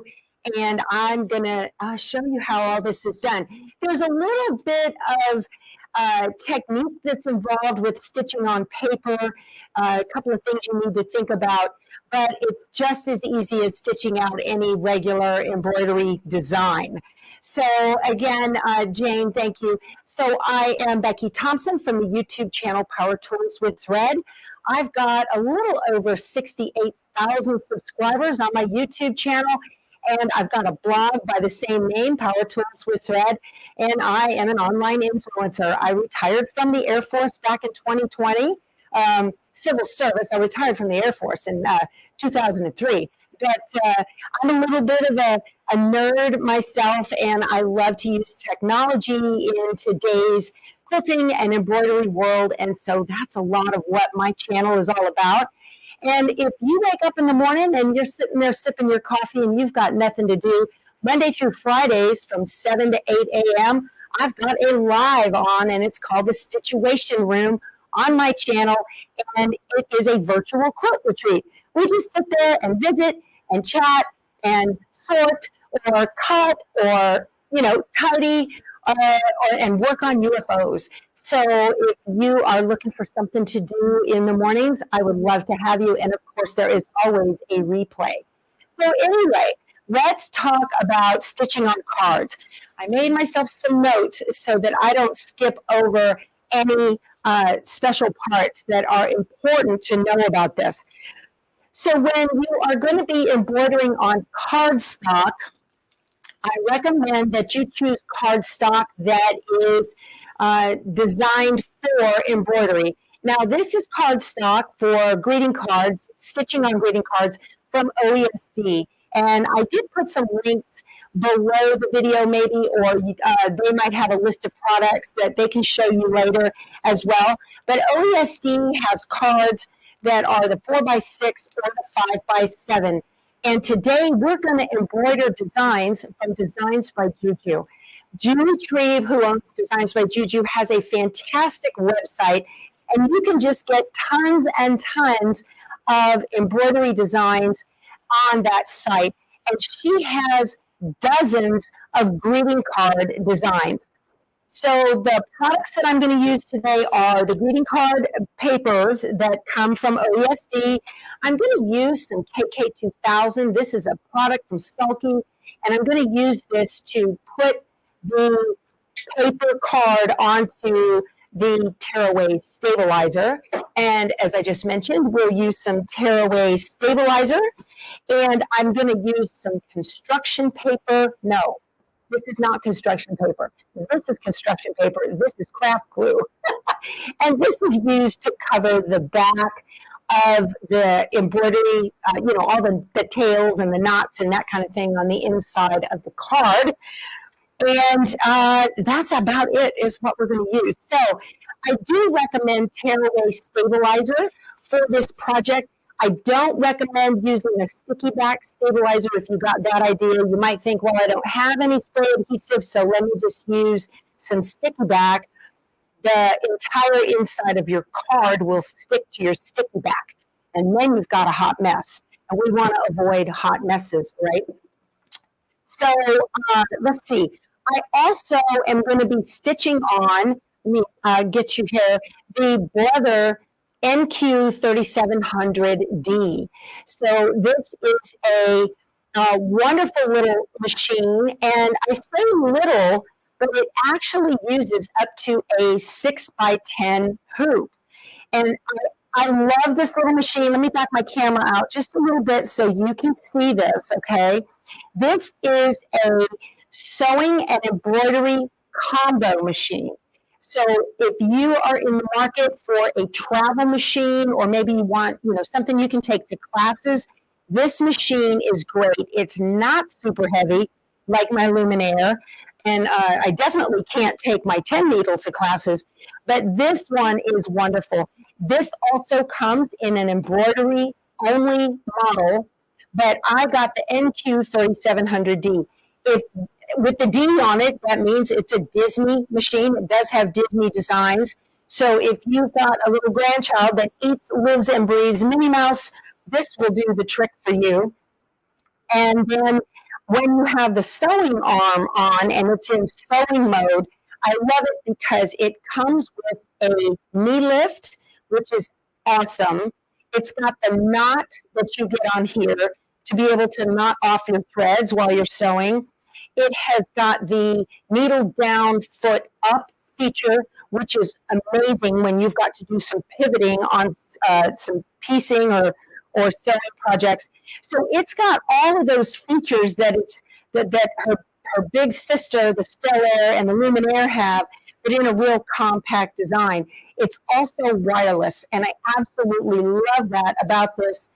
It does take a USB if you travel with your embroidery designs on a USB, but it's wireless if you want to send designs around at home and it's on the same network as your home network, then you're going to be able to send designs wirelessly. So I wanted to show you that. I downloaded the designs. Well, I'm not going to be able to show you that because my computer is doing this crazy, crazy stuff.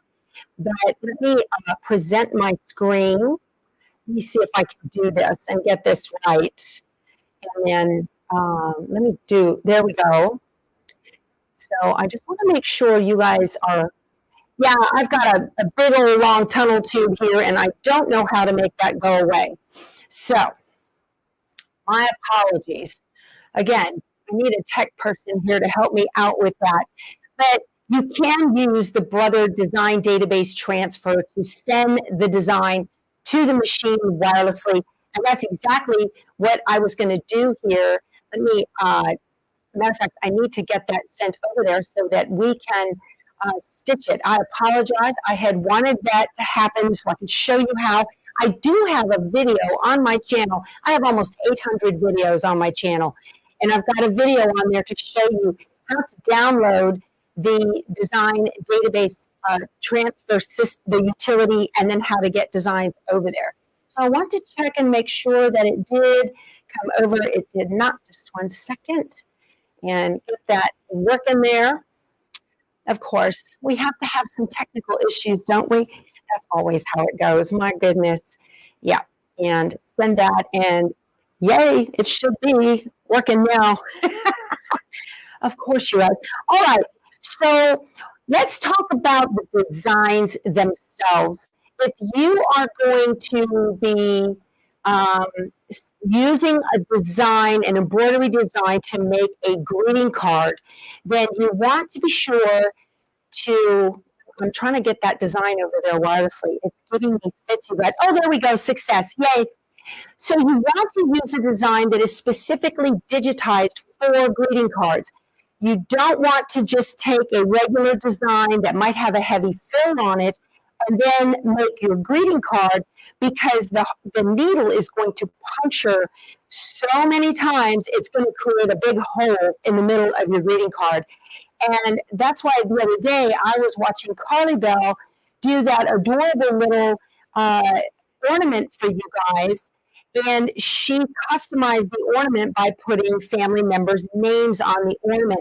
You cannot do that when you are embroidering on paper, because the way those letters are digitized, even if we're talking about fonts that are inside your machine, or maybe you downloaded a font from Designs by Juju or somewhere else, and you go to stitch out a letter like an O, what's going to happen is the needle punctures so many times that you're going to get a great big hole in the middle of your paper.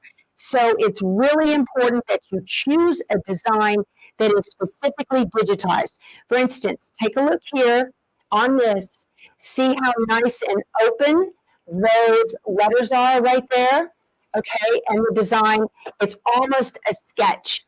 All of these have a nice open design and they are not using heavy fills. So this is kind of an idea when you see designs like this to get an idea of whether they will work for greeting cards or not.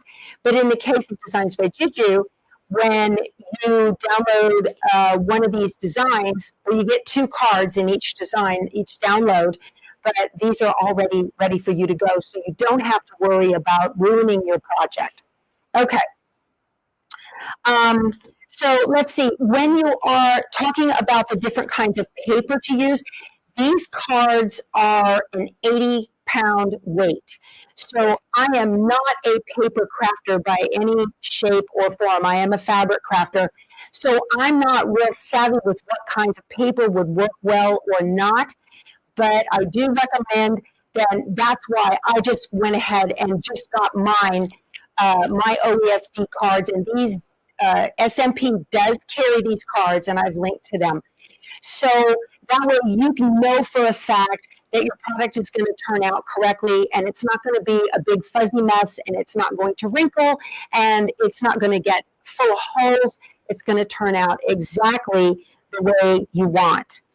Okay. You definitely, when you're using cardstock for the back, or you might decide to use your own cardstock to make your greeting card, which is perfectly fine. You can do that if you're a paper crafter. You probably are pretty savvy with paper, but you want to use something that is called solid core. And solid core paper means that when you tear it, let me see if I can get a little scrap here, and I will just, I can hardly even tear this. I'm just going to tear a piece of this out. You can see on that torn edge right there, see how it's green all the way throughout? Okay, instead of being stamped green on the front and or printed green on the outside of the paper and the inside of it is white, this is a solid core paper, and you want to make sure that you're using that kind of paper so that you don't get all kinds of white fuzzies that can be pulled up by the needle as you're stitching out your greeting card. That would be another hot mess, and you don't want fuzzies on top of your greeting card. All right, let's see. So again, now I'm using that construction paper or that type of paper. This is for the back page of the front. So in this is what the back, so here's the front of what that is going to look like. Okay, that's what it looks like. I just stitched this out the other day. And that's what the back looks like. So you've got a hot mess there on your embroidery in the back. And you do want to be able to, you do want to be able to go ahead and cover that so that nobody can see your mess. So for the 5x7, this is a 4.5x6, and it would cover very nicely in that pretty gold. And this is what it looks like. So I also, when I finished this one right here, I took some, this is wrapping paper, Mylar wrapping paper that I got from the dollar store, and just went ahead and stitched over the Mylar wrapping paper, and it turned out just beautiful. You could even sprinkle some glitter on here onto some glue if you so desired. I would be like a 4-year-old with that. I'd have glitter everywhere, and it would be here for the next 5 Christmases. So I don't even attempt glitter in my sewing room. Let me know in the chat if you guys like to use glitter. Okay, so another thing. So we talked about the design that needs to be an open design, maybe a sketch design, that type of thing. Anything that does not have a solid fill, you want to watch out for those solid fills. And again, I do not recommend customizing lettering from inside the machine. You will poke holes all over. For your stabilizer, you can use a light to a medium weight stabilizer that is tearaway. If you don't have a tearaway, you can use a cutaway if you like, but you've just got to be able, remember not to kind of bend the card as you're getting your scissors in there. It's easier just to have a soft tearaway stabilizer and not have to cut it at all if you can avoid it. Okay, and oh my goodness, and when you're tearing away the stabilizer, when we're tearing the card off the stabilizer, I just tear it away from the outside. And then I'll leave all that paper on the inside and the little bits in the inside, and that works great. So, because you're going to cover it anyway, so nobody is going to see that. Alrighty, let's talk about threads. What kind of thread should you use? I traditionally will stick with a 40 weight thread. I am using Dimes Exquisite. It's from Designs and Machine Embroidery. Beautiful colors, and I'm using their 40 weight thread. And then for the bobbin, I like to use Dimes pre-wound 70 weight bobbin thread. I need some more. I've only got a couple left in here, but this tube has lasted me almost 2 years, and I embroider all the time. So these are a great deal if you can get your hands on them. They fill them so much better, because it's done by machine. It just does such a much better job than I do. But I like to use 70 weight. You can also use 90 weight. You want something that's a lightweight thread, because as the machine does the embroidery, it's going to be tugging, and you don't want to have a heavy tug from the underside. So this is not a situation where I would make my own bobbin thread using 40 weight, okay? If you don't have one of these, then get a thread where you can make your own that's called a bottom weight, something like that. It's usually a lighter weight thread. If you want to use metallics, that's perfectly fine. If you do use metallics, you may want to use a heavier tearaway just to make sure that metal thread has got something to hold on to real good.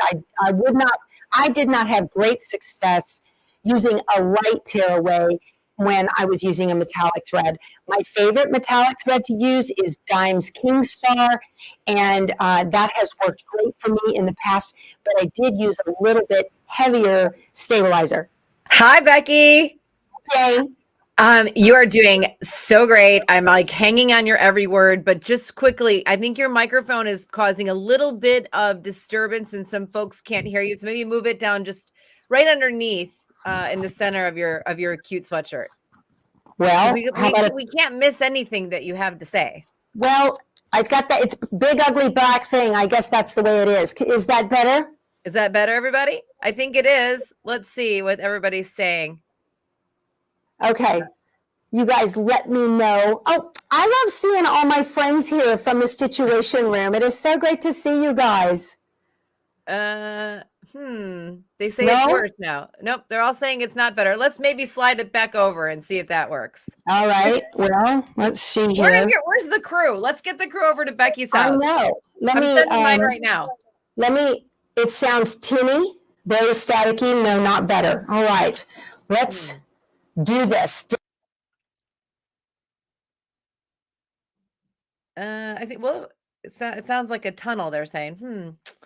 Very tinny. You know, I thought it was actually my speakers for a moment. So is what I thought. So we're going to get it fixed. I'm sure Becky will, because she is Power Tools with Thread. Someone said they're hearing you like they hear you in the morning. Oh, so whatever you do when you are you doing the same thing? No, I was using a test. It still sounds a little bit hollow. Yeah, they said you lost it. Do you do the same? Can you do the same setup that you do when you're on your channel? The problem with that is, let me see. Don't we love technical difficulties? I sure do. Test. Oh, is that better? Keep talking. Is that better? Test. It sounds good to me. It's a little bit. I can use a different audio. This is the audio now on my laptop. Yes. Lots of yeses. Great. I'm so sorry, guys.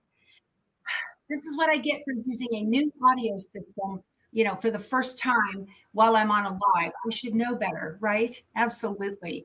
Okay, great. Again, it is so good to see all of my Situation Room friends here. You guys are awesome. Thank you so much for joining me. So did you hear half of what I said? Any of what I said? Yeah, much better. Okay, that's good. Yeah, you guys, I'm telling you. Anyway, okay, so we talked about the paper. You want to use 80 weight paper. I'm just going to go over it real quickly again. I am using 40 weight embroidery thread. I'm using a 70 weight pre-wound bobbin. Okay. Oh, I've got a Situation Room Sobe here. I see that. You guys are so nice. You heard all of what I said. Okay, good.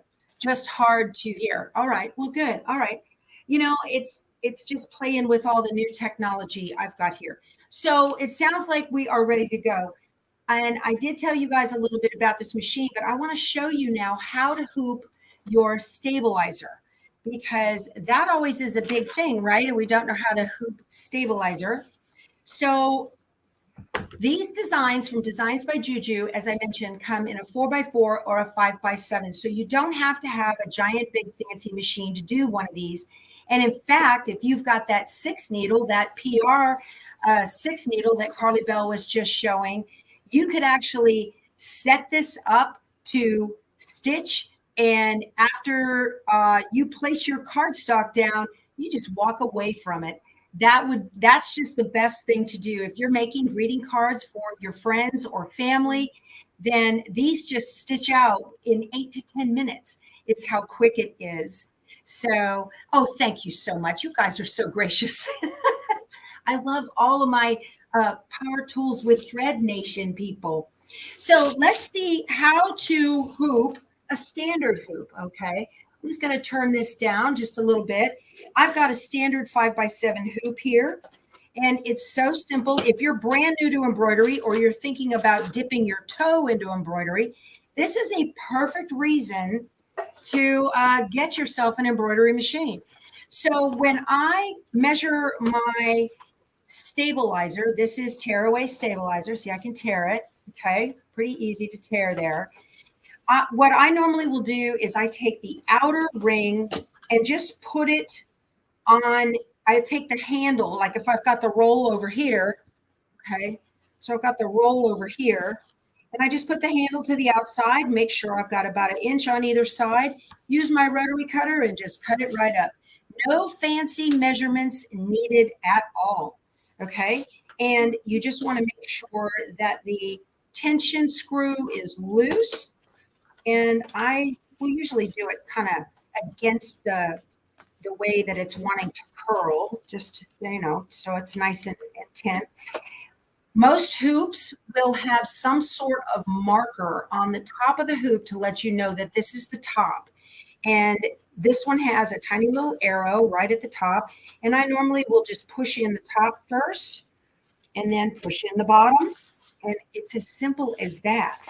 And then I will use my screw here. It has a little thumb screw to tension it in.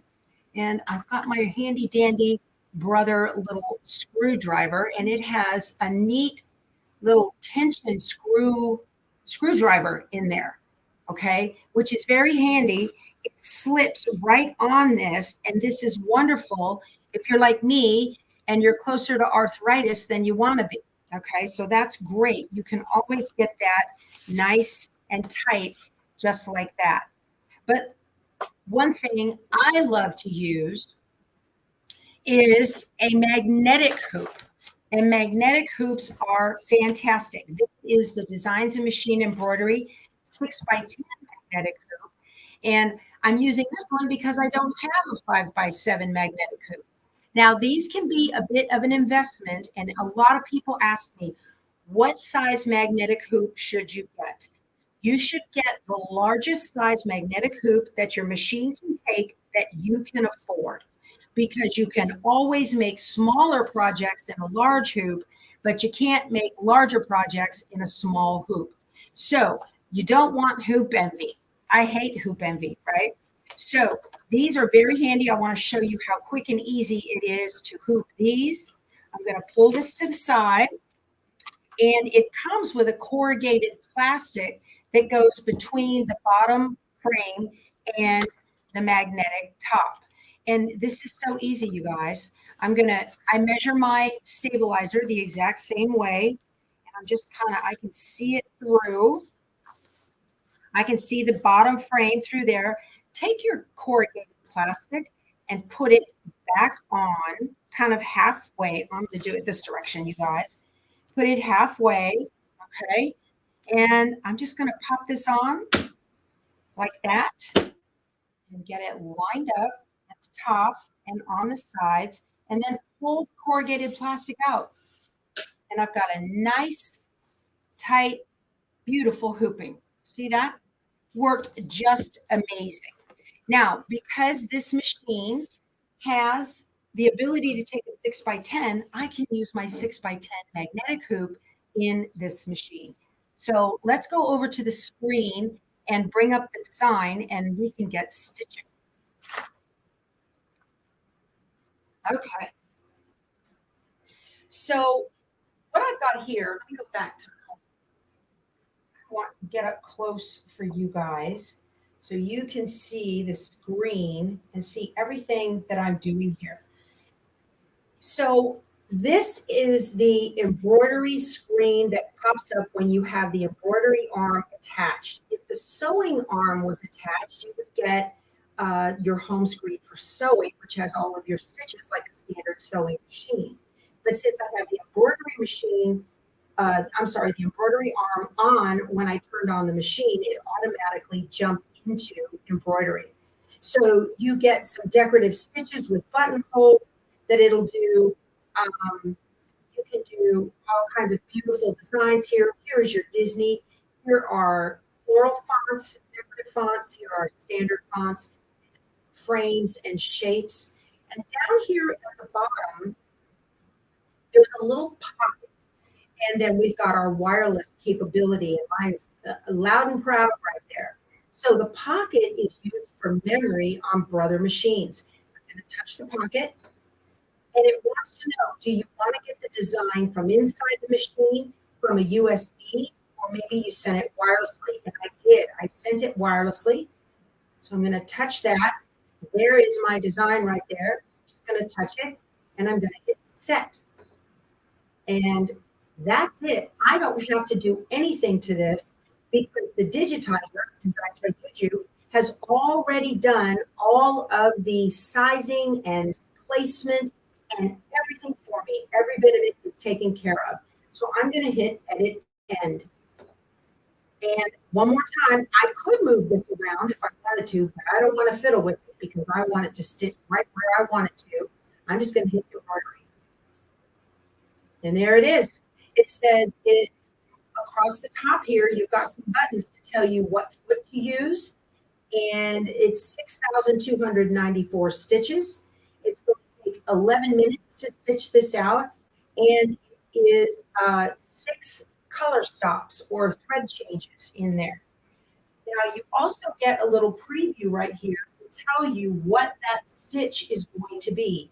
And in this case, the very first stitch is going to be on the stabilizer, not on the card itself.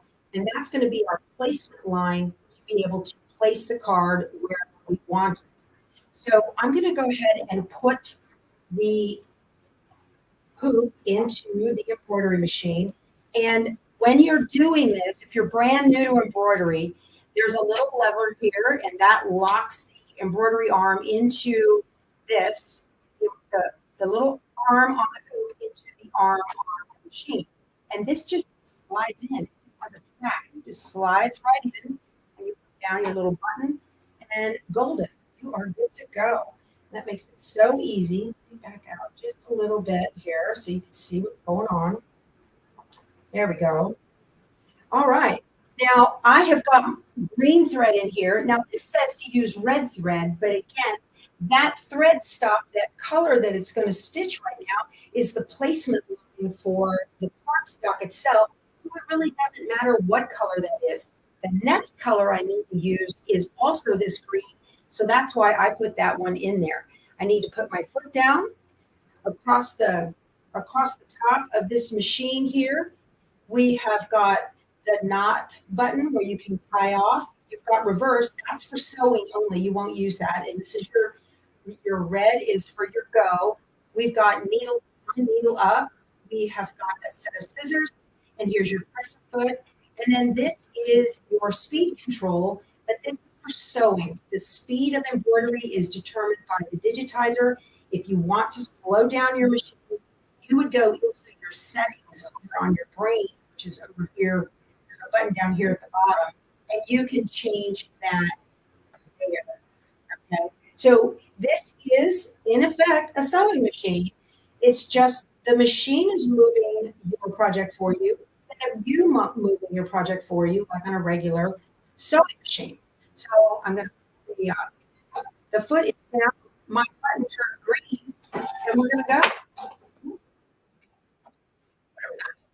My goodness. All right.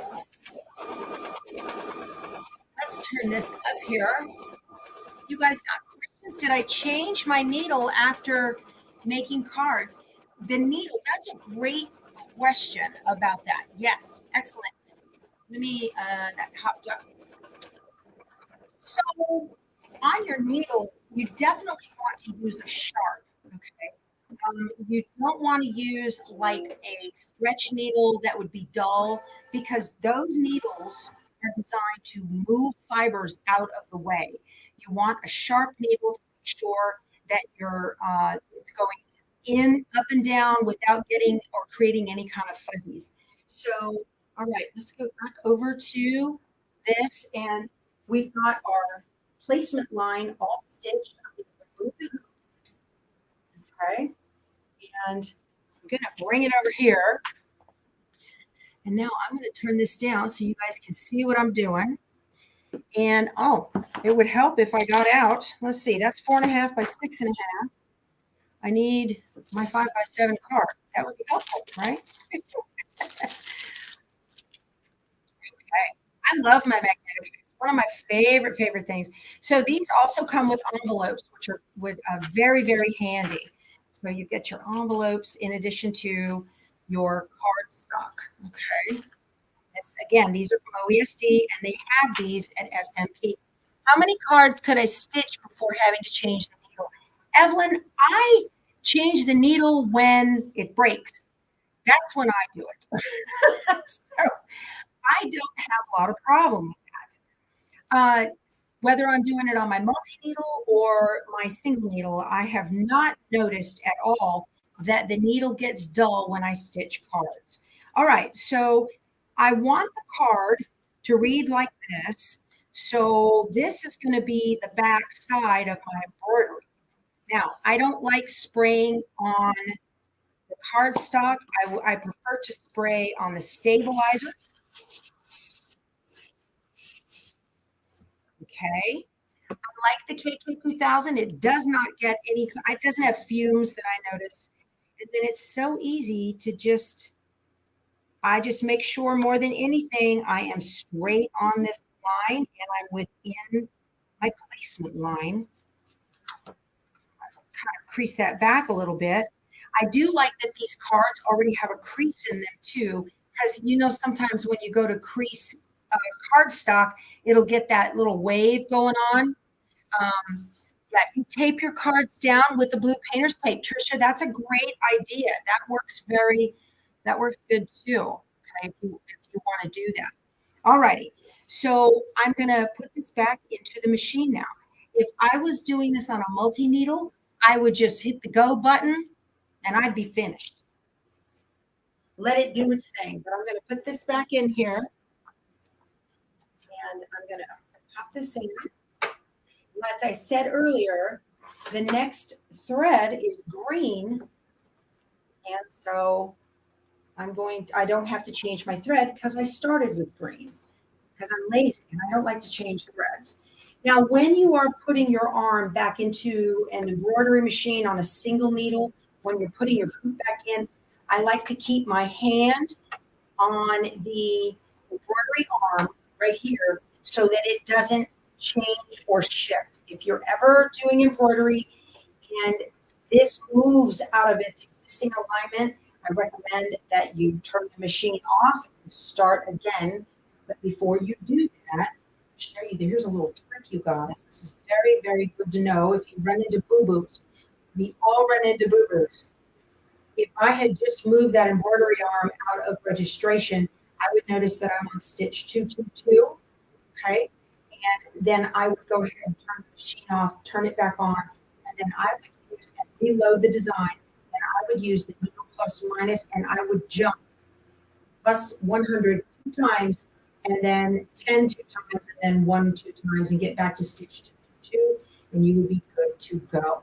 Okay, so that's how you do that. If you have a mistake. Bring it out a little bit here so we can watch it. All right, it's going to stitch the little wreath.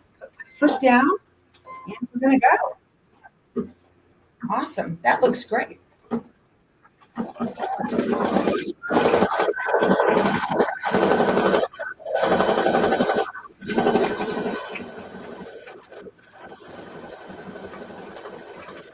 Well, Tammy, I have not noticed that the arm moves when if anything, I noticed that it just kind of holds in place. I try not to shove it with my hand at all. She said she's afraid to have it move. So you gotta love autocorrect. That's right.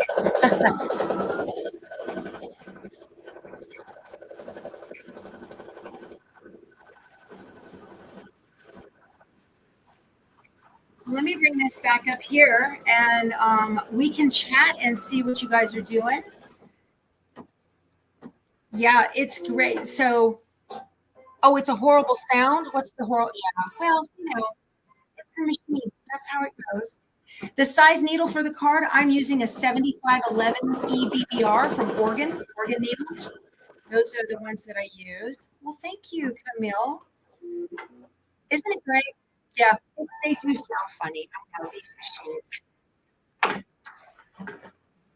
But I'll tell you, I stitched a lot of stuff on this machine. And part of it is it sounds funny too because it's stitching through paper, so you're getting a little bit of a thunk, thunk, thunk.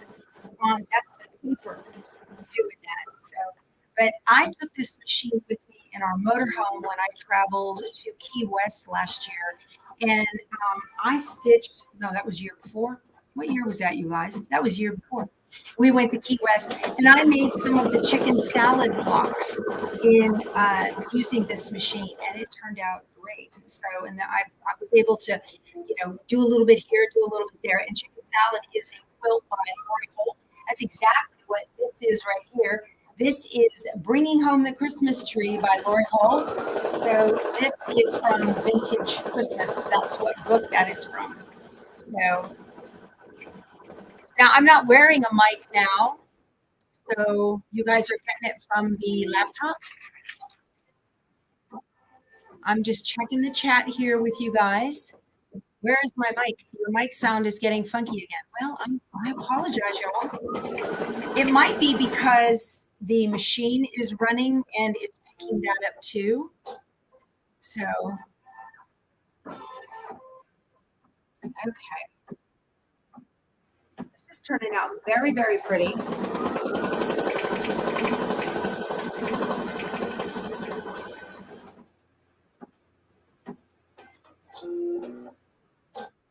Yes, thank you so much, Linda. Yeah.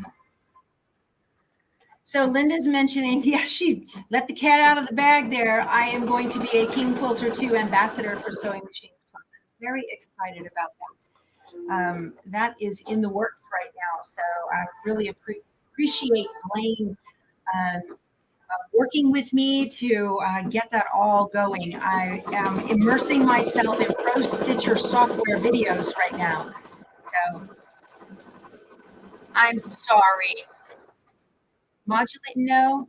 Lisa, everything is fine. Everything's working fine. It's just the fact that you've got paper on paper here stitching is what that is. So there's one thing I want to show you guys.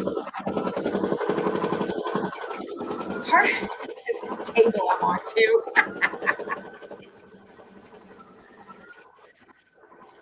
The stabilizer in the hoop, Jamie, is tearaway stabilizer. So I want to show you too. It has been cutting jump threads, but I've got some tails. So those you definitely want to trim before you go on and do other ones. So, well, you guys know all of my machines almost as better than I do. Yeah, this thing's just jumping around on the table. This one is called Gypsy. This is my travel machine. Okay, so what I need to do now, I'm going to take this out. And you can see here, I've got some tails that were left from the stitching. You definitely want to clean those up before you go any further because they can get caught up in future stitches. And we don't need that. So I'm going to turn this down. And I like to keep all of my little tools that I'm going to need in a clear little bin right here. And that way I'm not forever looking for my little scissors and whatnot. And to trim my tails, I like to use these little snips. They are from Femore. And then I have got a pair of Revlon eyebrow tweezers. And they work great. So I will just pull up the tail and give it a little snip there. So if you have an embroidery machine that does not, see, these were at the beginning. If you have an embroidery machine that does not cut jump threads, I used to have a little brother PE 770. That's what I started on. And it did not cut jump threads. So it's very handy. You're going to want to stop before you go further and make sure you get all of your little threads cleaned up so that they don't get tucked under other bits of embroidery. Okay. I've got a little lip right here. There we go. Put them back into my my little tub so I know where they are. And I'm going to slide this back in. There it goes. Put my hand on it and hold it still. Push it. There we go. Now, I want to show you guys how I change my threads. Be sure you can see everything here. Back out just a little bit more. There we go. And I have got lift this up. I've got a thread tree behind the machine right there. And that has got all my threads on it that I'm going to use. I love to use that little thing. And I moved it over here just for this.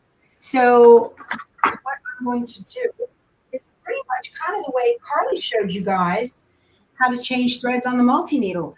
I'm going to leave a tail here in the front from the thread I just used. And the Designs by Juju printout that you get that comes with your designs will tell you what colors you need in what order. And so the next one I need is like a dark red. And that's very handy to have so you can get everything all lined up. And if you don't have the particular thread brand that is listed on the paper, you've got color blocks that you can just match to your thread colors. So I've got the two tails right here of the old and the new. I just kind of twist them so that they think they're one, and make a loop and pull it through. There we go. And then I reach in front of the needle and unthread it, and then pull the new thread through. Now I like to use a thread tree, or in a pinch, I will put my thread in a coffee cup behind the machine so that your thread comes from over the top and down. Embroidery thread, because of the way it is wound, likes to come from the top down. It's not real happy when it is, you can use these horizontal tools, but embroidery thread likes it better when it's working from the top down. And then this machine has that semi-automatic threader. Just pops right in like that. Put my foot down, and it's going to stitch the bow at the bottom of the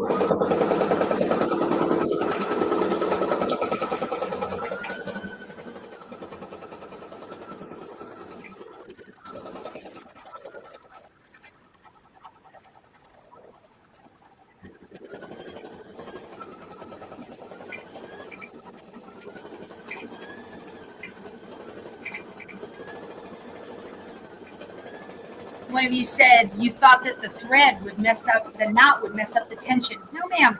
Those tension discs are open whenever that presser foot is up, so it just slid right through. Now, it doesn't like to go through the needle, so that's why I unthread the needle from the front and pull it toward me, and that worked really well. So, yes, exactly, Patty. That's exactly right.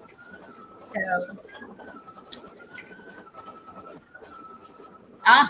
Burrito upgraded her Innovus to a multi-needle. Good for you. Yes, I've got the PR 1055 right there. That's Spanky, my 10 needle machine, hanging out. Those of you that were with me this morning, you can see that the Peace on Earth finished up nicely, and it's hanging great on the back of that little hanging sleeve that I put on this morning with those triangles.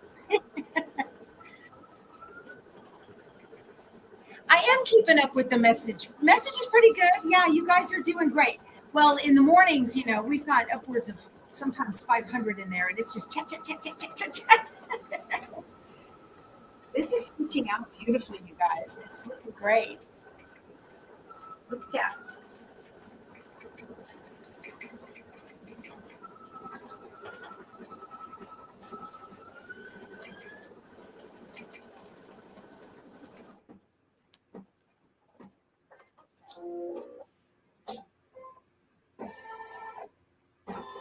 Okay, we're going to do a thread change again.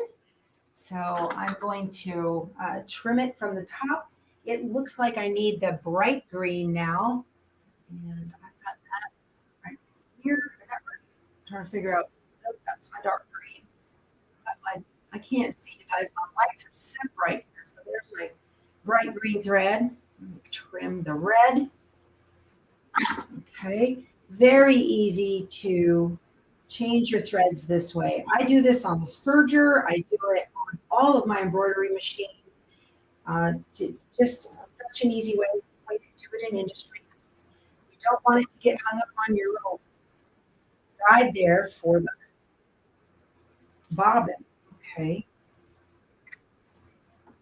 And thread the needle and your foot and ready to go.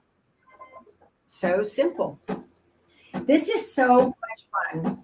Yeah, I wouldn't, I don't think I'd give one of these. We talked the other day on the morning show, the Situation Room at 7 a.m. Monday through Friday. We talked about giving these to people you love, right? Your bestie, something like that. Somebody who's not going to toss it. And some people said that they're really good friends with their mail carrier. So I think that's great that they would make one for their mail carrier. I think that's wonderful. So it is the size of the needle. I don't need it. Oh, you don't need jeans. Yeah, okay, jeans for paper. I think I got that, right?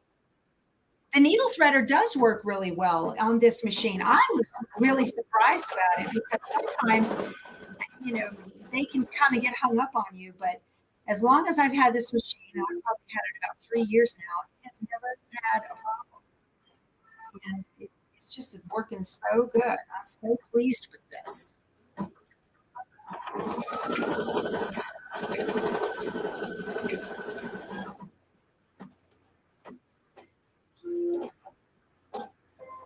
Yeah, what are you guys sewing on right now? Please leave a comment in the chat. Let me know what you're doing. Do you have Christmas cards in your plans to do any embroidering on your cards? So, yeah, you love your postal workers when they leave you stuff from SMP. I do too.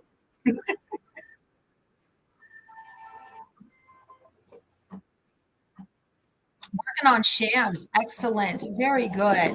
Yeah, that's great. Christmas tags. The other day, I got a new template for old cozies. And so those are on my to-do list right now. Old cozies. I've got some that a viewer mailed me years ago, and I still use them all the time. Okay, let's go back to the machine and do a thread color change. We need, oh, it's going to do the trees all around the outside, and that is in a bright red.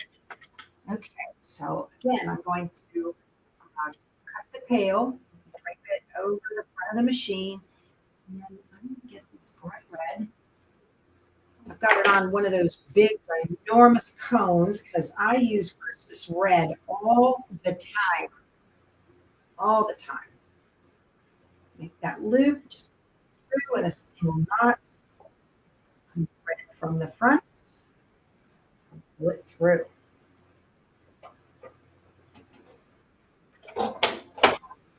Wonderful. Put the foot down and we're off.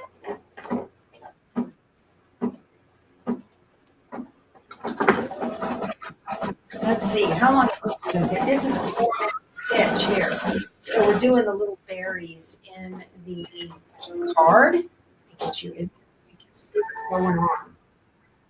Now this is really interesting. It finishes a trim, and a trim in the embroidery world means to cut the threads underneath so that it is trimming. This machine does trim the jump threads for you. And you'll see the machine goes back again, and that is how it gets the tails out of the way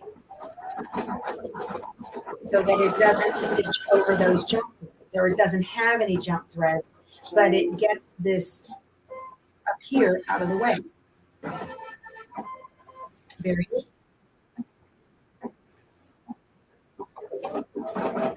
I've got it too. There we go.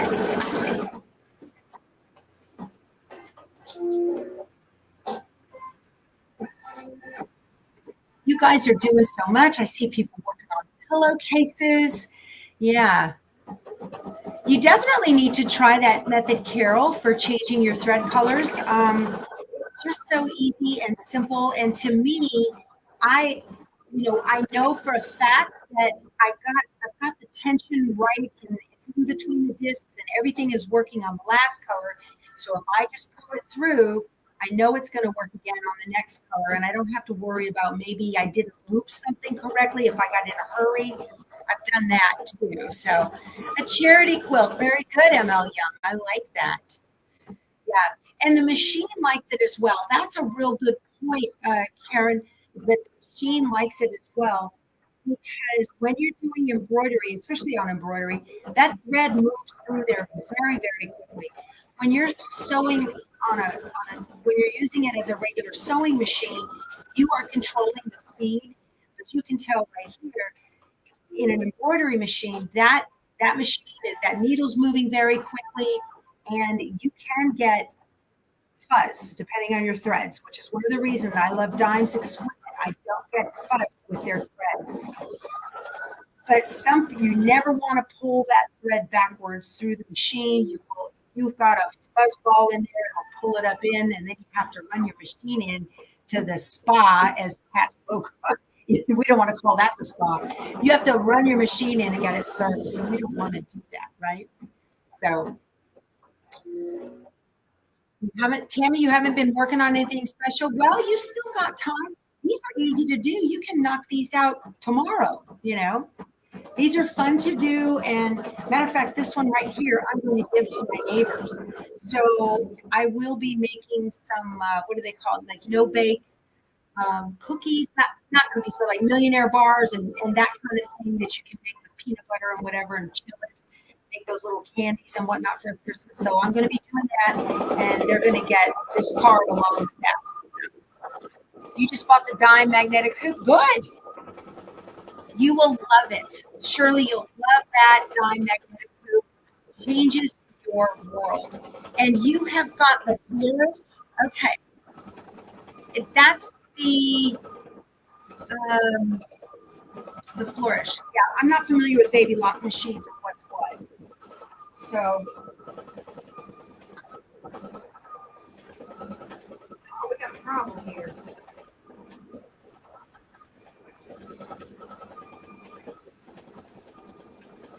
I've got something going on here that I'm not crazy about. I wonder if it's going to go around twice. Let me show you guys what's going on. It's punching holes, but not stitching in the holes. That's not supposed to do that because I did this same stitch on this card. Christmas trees, top and bottom, and it worked out just fine. Okay, I'm going to stop this. So, here's a really cool thing about machine embroidery. One of the things that I absolutely love about machine embroidery is that just about every single thing is recoverable. If you ever have a mistake, don't freak out and don't take it out of the hoop. You can always, pretty much always fix it. I mean, the other day, I had this top, I put it in our Facebook group. I've got a Power Tools Friend Facebook group. And I had this wadded up under the machine needle, and I was able to fix it and keep going. So you can always fix something if it doesn't work.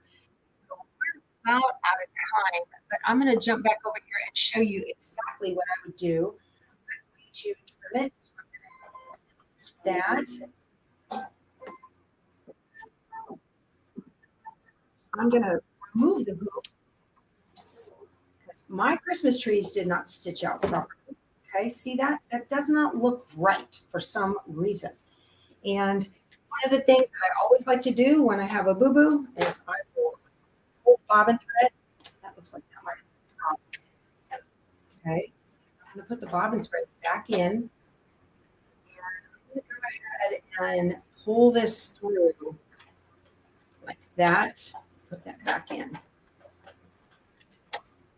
And just like Carly Bell showed you guys, the most important button on your screen, your needle plus minus. I'm going to hit the needle plus minus, and I'm going to go back one stitch and tell it okay. And then I need to get to where we're doing the Christmas trees. So I need to go, let's see, put the hoop in.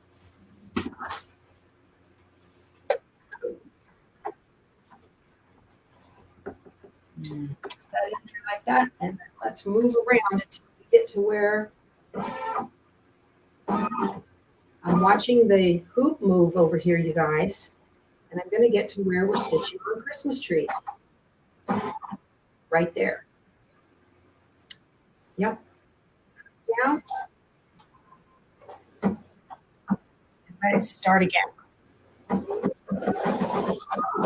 There we go. That's what I wanted. See? You can always recover.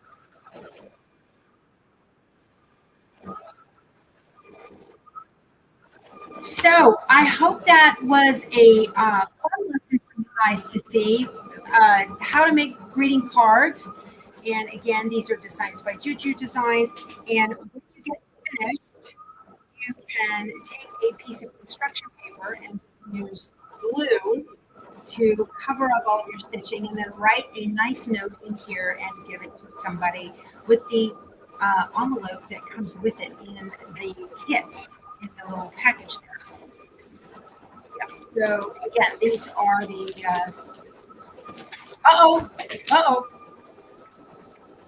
what happened? Something wrong? You're okay, Becky. Oh my gosh, what a great demonstration. Everyone loves it. Everyone loved it. Everyone's still chatting about it. I have two questions because I know we're close to time. Somebody wanted to know what stabilizer you have in the hoop, and then how do you remove it? Oh, that's a good question. So let me do that right now. Let me do the cut. So the stabilizer I have in the hoop is a medium weight tearaway. It feels like paper itself. So I'll just show you guys, okay? And to remove it, you just literally, well, let me put this, I don't want to do it up in the air. So I'll turn this down here. I also have another video on my channel of how to make these, and everything's working great. I don't have a rotary cutter handy, but you can just kind of tear these away on the back. It just tears out just like this. Oh yeah. Yeah, look at that. Yeah, so it didn't go all the way around, but I will tear it out just like this. And it just kind of comes up and away. It likes to hold on because it's got that KK2000 on the back of it. Right. Right. And and you're also pressed for time, so certainly you would do that with a little bit more delicacy. Yes. Yes, I know. I wouldn't rip it out of there. And then I do not bother. I might trim these tails down a little bit because they're pretty long. But you just cover it. But then I would just cover it up with that paper. That's right. Love it. And then somebody had said maybe you can punch the wreath out and use it as an ornament. I love that idea too. Oh, that's a great idea. Yeah, you could actually use your scissors and kind of trim around it just a little bit. That would be wonderful. Yeah. See, we got all the imaginations flowing, Becky. Once again, I know. You're the best. Thank you for joining us. And once again, tell us how we can find you, your show, and your blog. Okay, so I am Power Tools with Thread on YouTube. If you type in Power Tools in the YouTube search bar, first you'll get DeWalt, and then Milwaukee, and then me. So I come right up, and then my blog is powertoolswiththread.com. And we've got a private Facebook group with over 30,000 members in it. Same name. Please join. It's a wonderful place for inspiration and get questions answered and all of that. It's wonderfully supportive. So I want to thank you guys so much for having me. Thank you to all my Power Tools with Thread viewers who came to watch today. you taking time out of your day for me. I appreciate it so much. Well, Becky, So, you're amazing. Thank you, Blaine and Jane, for Thank having you. me on. And listen, I would be remiss if I didn't show you my project that I was working on in honor of your Air Force service. Oh, thank you. I took old frames and I just embroidered an old denim and a couple of different buttons from some old uniforms. Nice. Isn't that Yeah. cute? Off Yeah. we go into the wild blue yonder. Love it. Because you know my parents are both Air Force veterans, so I'm very appreciative. Thank you very much for your service, and thank you for your time today and all your inspiration. Thank you so much for having me. You guys have a very Merry Christmas and Happy Hanukkah to all my viewers, okay? We'll talk to you soon. Bye. Okay, You guys thanks, go sew Becky. something. Ah, she's the best. All right, Blaine, I'm going to bring you back in because I know we're a little bit over time. Hey, Jane, that was awesome. And like a big shout out to Becky. Man, what a great demonstration that was. And I know everybody was loving how to do that on a card. So that's very So cool. creative, and we're so happy she's here. But you're right. We've got some exciting things coming up next. I know we'll see you back here in just about 30 minutes, Jane. But guys, we have got Kelly Latreille coming back in. Y'all know Kelly's the do everything at Juki. We've introduced her many times, but guys, we are talking about a very exciting combo today. And I tell you what, man, you're going to be blown away by those machines. And we've got a price that's unbelievable on this. You're basically going to buy a sewing machine, and we're going to throw the serger in absolutely free. So she's going to be talking about 2 machines. So y'all welcome Kelly back to the show. Thanks, Blaine. How you doing? I am doing great, and I'm so excited about this product. And I know, you know, we're the only one in the world with this combo right now. I'm sure next week other people will have it, but right now we're the only one that has it. And I don't know how long this is going to last either, because I think if we run out of the machines, or Juki runs out of machines, the combo goes off. You're so right. Nobody else about will that. have it. All right. Well, hey, Kelly, we're going to let you get going, and I'll come back in about 25 minutes, and we'll tell them how to get it. Thanks so much, Blaine. And Blaine's right. These are 2 high-quality Juki machines for the price of 1. And if you don't know about Juki, Juki is the largest industrial sewing machine in the world. We actually began in 1945 with the home machines and started distributing them in 1947. And then in the early 50s, we shifted to industrial sewing machines as a major part of our business. But what I like about that is we take that industrial sewing expertise and we put it into our home machines. So let's take a close look at both of these machines so you know exactly what you're getting along with that Juki quality. So first off, this is the HZL X3000 sewing machine. It has 180 stitches built in. It also has 7 beautiful professional buttonholes, letters and numbers. So I took some time to play, and I love to play with sewing machines. And this is how beautiful those 180 stitches stitch out. They're just awesome. So how do you find them? We have them nicely categorized up here. I have utility stitches, and that includes stretch stitches, overcasting stitches, all those stitches you need to quilt or to create garments, and embroidery.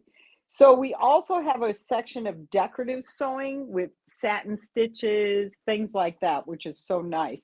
And then we've got letters and numbers. And in the front over here on the left, I have a thread cutter. I also have a reverse button so I can lock the stitch in the beginning and at the end of my seam. I also have a go button. So if I unplug my foot control, I can just simply lower the presser foot and press that button, and I'm ready to sew. This here is the speed control. So I can also adjust how fast or slow I'm going on the X3000. I have tension up here, and I will tell you that this stitches out absolutely beautiful. Let me do a straight stitch for you, just to show you that beautiful stitch quality. And there goes my stabilizer. So now I'm going to use the button, and we're just set up for a standard straight stitch. You can see it's going a little slow, but I can speed that up. And when I'm done, I can just cut my thread and I'm ready to go. Let's take a look at that stitch quality. Absolutely beautiful. So I have it on straight stitch. If I move the width adjustment, this is my needle position. So if I'm top stitching or edge stitching, I can move that needle far to the right or to the left, wherever I want to get that top stitching. If I go to a zigzag stitch, I can adjust the stitch length and width, and the maximum width is 7 millimeters and the maximum length is 5 millimeters, which is really a good, nice long basting stitch. So you have those options. Up here on the top, on the side of the machine, if I touch this button, the machine will automatically lock, reverse that stitch at the end and the beginning. It will also cut the threads automatically. The other thing that's really nice is I have a needle up down. I can put the needle in or out whenever I want to. And that is a really nice feature for pivoting and placement. These are the groupings of stitches. So when I'm on straight stitch, I can access all of these stitches. When I go to the heart, I can access all of my decorative stitches. And then when I go down to the letter, I can then program in decorative stitches or lettering. So let's give that a try. I am going to just line it up. I'm going to grab my stabilizer real quick. There we go. So I am on the lettering. So what I'm going to do is type in Juki. So I'm going to start with an uppercase and then go to the lowercase letters, which I'm going to go down to 46 for the U, and then 36 for the K, and then 34 for the I. All right. And stabilizer always makes these letters look nice. So I'm going to put that underneath and I'm ready to sew.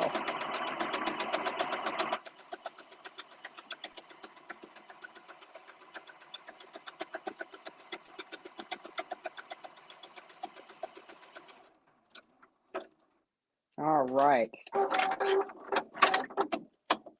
And look how nice that lettering came out. Beautiful.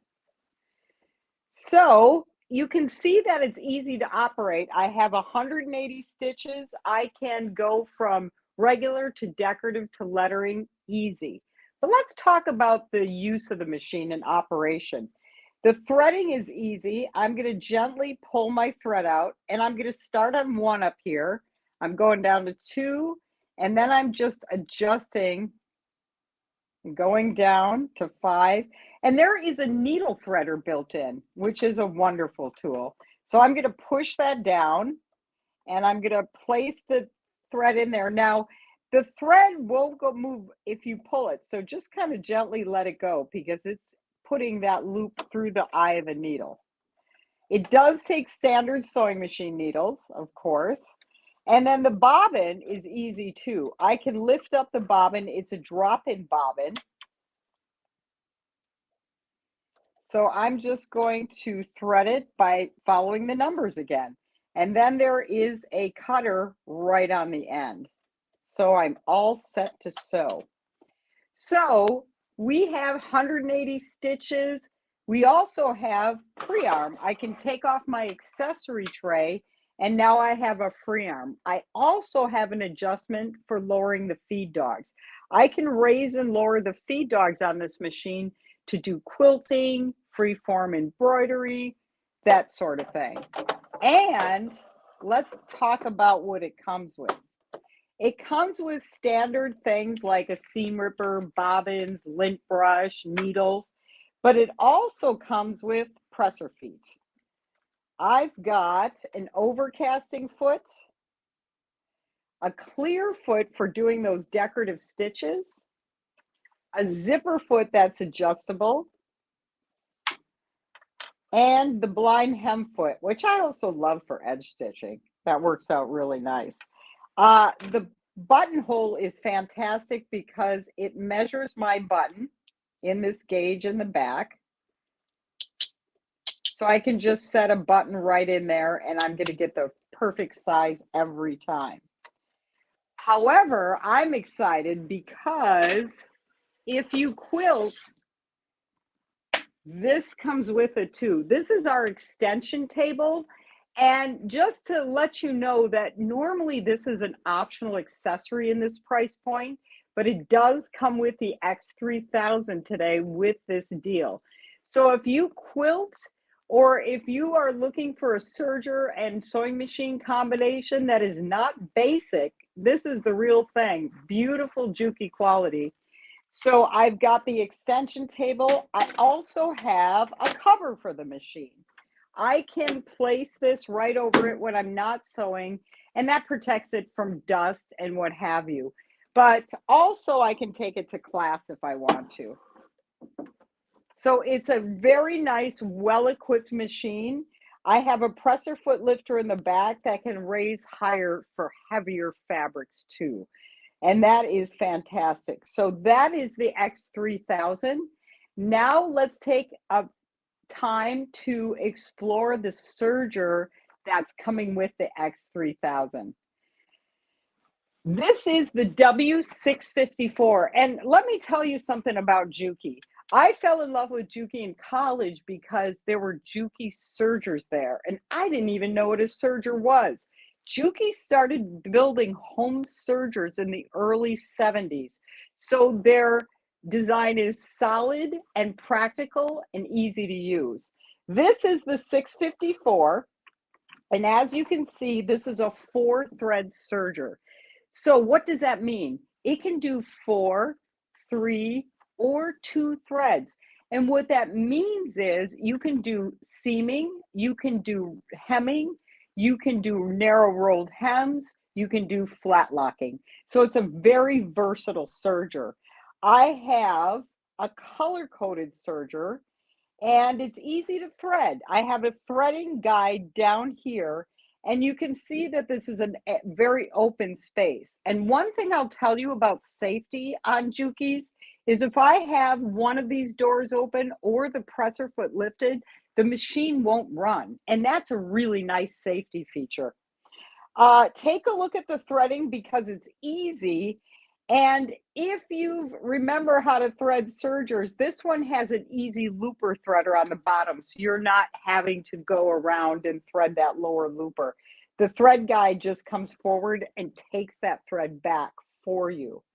So if you're never serged, because I love to read the comments from Sewing Machine Plus customers, and one of the things I learned is that there's a lot of people who haven't serged yet. So let me explain the basics. You have an upper and lower looper in a serger. You also have 1 or 2 needles. And what happens is, unlike a sewing machine, the serger forms a stitch on what's called the stitch finger. The loopers are making the loops and the needles come down and hold everything in place. That's it. That's all that it does. But it does it really well and gives you that professional seam. And I think beginners, seamstresses should start with the serger because it makes easy garment sewing so much fun and easier. And while I'm down here, I'm going to show you that stitch finger. The stitch finger is right here. I can eliminate that to do a narrow rolled hem. I just move this lever to the back and now I have a narrower stitch. That is a really nice feature. I also have a cutting width on this machine. I can widen and narrow the lower blade so that I can cut more. And I like to move this wider for heavy fabrics on a 4-thread. Or if I'm doing a rolled edge, sometimes I like to bring that up because it forces more fabric to roll over, okay? So I'm going to re-engage the upper knife here. And I want to tell you that the presser foot is snap on and off, so it's easy to get off and on. And let's take a test run. Now, a couple of things on the side you're going to want to know about. I have a stitch length mechanism right here. When I take it to a higher number, it's going to loosen those stitches and make them longer. If I take it to a lower number, it's going to bring them closer together. I also have differential feed. Now, differential feed on a serger is a game changer because it enables you to manipulate the feeding system. On a serger, we have 2 feed dogs. When I move the differential feed to a larger number, it is going to have that front feed dog take a larger step, feeding more fabric in, so you can do things like gather, ease in a sleeve.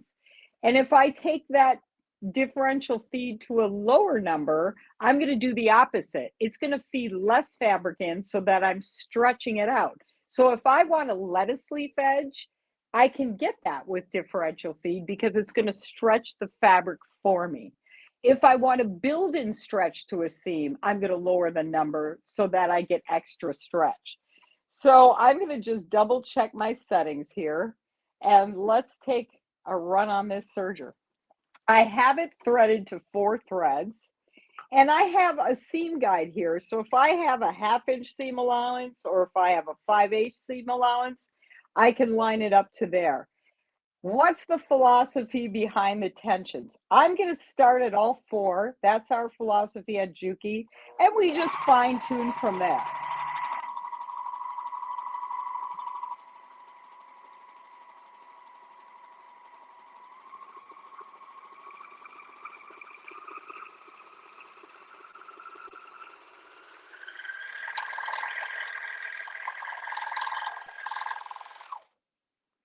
What I want for the perfect tension is I want those loopers to meet directly on top.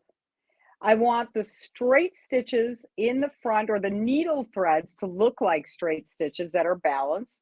And I want them to look like tight dots in the back. Well, not tight, but little dots in the back. And that is absolutely perfect, in my opinion. When you're serging, people get really stressed out about tension. Don't. You're in control. So I'm going to start at 4 and fine tune from there. Let's try a heavier knit. This is a velour that I picked up.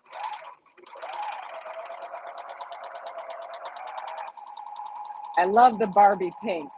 So you can see that kind of stretching out. So I'm actually going to up my differential feed.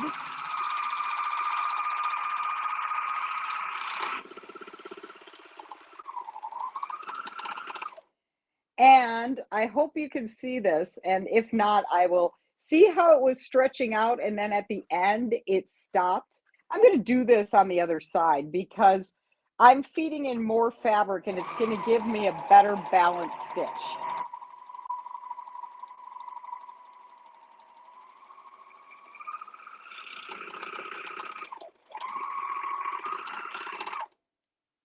See, that is a much more nicer balanced stitch. Okay, let's try it on a lightweight knit. Now, normally, yes, I would put the wrong sides together, but I think this print on this knit is so pretty.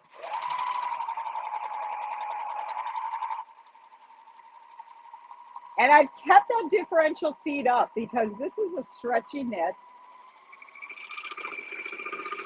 So let's see what we get. Absolutely beautiful. And I'm going to say that the loops are not quite meeting up at the top. So I'm going to, instead of messing with the tension, I'm going to bring that cutting width up a little bit and see if that helps.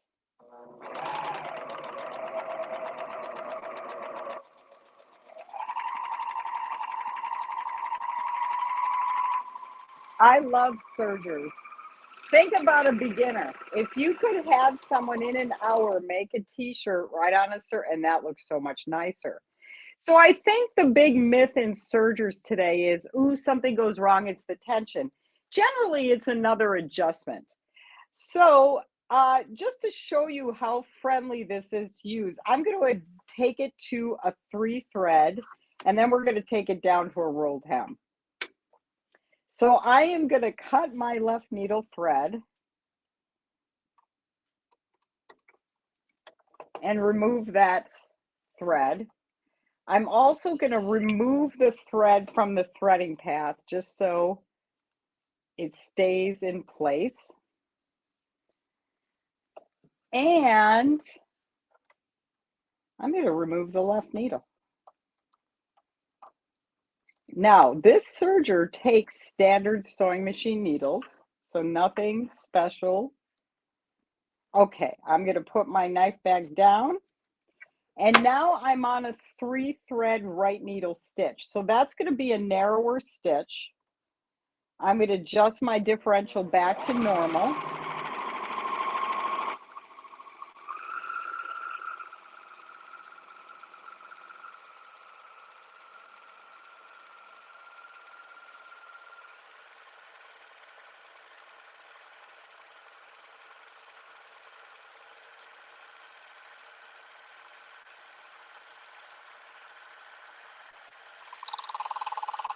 This is absolutely beautiful. I'm sorry I got carried away because I love to sew and serge.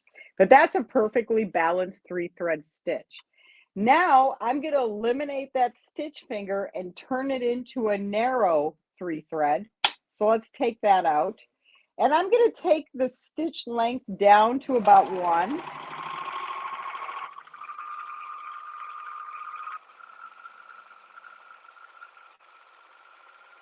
Now that's what's called a balanced, because the loopers are still meeting on top.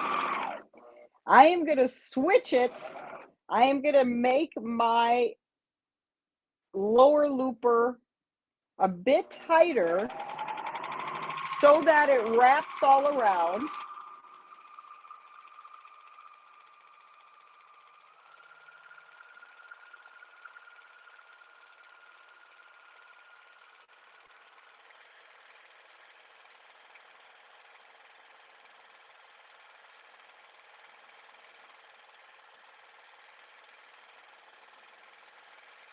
Listen to how smooth that machine is. It's so nice. It goes 1,500 stitches per minute.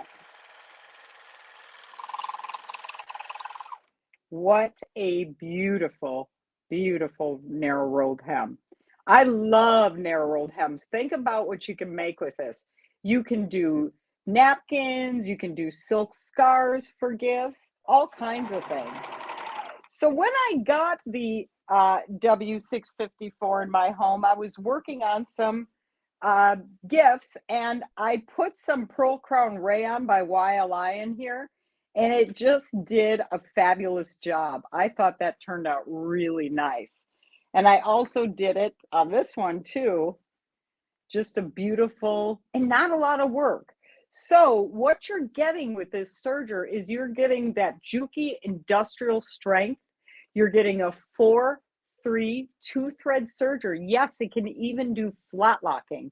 It is well-equipped with differential feed and stitch length. And as you can see, very easy to use. You have that built-in stitch finger that you just take in and out for rolled hems. And if you take a look at this chain that the rolled hem does, you can even use that for belt loops and blouse loops and make tassels out of them. So the serger will take you a long way in sewing. And if you're a quilter, I'm learning quilting. And what I've learned is that you can serge around the edge before you put that binding on, and then you have a nice 1/4 inch edge to put that binding on. So I've been learning how to do that. So let's review what you're getting with this amazing deal from Juki.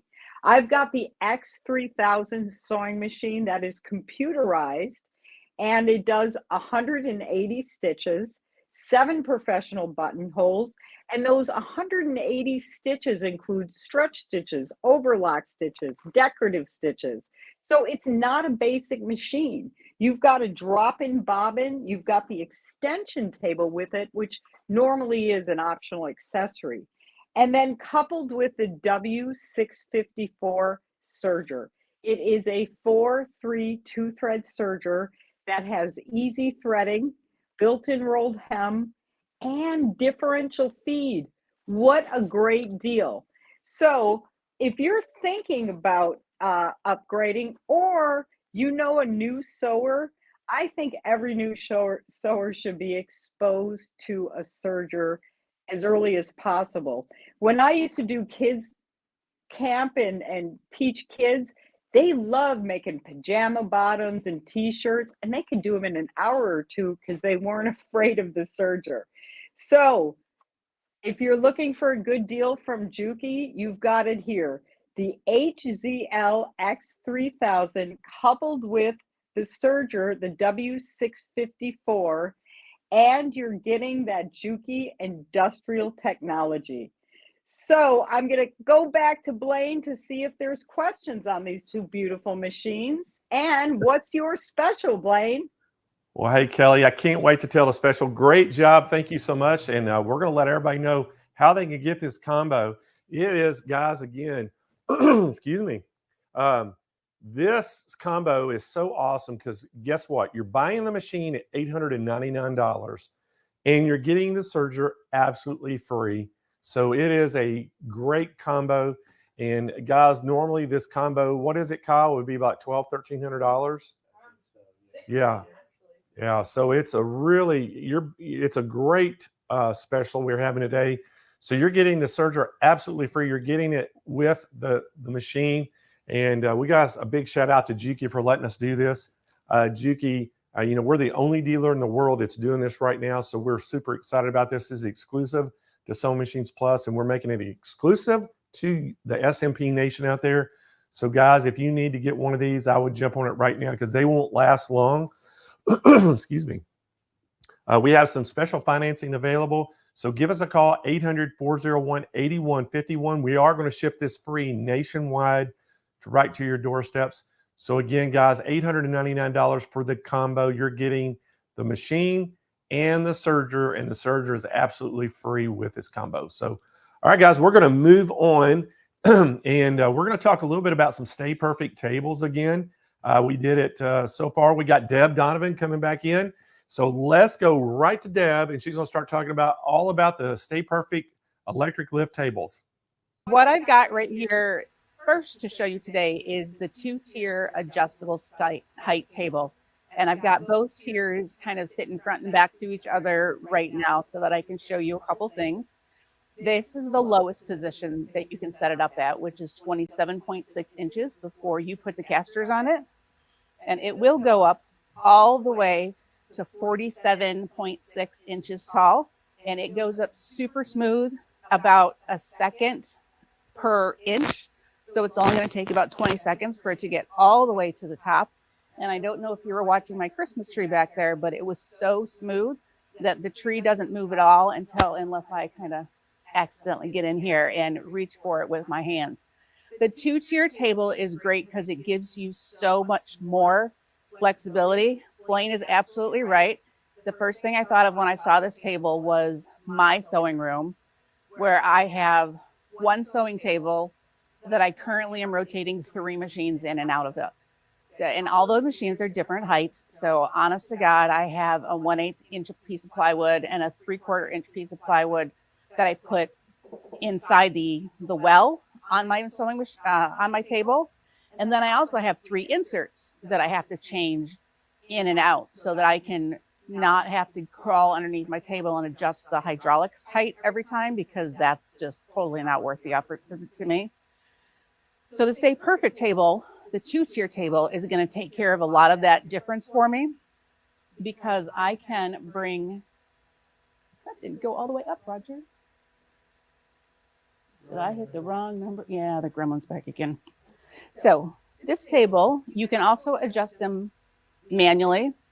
I do have 3 presets that are in there, and I can use those presets, or I can come in and there we go. I've got 3 buttons and I'm not looking at them. Or I can use the preset buttons to set the height for everything for me. So let me kind of come back here and hit the reset switch on this one.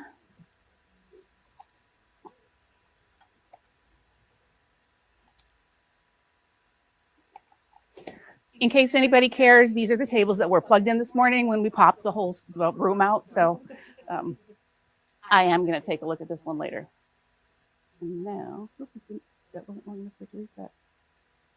All right, we're just gonna let this one, give it one more chance to actually reset. If you look at the white tabletops, I really, really like the white on the tabletops. It is clean and it is white and it is bright.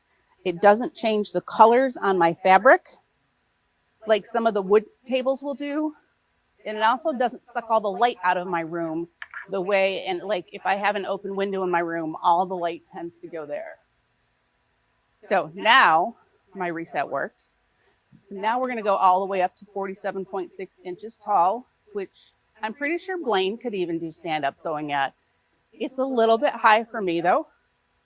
I've taken the opportunity, since we had Janome machines in the classroom this morning with Amy, that this is the 500E that Amy was on this morning. So I've got the back table set to a height that I like. And whoops, wrong button. And I'm going to take the front table to the height that I like. And now they're just going to nest together, just like that.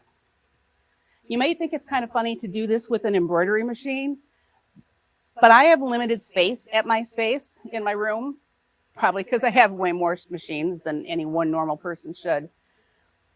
But I really, really fell in love with this, doing it for embroidery last week as I was making samples, stitch outs for our customer appreciation party. We had a different machine than this. We had, the biggest machine that is out there on the table, and there wasn't any room for anything else to go on the table. I had no room for my stabilizers, my extra hoops, my threads. None of that did I have any space for. So that's what this is for. You don't have to keep a clean workspace or worry that your hoop or your project is going to be knocking things off of the table for you, because you've got this workspace right here that you can come and hoop at, keep your scissors, keep your thread, keep your notes, all that up here, so that the workspace where your embroidery arm is moving around is going to stay clear, so you won't have your project knock your threads or your tweezers to the floor again. So I've got this set up at this height right here for the 500E because I wanted to go below it. I have it set all the way down. But if I really wanted to get more support out of that table, and I don't have this one programmed in here, then I can raise the table up till my height matches. And then go, yep, that'll work. And then if I slide my machine to the left just a hair, and then I can tuck it in there. And now, right back here, I will have, look at the size of that flat workspace. Oh, that's fine. I got it. Look at the size of this workspace back here. You can do quilts and all those huge things and do them while they are flat. Big old bath towels, jean jackets, big hoodies. If with this, you can set this so that the table is below, and you can use this as a space for your notions, or you can choose to raise it up so that you've got the hugest flat space available. And I'm telling you, if I'm doing quilting in the hoop, I'm going to want the tabletop weightless quilter and this table so I can raise it all up nice and high. Now, there's a lot of other things that I could do. Where's my... I have to memorize these buttons because I change them all the time. All right, so now let me take the 500E away.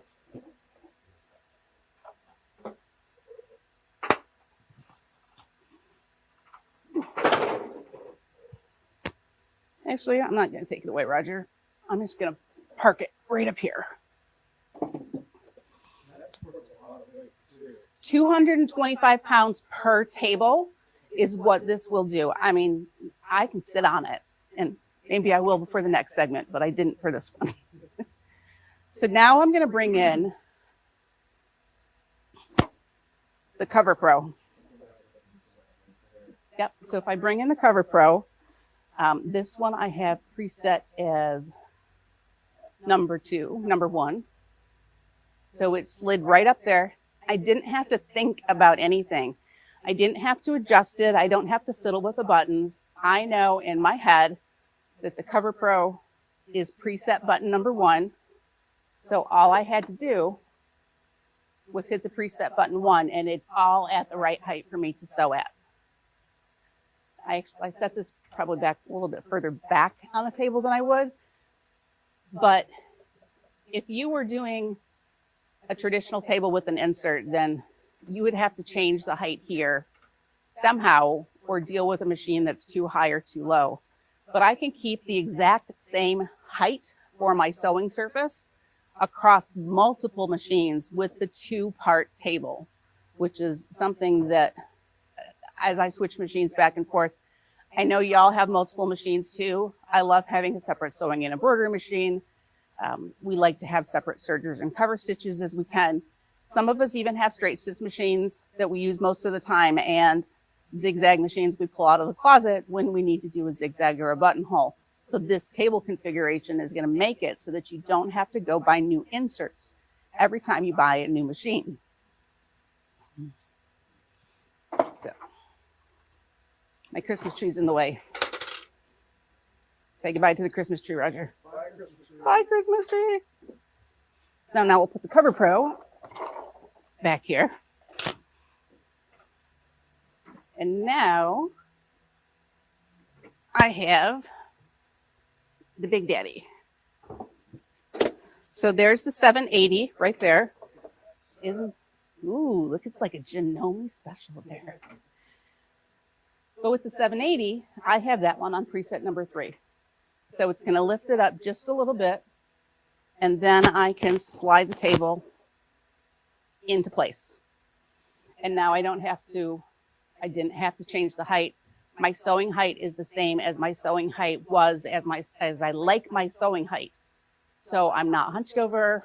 I'm not hunched over getting too low. I'm not lifting my elbows and lifting my shoulders and causing myself shoulder pain. I can get everything at the right height for me. I know that when I was a kid, my mom told me to not always carry my backpack on the same shoulder because I would regret it later. I was 15 and I told her she was wrong, but she's right. And so I'm really careful now about body mechanics and doing things that aren't going to cause me problems later, especially after a long day of sewing. So that's what I do. I make everything the right height for me. I have a height adjustable chair. I have a height adjustable table. And now everything fits me because a lot of tables don't fit me. A lot of times I feel like I'm a little bit too short for the table and I'm kind of hunching up my shoulders, which doesn't do me any favors. So the other thing that you can do with this is if I take that guy all the way to the rafters again, this table has decided that it did not have a good day.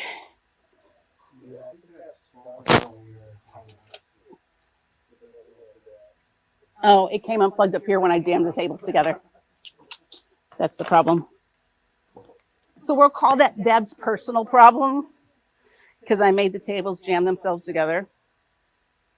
But you can see that that back table is lifting quite happily with 2 machines on it. Honestly, I could put this machine up there as well. But now that I've got it all the way up, I can tuck it away for the night. So it's all put away. It's not taking up any more space than the basic tabletop is. So now that I showed you everything it can do, let me tell you about what it's made of. You have dual motors that are lifting the table heads, the tabletops. So it's lifting evenly. You don't have one side lifting and the other side kind of dragging. So it's going to last longer because you've got dual motors on there. The top is nicely sized. The top piece right here is 30 inches deep by 54 inches wide. So that'll fit in a lot of spaces for you. The bottom table is a little bit smaller so that it can tuck under there. So that's going to be 24 inches deep by 44 inches wide right there. So you've got a good size table, no matter which size table that you're looking at. If you look at the legs, they are powder coated steel. Powder coated steel means that the paint has been electrostatically applied, which basically means that it's the same thickness. There's no bumps, there's no skip spots. And then when they bake it, when it's done, you end up with a really hard shell finish on there. So it's not like a regular paint where you can kind of go and pick it off later, or you might get little bubbles or imperfections in it. It is, yes, it is bonded to the steel. And Roger would know. Roger likes that stuff. The tabletop is made out of high density polyethylene, which is HDPE. And for those of us that don't remember chemistry class, I did the homework for you. It's heat resistant. You can take this down to minus 94 degrees Fahrenheit, or you can take it up to 268 degrees Fahrenheit. I am not going to live in a condition that is past either of those extremes, so I'm not going to worry about it. It is stain resistant. It's pretty chemically inert. It is also, what else is heat resistant? Oh, it's moisture resistant. It's a very stable plastic. They will sometimes make pipes out of it to put in cold areas because they can bury the pipe and it's not going to expand and contract with the temperature. It's going to handle the cold and it's going to handle the moisture. So it's also moisture resistant. If you live in a place that's got moisture swings, I used to live in Florida, so it would, it rained there every afternoon. This is a solid piece of HDPE plastic right here. There's no seams or anything in it. They've gone and beveled the edges, rounded the corners right here on the fronts of the tables, which is a big deal to me. That's something that my table at home doesn't have. So I always look for the rounded corners because that's one thing I wish that I had at home. HDPE they use a ton of places. The most common place that I see it is on playgrounds. This is the same stuff that they make playgrounds out of, that I'm sure everybody has seen the plastic climbing structures at the playgrounds with the tan walls and the little green rocks bolted into them. Same stuff. So it can handle outside, inside, an 8-year-old. So it's certainly going to be able to handle my sewing machine needs for the next, I don't even know how long. I probably wouldn't have to buy another table because the opening here for me to put a machine in, I don't remember the number. I'm sure Blaine's got it, but it's pretty darn big. And I have not met a machine that I can't put in that opening. And I also don't have to spend $100 to $150 on a new insert every time I get a new table, or risk breaking the insert because somebody stepped on it or it fell off the table or something else. This is going to be my table and my insert and my workstation and my everything all rolled into one. So that's kind of why I love this table so much. I like the presets on it, the ability to tweak it. It's just, it has really everything that I would like to have in a table. And then because I do have height adjustability, let me take that one all the way back down now. Everything's on wheels. So we've got both of the tables on casters. The front wheels will lock on each of the tables so that you can get it set in place and not have to worry about it moving. But, oh, that one wasn't all the way down now. Let me take this one all the way down too. No, this is good. All right, so now we're going to get these tables lined up at exactly the same height. And now, because they're on wheels, we can reconfigure them. So I'm not sure if you noticed this morning that we were rolling these tables in and out while Amy was doing her presentations. But if you set them up at the same height, then you can do a really large amount of reconfiguration with them. I'm trying not to roll over my cords here, but this one right here is my favorite. Let me get the feet nested the right way. Because I kind of have a little peninsula right here. I'd move the machine a little bit further off to the side. And now I've got both of those spaces available for me to work in. If you move them all the way out, I'm gonna walk in front of your camera, Roger. Then you can set like this. So you've got lots of space to the left and to the side. If you have company coming, then you can take your second table. I'm watching my cords. I'm watching my cords. Okay. Yep, I just watched myself run over the cord. You can set the two tables back to back so that you've got space for you to sew and space for a friend, a grandchild, somebody else to come and sew. And you can look straight at each other.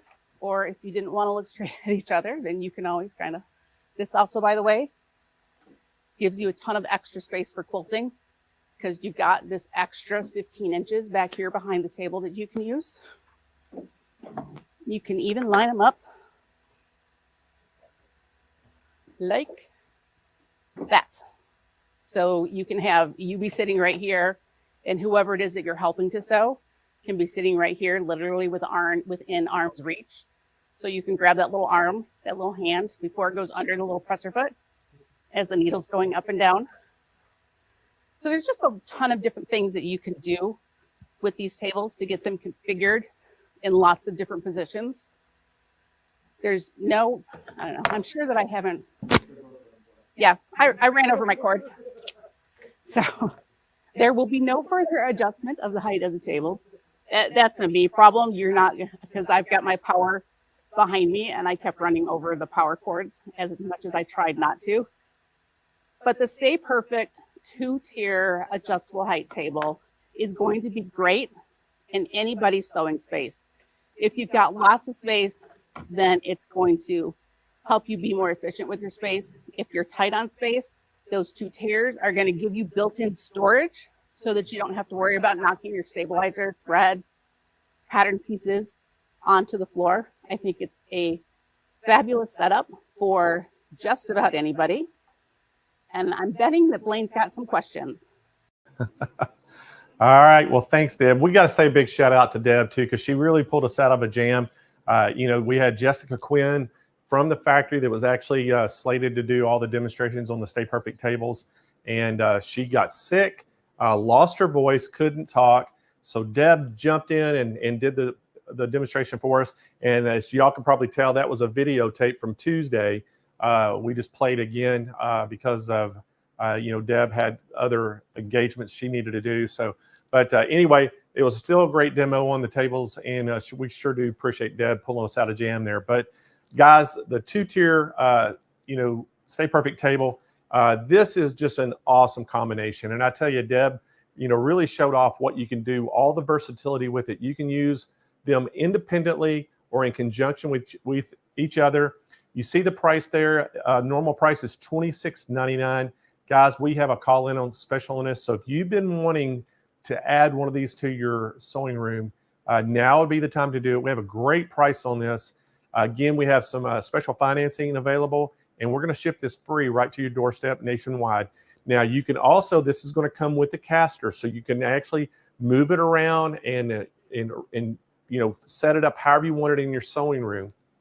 And a great way to use this. And you can think about that top table. It's just a huge extension table too, as you can use to give yourself a lot more room, because you saw how Deb raised the bottom table up with the machine on it to where that top table was right in line with the sewing surface. So it is really a cool combination, 2 tables. The next one that I want to talk about is that single tier table. Now, this was just again, it's a single table by itself. Again, very versatile. It's going to come with the casters. And guys, again, it's 30 inches by 44 inches. It is a great, perfect thing. And it goes from, what was the height it went to, Kennedy? 27.6 to 47.3. All right. So you heard Kennedy there. A big range of, height that it goes to. And again, this is one of those. They're all white. They're going to match if you wanted to put multiple tables, because we've had people that set their whole entire sewing room up with these for machines so they can either stand up and sew or they can sit down. The other one I want to talk about is that multi-needle Now, this was the brand new one that we just designed, a few months ago and got it made. I did the testing on it. And guys, this thing is awesome. You're not going to find anything else on the market like it. $24.99 for this. And the reason it's going to be a little bit more expensive is because Deb talked about the dual motors. You got dual motors that's going to have a capacity to lift to 225 pounds. And again, we have that special cutout just for the free arm on the multi-needle machine. And the other thing about it is we had to reinforce this table to hold the weight of some of those heavier embroidery machines that's on the market up to 100 pounds out there, So if you had it on a regular table, it would probably bow. So this will not bow. And then we have a lot of accessories that you can get for all the tables. But, we have the hoop holder for this one that works really cool. We even have a one that you can put stabilizer rolls on it and just pull it out with a cutting mat right on beside your machine and cut it for hooping. But it has enough room on each side of the machine that you can use it for hooping.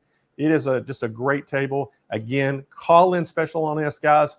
All the pricing you see on the screens, we have a better price, but you have to call to get that price. And then lastly, we're going to show what we call that nesting table.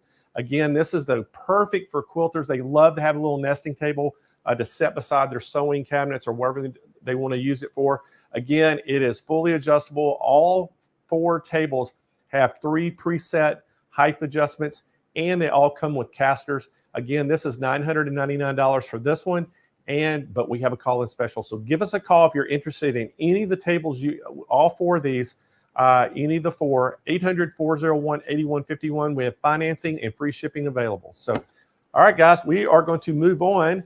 And I want to bring Jane back in because we've got some time, Jane, until our next demonstration. And I know what that means. I know what that means when we've got time. That means there's some giveaways. About that time, Blaine. I want to just give away something we haven't given away yet today, and that is a sewing machine. I like it. Let's give away a sewing machine. This is very exciting. All right, we're going to give a Necki K132A sewing machine. Retail price of $450, Jane. So you do the honors. Okay, let's hear it. Let's do it. Kennedy, spin that wheel. Spinning. You're winning.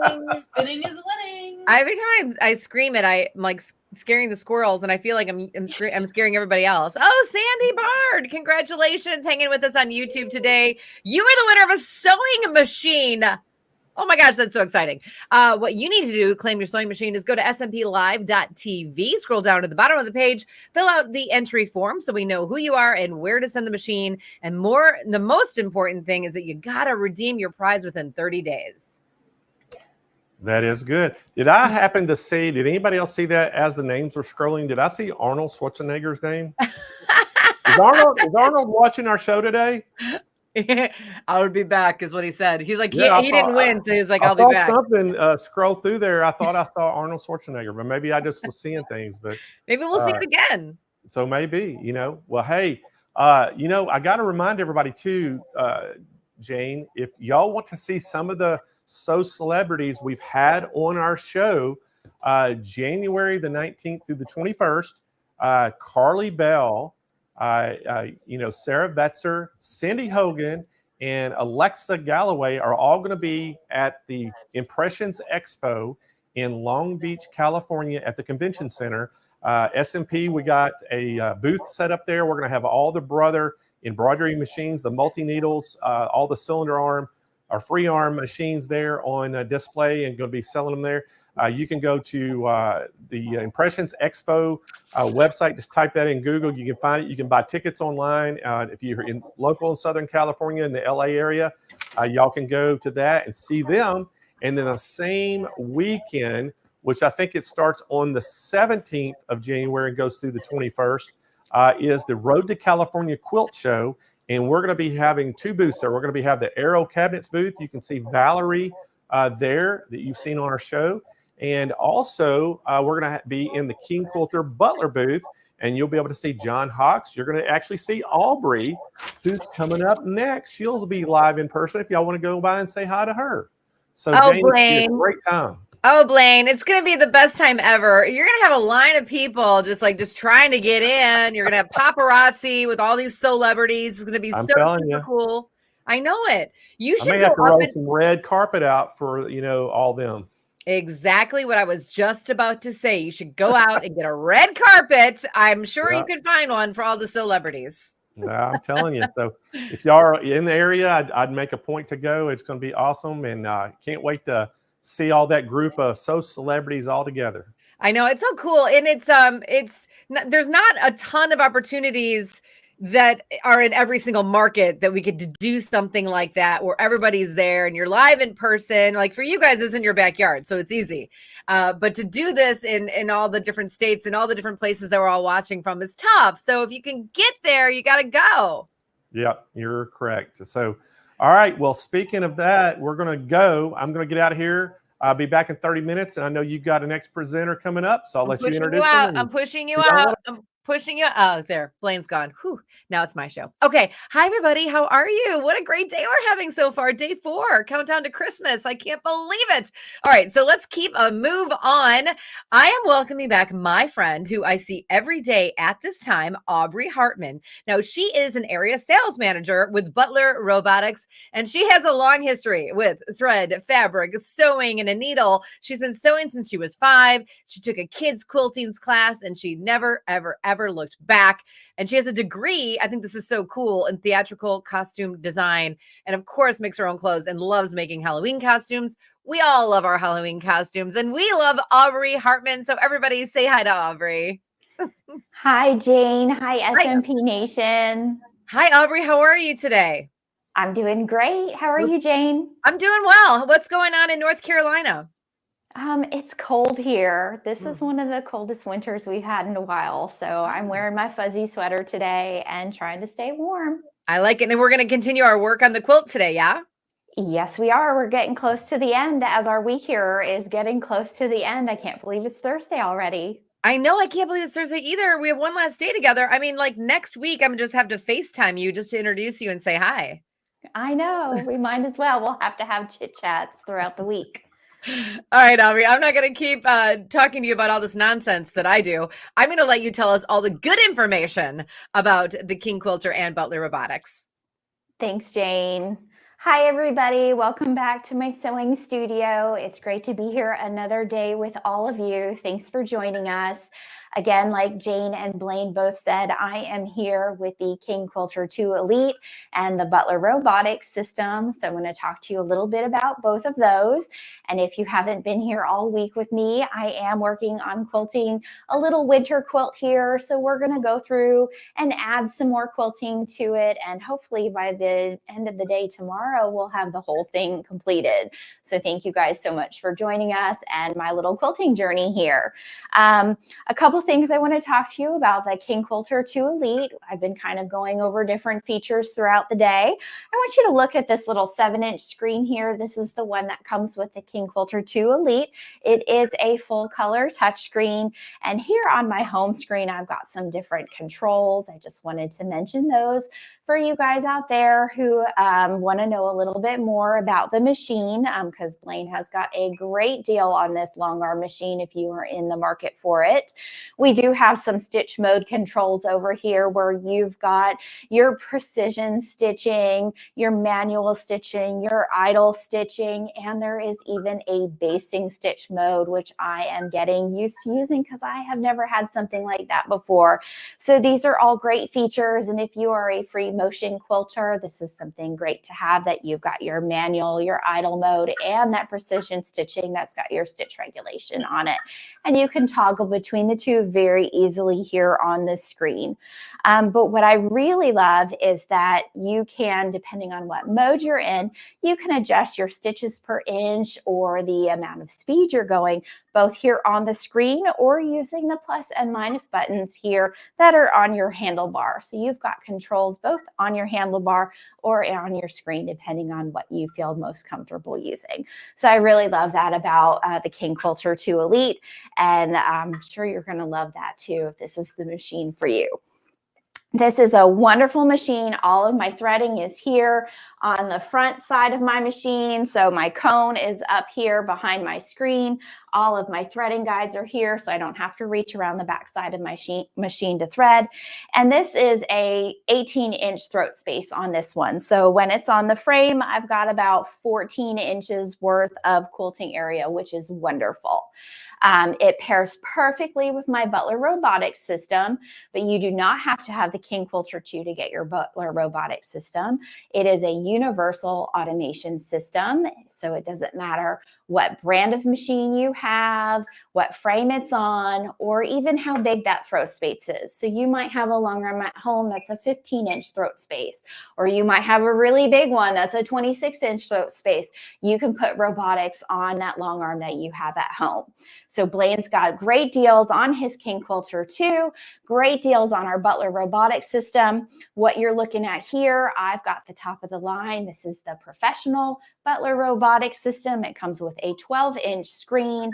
Every feature that Butler Robotics has available is available on this top of the line system, and it comes with 500 preloaded patterns. That is a fantastic value, because if any of you have gone shopping online for quilting patterns, you know that they can run anywhere between $8 and $25 per pattern. So that is a lot of money loaded right here on your screen for you. You can go out and purchase patterns online and load them via USB stick. Very simple process if you're looking for something in particular, but there's a lot here to get started. There is the basic system that comes with an 8-inch EPC display screen. That's going to give you 160 patterns and everything you need to get started with edge-to-edge and basic block designs.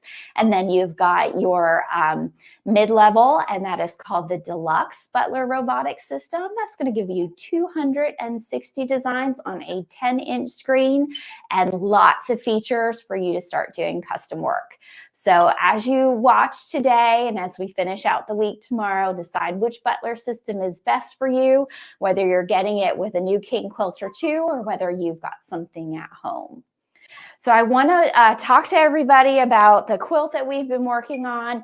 Yesterday, you saw me do kind of a border edge with some clamshells, and I wrote the word snow with our text feature.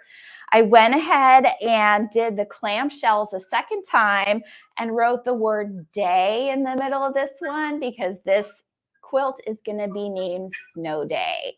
So my quilt now says Snow Day on it. But I decided in the area it needed a little bit more quilting, not just for some zazziness, but also to keep my quilts together a little bit more, because there was a lot of empty space. So I went through the robotics system and I found this really cute holly pattern.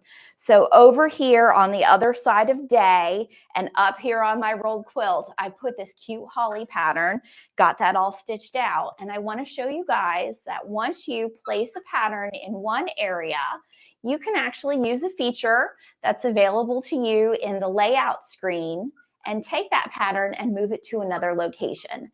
This is something great if you've got a quilt with a lot of similar blocks on it and you want to use the same design over and over again. You can use this feature and very easily move your block design to a different location. So I'm going to go to my layout screen, and there is a little teeny tiny, what looks like a crescent wrench here on the screen, and I am going to hit that.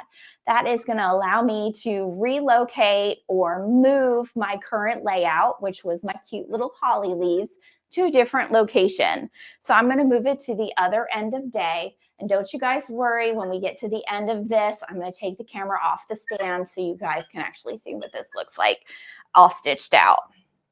My new layout area is going to be on the other side of the word day, and it wants me to set the first point of my pattern box. So I'm going to hit my plus sign, and then I'm going to go to the bottom right corner of where I want that pattern box to end and hit my check mark. And it's already, if you can see on the screen, loaded that holly leaf pattern for me, because that's what we were moving around. So I am going to go ahead and hit my home button, which is my stitch screen. I'm going to move my machine closer to where the pattern is going to start. And I'm going to go ahead and hit my green button to go. Once again, the machine is always going to ask me if my needle is in the up position. We never want to have our needle down in our fabric when it starts. We don't want to risk any problems with tearing in our fabric. I'm going to hit my check mark because my needle's up. My King Quilter 2 is going to go ahead and bring the needle down and pull my bobbin thread up to the surface. And my Butler Robotics is going to double check, make sure that happened. I'm going to hit my check mark, and we're going to start to stitch out those cute little holly leaves and get this area of the quilt finished. Now, right now, I've got my speed on the Butler Robotics set at a 30. I think that's a good even pace to get nice quality stitching without it going too fast or too slow. But you can control that here on the screen with an up arrow or a down arrow, depending on how you feel that needs to go. If I went too fast with being on camera, it might be too loud. I'm going to go ahead and I can't turn out my lights. I thought this might be too bright for you guys. I should have turned out my lights before I started stitching. I'm going to turn them out when we're done. Depending on how dense your design is, you might want to keep your speed a little bit lower when you're stitching with your robotic system. If you've got a lot of curves and a lot of points, it's suggested that you go a little bit slower, giving your robotic system time to really nail all of those corners and give you really beautiful and precise stitching. So we're on to the second holly leaf. It doesn't take much time. Like I said, I'll show you guys when this is done, but it's two little holly leaves with berries side by side. It's really nicely filling in this space that we created with our text feature and that point-to-point feature that I showed you guys yesterday. If you missed yesterday, you can go back and watch it. I was in the same time slot yesterday, and I know that it's always fun to kind of go back and watch things you missed from one day to the next. So this is just about done. The next thing I want to show you is kind of related what we looked at yesterday. I was working on some mittens, and it was right at the end of our segment, and I didn't quite get to show you guys the whole thing. I did stitch out those mittens, so I'll show you those later, but we're going to do that with something else. This is all done here. I'm going to put my needle down in the fabric and pull up my bobbin thread so that I can move on to our next design pattern. That turned out really cute. All right, I'm going to go ahead and turn these lights off just so you might be able to see the fabric a little bit better. I know you can see it a lot better without those lights glaring on it. The next piece of fabric here is gray with snowflakes on it. I am going to go to my layout screen and hit my plus sign because I want to make a new layout area. It is going to be the entire width of my quilt space, and it is going to be just the area here with that snowflake fabric. We are going to go to the top left corner and hit our plus sign and come to the bottom right corner of that fabric space and hit our check mark. So we have now created a new layout box. I'm going to try and get the camera in as close as I can here.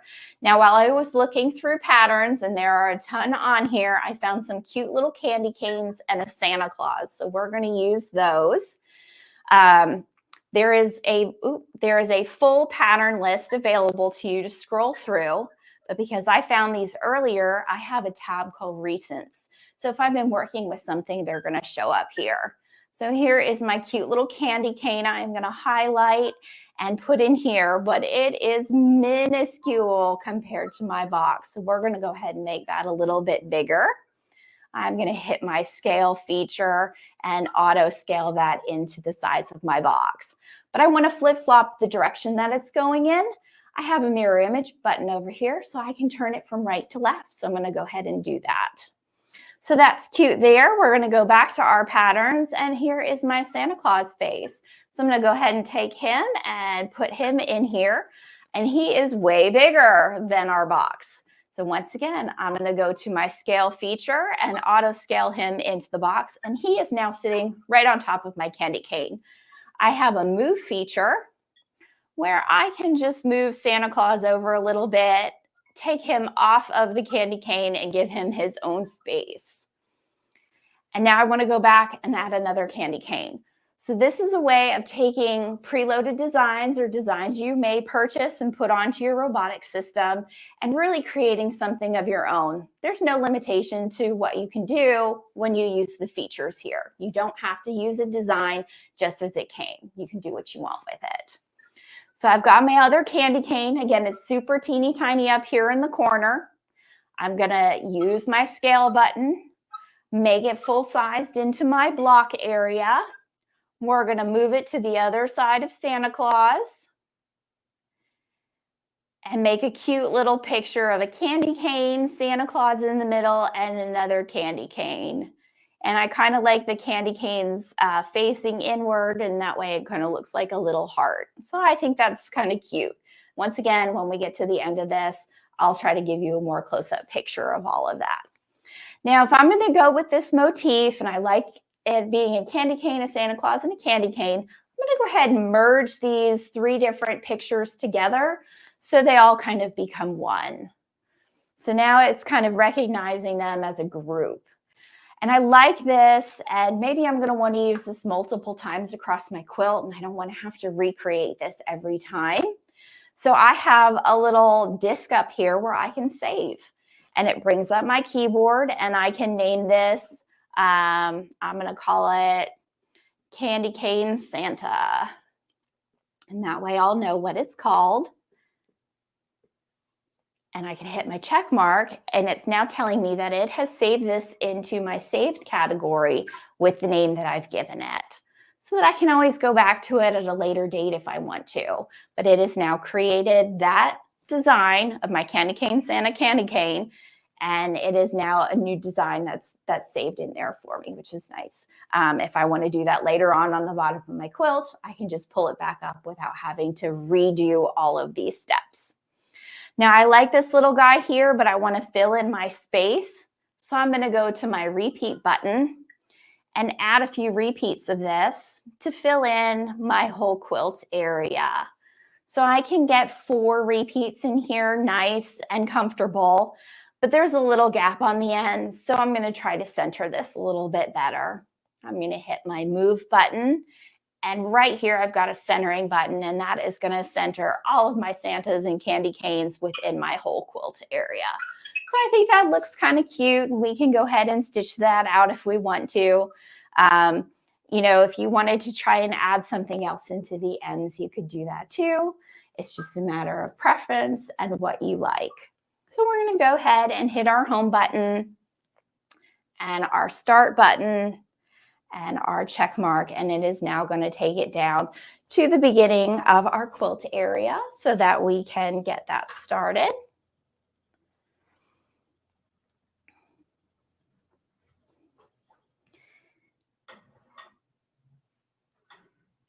And see how that goes for us.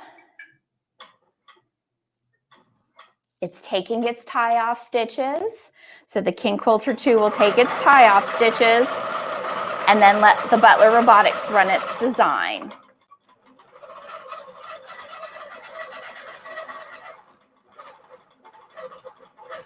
There we go. That's looking good. So I'm going to let that run for a second. So like I said earlier, the robotic system is a universal system. So it's important for you guys to know that if this is something you've been thinking about for a while, regardless of what system you have at home, whether it's a Handy Quilter or a Grace or a Gamble or an APQS, if you've been wanting robotics for a long time, it might be time to think about purchasing this week. Blaine's got some great specials on our Butler robotic system, and with having 3 different systems to choose from, you could find the right fit for you. I know his team is very well versed in our Butler robotics, so you can call and ask them about the different systems and find out what's right for you. You will have to do some installation yourself, but it's very easy to do. I did it myself on my machine, and it's a matter of putting your display screen on and then your little motor box on, and this is very easy to install. I've also had some questions about how hard it is to go back and forth between free motion quilting and your robotics, because a lot of us like to do both, Some of us are still learning. I promise I will get better at free motion. I know it takes practice, and a lot of you have encouraged me to practice, and I appreciate that. But releasing your Butler robotics system is just a matter of releasing your little lever up here, and that will release the gears back here to release one of your belts. And then there's just a little screw on the side of your machine, and that releases your other belt. So you can very quickly go back and forth from your full free motion to your robotic system with a lot of ease. It's not complicated. And I know a lot of people like to do both. So you don't have to give up your free motion when you go to a robotic system. I know we had a question about that as well. So we're stitching out, we got a Santa face and a candy cane on here already. So this is stitching out pretty quick, and it looks adorable. And it's gonna skip over. It wants me to cut my thread. I'm just gonna let it skip over, and I will go back and cut my thread. I did have someone in the comments ask yesterday, when I was doing the letter work, you can engage jump stitches if you want to on the robotic system. And you can determine the length of how long you want those. So if you are doing letter work, or you're doing a lot of small designs in an area and you don't want it to constantly stop, tie off, have you cut the threads and then move on to the next one, you can engage jump stitches. So we did have that question yesterday as well. So I wanted to mention that to you guys. There is another feature that I wanted to talk to you about. This is running because a lot of you want your automation system so that you can do edge-to-edge quilting all over one whole quilt, not custom quilting like this. And that's what automation is known for. There is a nesting feature available to you on the Butler Robotics that is very simple to use. It's on our home screen, and it looks like little hearts, and it goes step by step with you with instructions on how to do nesting. So you will set up your design edge to edge. You'll stitch out your first row, and you engage that nesting button, and it tells you exactly what to do from marking your nesting point to when to roll your quilt to making sure that your rows are nested the way you want, and gives you options to move them. I have used this feature many times. It works perfectly every time for me. I've really appreciated having that available because I have tried to nest rows without a feature to guide me, and it hasn't gone so well. And I know you guys out there probably know what I'm talking about, where maybe your gaps get a little too big or you've gotten a little too close and your nested rows cross over each other. The Butler Robotics system has a nesting feature built in that turns out perfect every time. So if you are an edge-to-edge quilter or wanting to get into edge-to-edge quilting with their robotic system, that is built into this. And I wanted to make sure everybody knew that that was available. All right, and Santa's going to keep going here.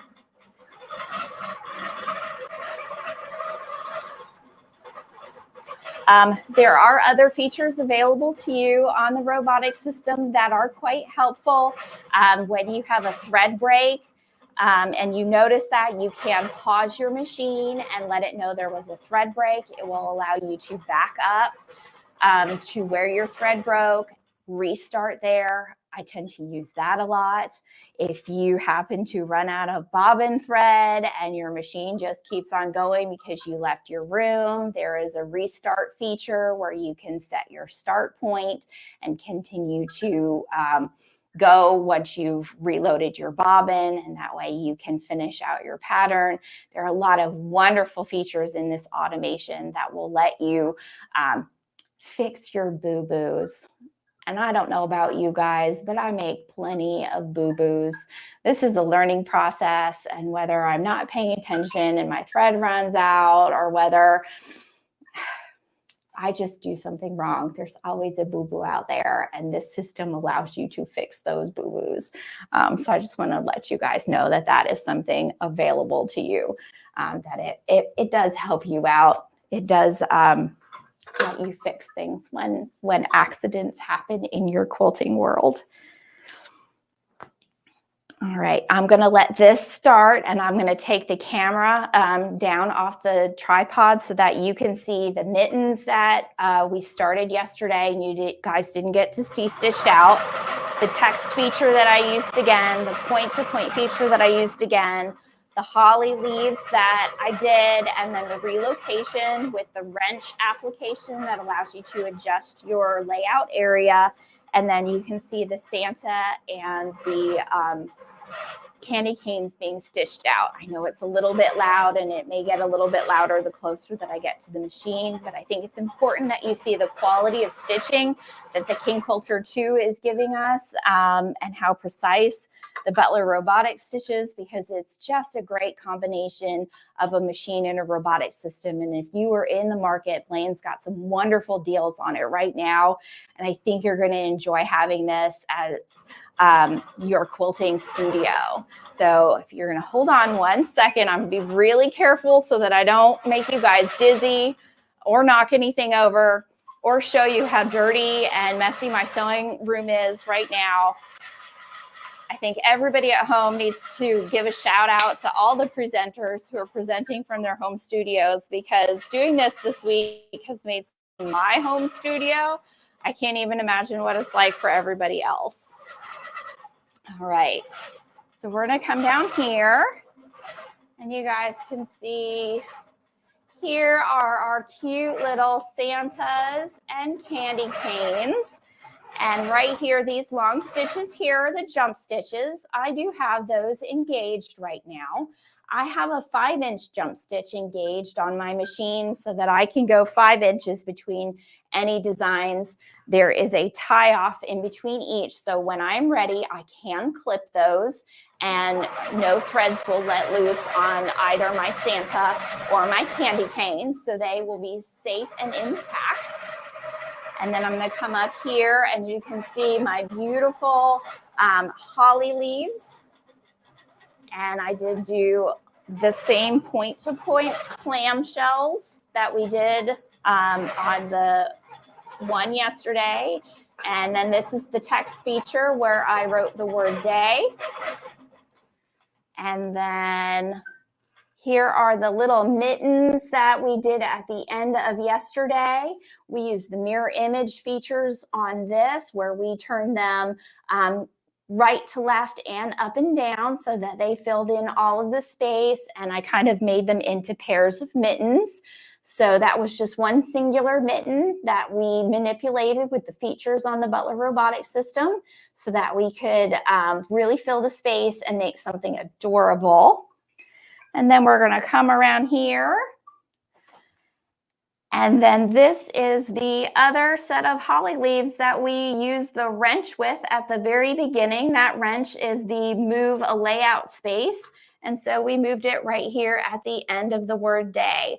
So it took the holly leaves from the beginning of the word day and just moved the location of them without having to manipulate any size or design work and put them right here at the end. And that's a great feature to use. All right. And then I'm going to get you up here on the screen so that you can, I know you can see my ring light. I'm sorry, guys. You can see this is the layout on the screen of the Santa and the candy canes going back and forth. And we did rescale those guys and use our mirror image buttons. And if you can see over here, I know the screen is vibrating. That little 30 is the speed that I was talking about. And we've got arrows up and down where you can adjust the speed that the Butler robotics system is running at. All right, I'm going to put you guys back.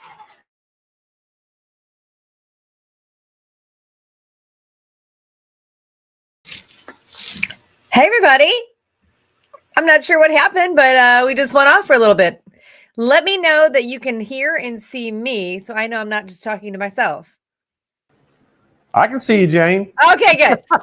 Because everything went blank, and then I was like, what's going on? Okay. Hi, Well, Blaine. Well, hey, Jane. I think Aubrey's back, so let's go right back to her and see what's going on. Okay. All right, Aubrey, we got you back. Am I back? Well, not I'm really. trying to come back. It's the gremlins. They're creeping in. They're creeping in. Aubrey was back. We could hear your voice, but she was. Yeah, we just heard her in the voice. It restroom. was just dark. It was like Yeah. It looks like it's something. connecting. It was like somebody put a lens cap over the camera. I mean, literally for 1 second, I thought I was going crazy. All right, well, let's go ahead. I think she was real close. Yeah. Anyway, let's go ahead and do the sales overlay, Jane. Talk about that. Cool. And then come back to me, and we're going to tell some other news that we have. Okay, I love that. All right, let's get the information up there so our friends can know how they can get their hands on the King Quilter 2 Elite Long Arm Quilting Machine. Now, you see the price right there, and you think to yourself, oh my God, that's amazing Christmas pricing, $6,299. I've been wanting this. I've been dreaming about this, but oh no, guess what? Since it's countdown to Christmas, you need to call for the call-in special and to get the free bonus. So 800-401-8151.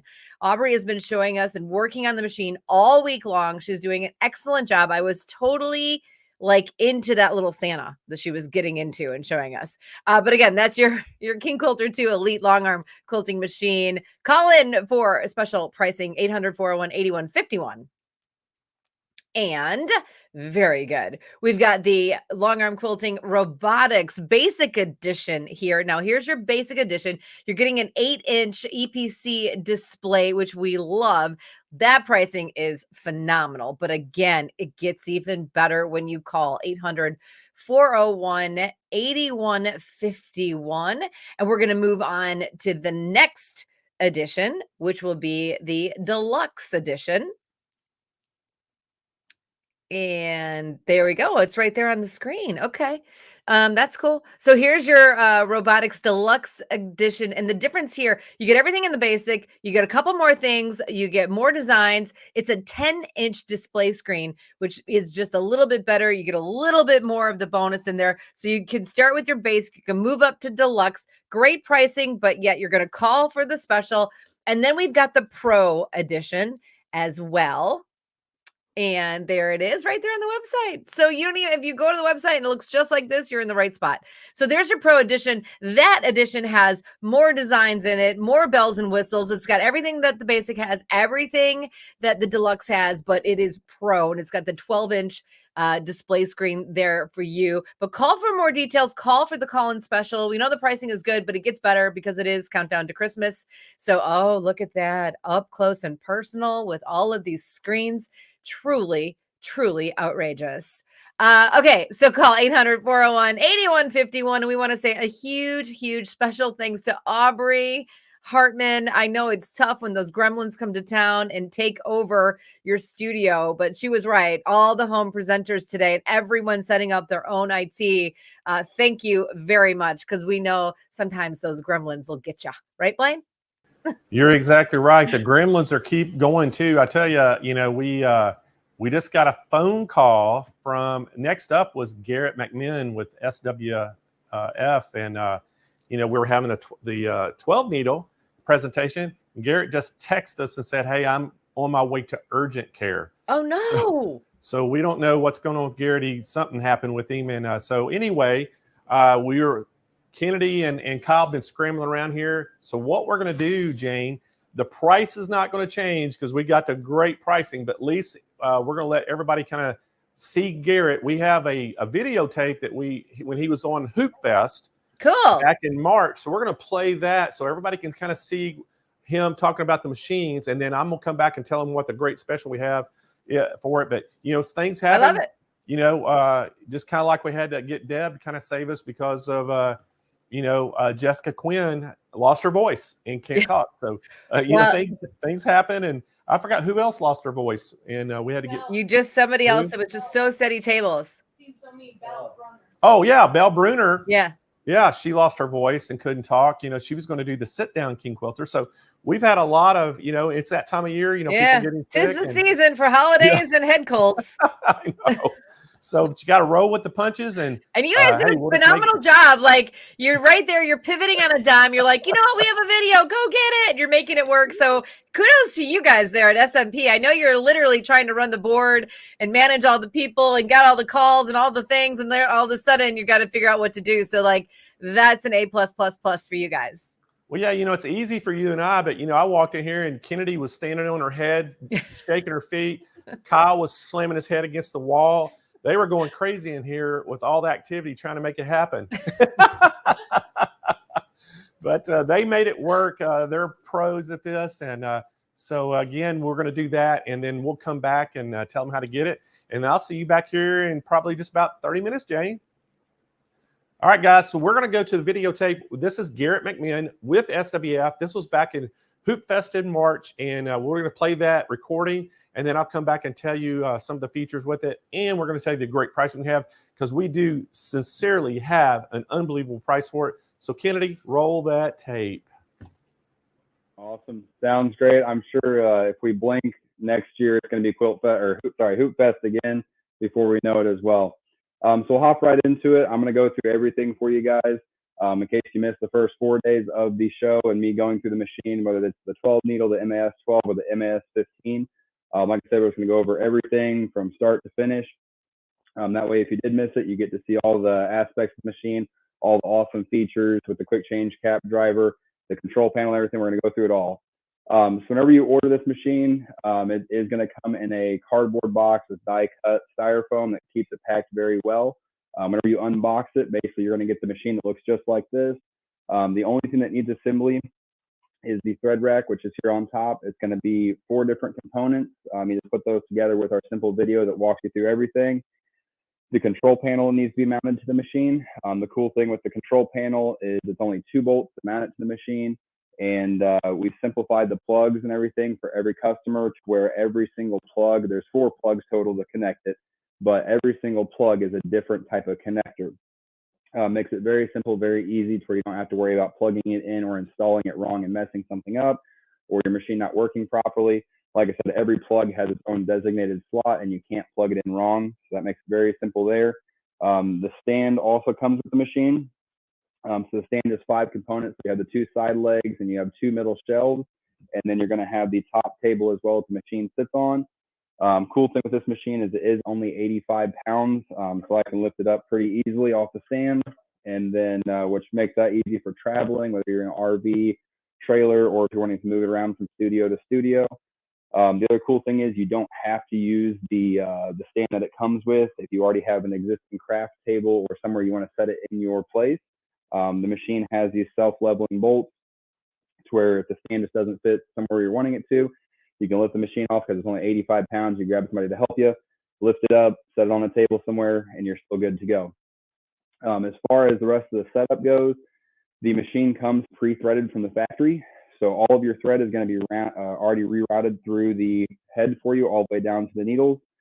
The only thing you're going to do is once you get your thread rack assembled is you're going to select your cones that you want, no matter what brand or what color, you set them on there where you want. And then you just tie your thread on to the back, pull it through the front, and basically that's going to replace the factory thread with your choice of thread there for you. And then as far as the thread path and stuff goes, if one of those knobs do come undone or you do end up having to, eventually you're going to not pay attention and you're going to run out of the cone back here and you will have to rethread it. It's not a hard process whatsoever. Everything's directional and it has slots per needle. And sometimes if you are a single needle user of a machine or you're just not used to the multi-needles, this can look pretty confusing or you're a little bit kind of daunted by it. It just kind of freaks you out a little bit. It's very easy. There's only 2 tension knobs per needle. So even though it looks like there's a lot going on there, you basically just have to think of it as 12 single needle machines, and it makes it very easy. And we also have a video on running the thread through as well. And then with the machine, it does have this light here, so it makes it very easy to thread as you're bringing it down. That light you can lift up, it illuminates the head up here for you. And you can put it in different positions to illuminate the different needles. And then, like I said, it keeps it out of the way once you're going through this section. And then once you get down to your needles, you just put it back down. And then it has a bulb for every single needle across there to where it illuminates every needle hole very well. I don't care how good your eyesight is. I have 20/20 eyesight, but if the needle is not visible or it's not well lit for me, there's no way I'm going to be able to thread it very easily. So this light is a great add-on as well. We'll go into the control panel, because once you guys get your machine set up and you get it fully threaded, that's the first thing you're going to jump onto, and you're going to watch the videos. It's going to walk you through the control panel. So Kyle, if you want to zoom in, we're going to go into the control panel. We'll walk over all the features and the specs on the control panel.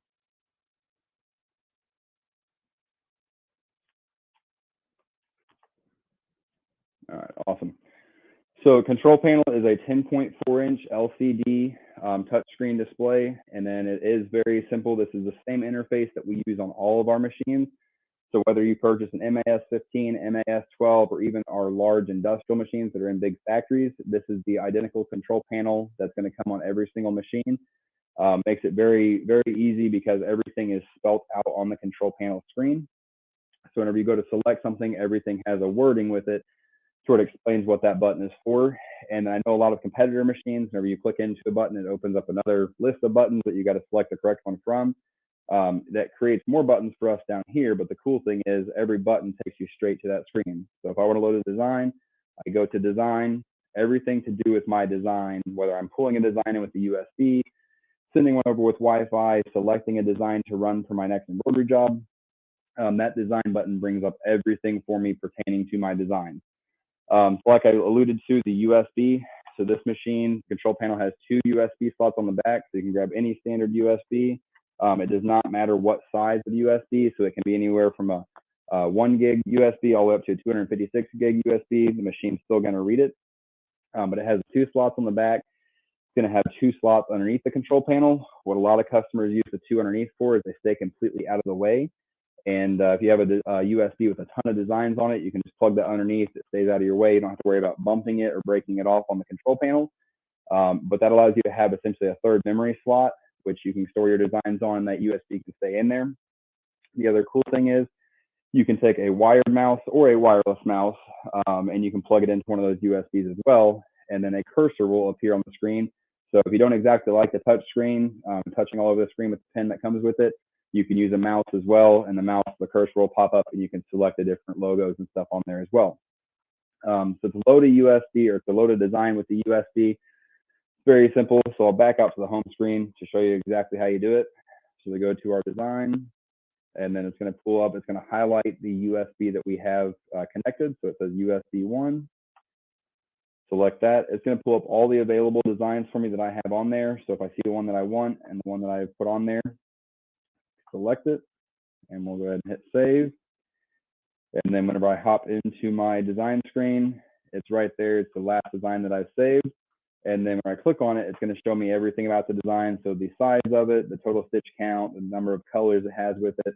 So I want to run that. We hit the check mark. And then this screen as well is very cool, because like I said, with our machine, you don't have to jump from screen to screen. It kind of walks you through it, just A, B, C. It takes you one step at a time as you're loading the design. So whenever I select my design, it automatically pulls up all of my settings for my design. All of my color changes are right there on this one screen.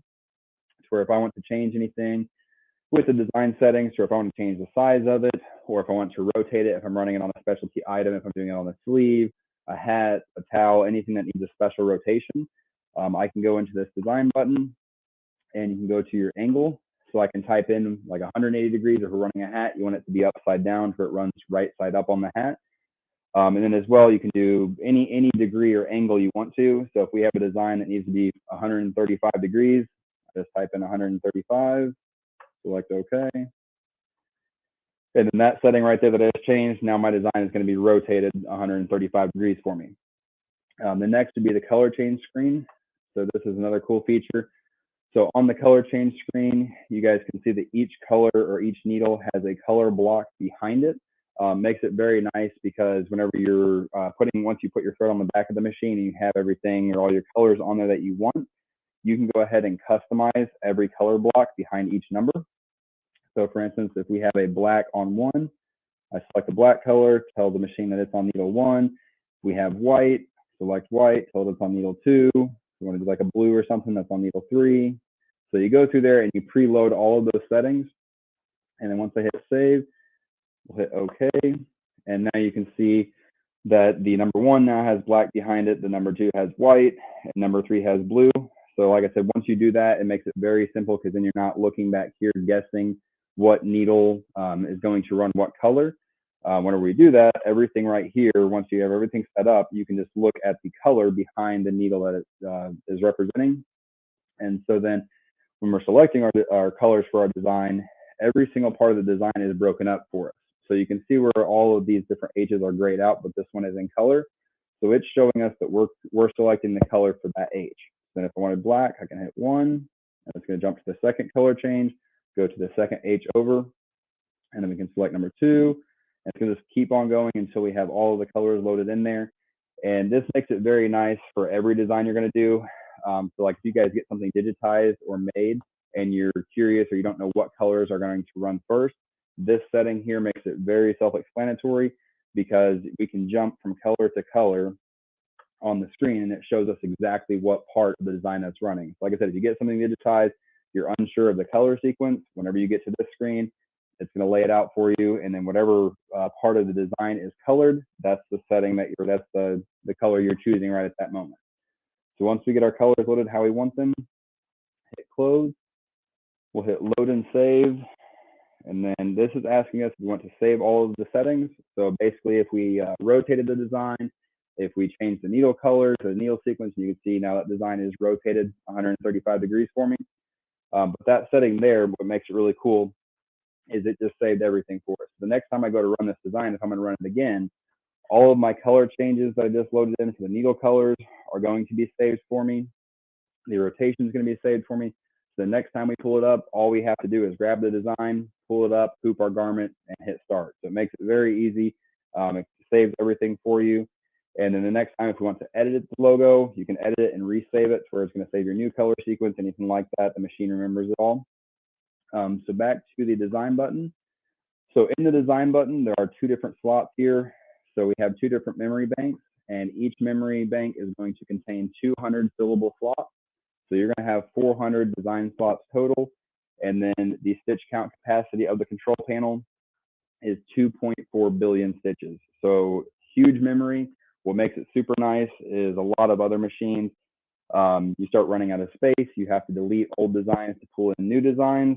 With this control panel and the space or the storage that it has, you should never really have yourself having that issue where you have to delete an old design, because that's just kind of aggravating for our customers if they're having to delete old designs to pull new ones in. The next time you want to run that design that you just deleted, you got to go find it on your computer or find the USB that has it on there. And then I mentioned the Wi-Fi as well. The cool thing with the Wi-Fi is if you have a router in your house, or even if you don't have a router, you can direct connect your machine with a USB cable. And what that's going to allow you to do is seamlessly send designs from your computer to the control panel. And then there is no USB or anything. Whenever I send it to the machine, it's going to automatically pop up in my storage. The other cool thing with that software, it's called SWNS. And what that's going to do for you is you can preload all of your color changes prior to sending the design to the control panel. So if I'm running a project on my machine, of course, you can't load a design into the control panel while the machine's running. But the cool thing with that software is I can go ahead and preload my colors on my computer with that software. And then I can go ahead and send it to the machines, where as soon as the job that I'm currently running, or the project that I'm currently running is done, I go to the memory, the design's already there, the colors are preloaded for me. And that same needle change screen or the needle color screen that I showed you, once you customize that and you pull it up on your laptop, it shows you that same color grid as well. It's where, again, you don't have to look back here to see what colors you have on your machine. Everything is going to be on your computer and tell you that, hey, I have black is on 1, white's on 2, and it's going to explain all of your colors for you. So then we'll go back one more screen here. So the really cool thing we have with this control panel as well is called photo stitch and freehand stitch. So this time, I'll actually show you both of those. So in the previous videos, I did not have an image on my USB, but I went ahead and grabbed one for you guys today. So to do the photo stitch, all we're going to do is hit the landscape, and then up here it shows you the different spaces. Sorry, the screen kind of went blank there. So basically it's going to show you the different spaces that you can grab there. You can grab whatever USB you have in the machine at the time. It's going to pull up the available designs up here. So we'll select our design. And then that is the design that we're going to do the auto digitizing. So this is a really cool feature. If that's the design we want, we go ahead and hit the check mark. And then it's going to ask us different sizing, so we can basically plus or minus the design to make it smaller or bigger. Look at it a little bit closer. The other cool thing is you can combine the two things. So I could do the photo stitch with the freehand stitch. I can go ahead and draw on this logo as well. I'll make that a little bit bigger where you guys can actually see it. So I could draw anything on the logo or the existing logo. So if you have somebody's design and you want to put their signature with it, or if you have somebody's handprint and you want to put a signature, you can combine the photo stitch and the freehand stitch together. But in this case, go ahead and tell the machine that is good to go. So what that's going to do is you'll see the blue bar go across the bottom of the screen. That is the auto digitizing feature. So the image that we selected and made, it is auto digitizing for us now. Once it gets all the way across, we hit the blue X. And then now that design is able to be pulled up to the machine. Same thing here, it pulls up our color changes for us if we wanted them. Hit load and save.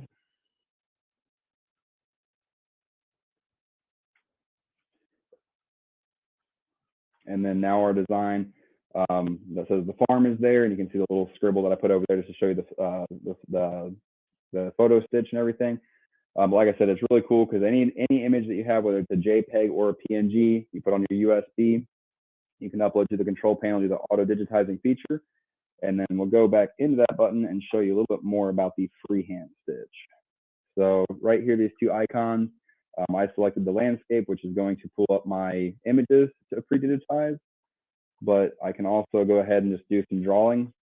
So like I said, if you have somebody that you want to do their signature on a quilt block, if you have a grandkid that can put their hand on the screen, you can trace their hand out with a pen. Anything you can draw on the screen, the machine will stitch for you. So again, we just hit the paintbrush. You can select the size of the paintbrush that you want. So you can do really small, fine lettering, or you can do big, bold lettering. So I'll do the bold so you guys can see it on the screen. So we'll make a smiley face here. And I'm not left-handed, so you'll have to apologize for how my drawing looks. So there's our smiley face. We hit the arrow again. It's going to digitize it for us. Select it and pull it up in the screen. So right there, there is a smiley face that we just created. Again, guys, you can do anything you can draw on the screen, the machine's going to pull up and run for you. So Kyle, if you want to go ahead and zoom out, we'll go back through some different features with them on the machine. So that's basically it with the control panel. Like I said, it is a 10.4-inch LCD. It has the 2.4 billion stitch count capacity, the 400 design slots. You're going to get the photo stitch feature, the freehand stitch feature as well, to where you can do your drawings and your photos. The control panel is great because, like I said, very user-friendly. Everything is spelled out very easily on the control panel, where it's very legible and you can see it. The other really cool feature that is patented to our machines is the quick change cap system. So I have the cap driver on this machine currently, and if I want to switch from a cap to a flat, I'll show you how quick it is. So we'll pop this off, and then the cool thing, and this is where the patent comes in, so basically our cap driver has the same brackets as what our hoops have. So what that allows us to do is your standard machine, you're going to unbolt your tubular driver or your hoop arms is what they call them. And you're going to set those aside. You're going to grab your cap driver and your separate screws, because the screws are different lengths for the cap system versus the tubular arms. And basically what that does is it makes about 5 to 10 minutes to change your machine from a hat to a shirt, or a shirt to a hat. So a lot of customers, they kind of complain about that, because you have to choose if you have a customer that walks in wants a shirt done or a quilt block or anything special like that. And the next customer walks in, they want a hat. You're constantly changing your machine over, back and forth. And every time you do that, you get pretty quick at it. You're going to be about 5 minutes, 10 minutes. With our system, like I said, the quick change, I'll throw it back on there to show you how quick it is. So just line that up there, put it on the arms. You're going to hear it snap in. So right there, we're ready to run a hat. So it makes it very nice, very quick, because you're not worried about assembling or disassembling anything, or you're not keeping up with extra parts. Everything is contained right there. We'll get over into the hoops that comes with the machine. So with our machines, every set of hoops that I show you, every size that I show you, is going to be 2 hoops per size. We are a very industrial background with SWF, where we have all of our big industrial machines. in Nike, Under Armour, Perry Ellis, a lot of bigger companies, to where they're all about speed production. They want to pump out as many garments as possible. So we carry that same thought process and technology over to you guys, which allows us to send 2 hoops per size. So basically I can have one on the machine running. If I'm running 10 or 12 of the same thing, as soon as this one's done, I pull it off, grab my next hoop that was already pre-hooped while the other one was running, slap it back on the machine, hit start, and I'm good to go. So this hoop here is going to be a 4.5-inch round hoop. So you're going to get 2 of those. And then we have the 6-inch round hoop. So this is going to be like your standard left chest hoop. Anything that's a little bit smaller project, this is what you're going to use. You're going to get 2 of those as well. I'm going to get it a little bit bigger as we go up. So we have the 8-inch round hoop. This hoop is great for baby onesies, towels, left chest. Again, if the left chest is pretty big, you're going to get 2 of those. And then these are used a lot by our customers. So this is the this is the 8x8 square hoop. This hoop here, 9x9 square hoop. This is great for quilt blocks, applique, anything that you need a little bit bigger space to do, but it's still a little bit smaller compared to our largest one, but it fits a wide variety of sizes and shirts.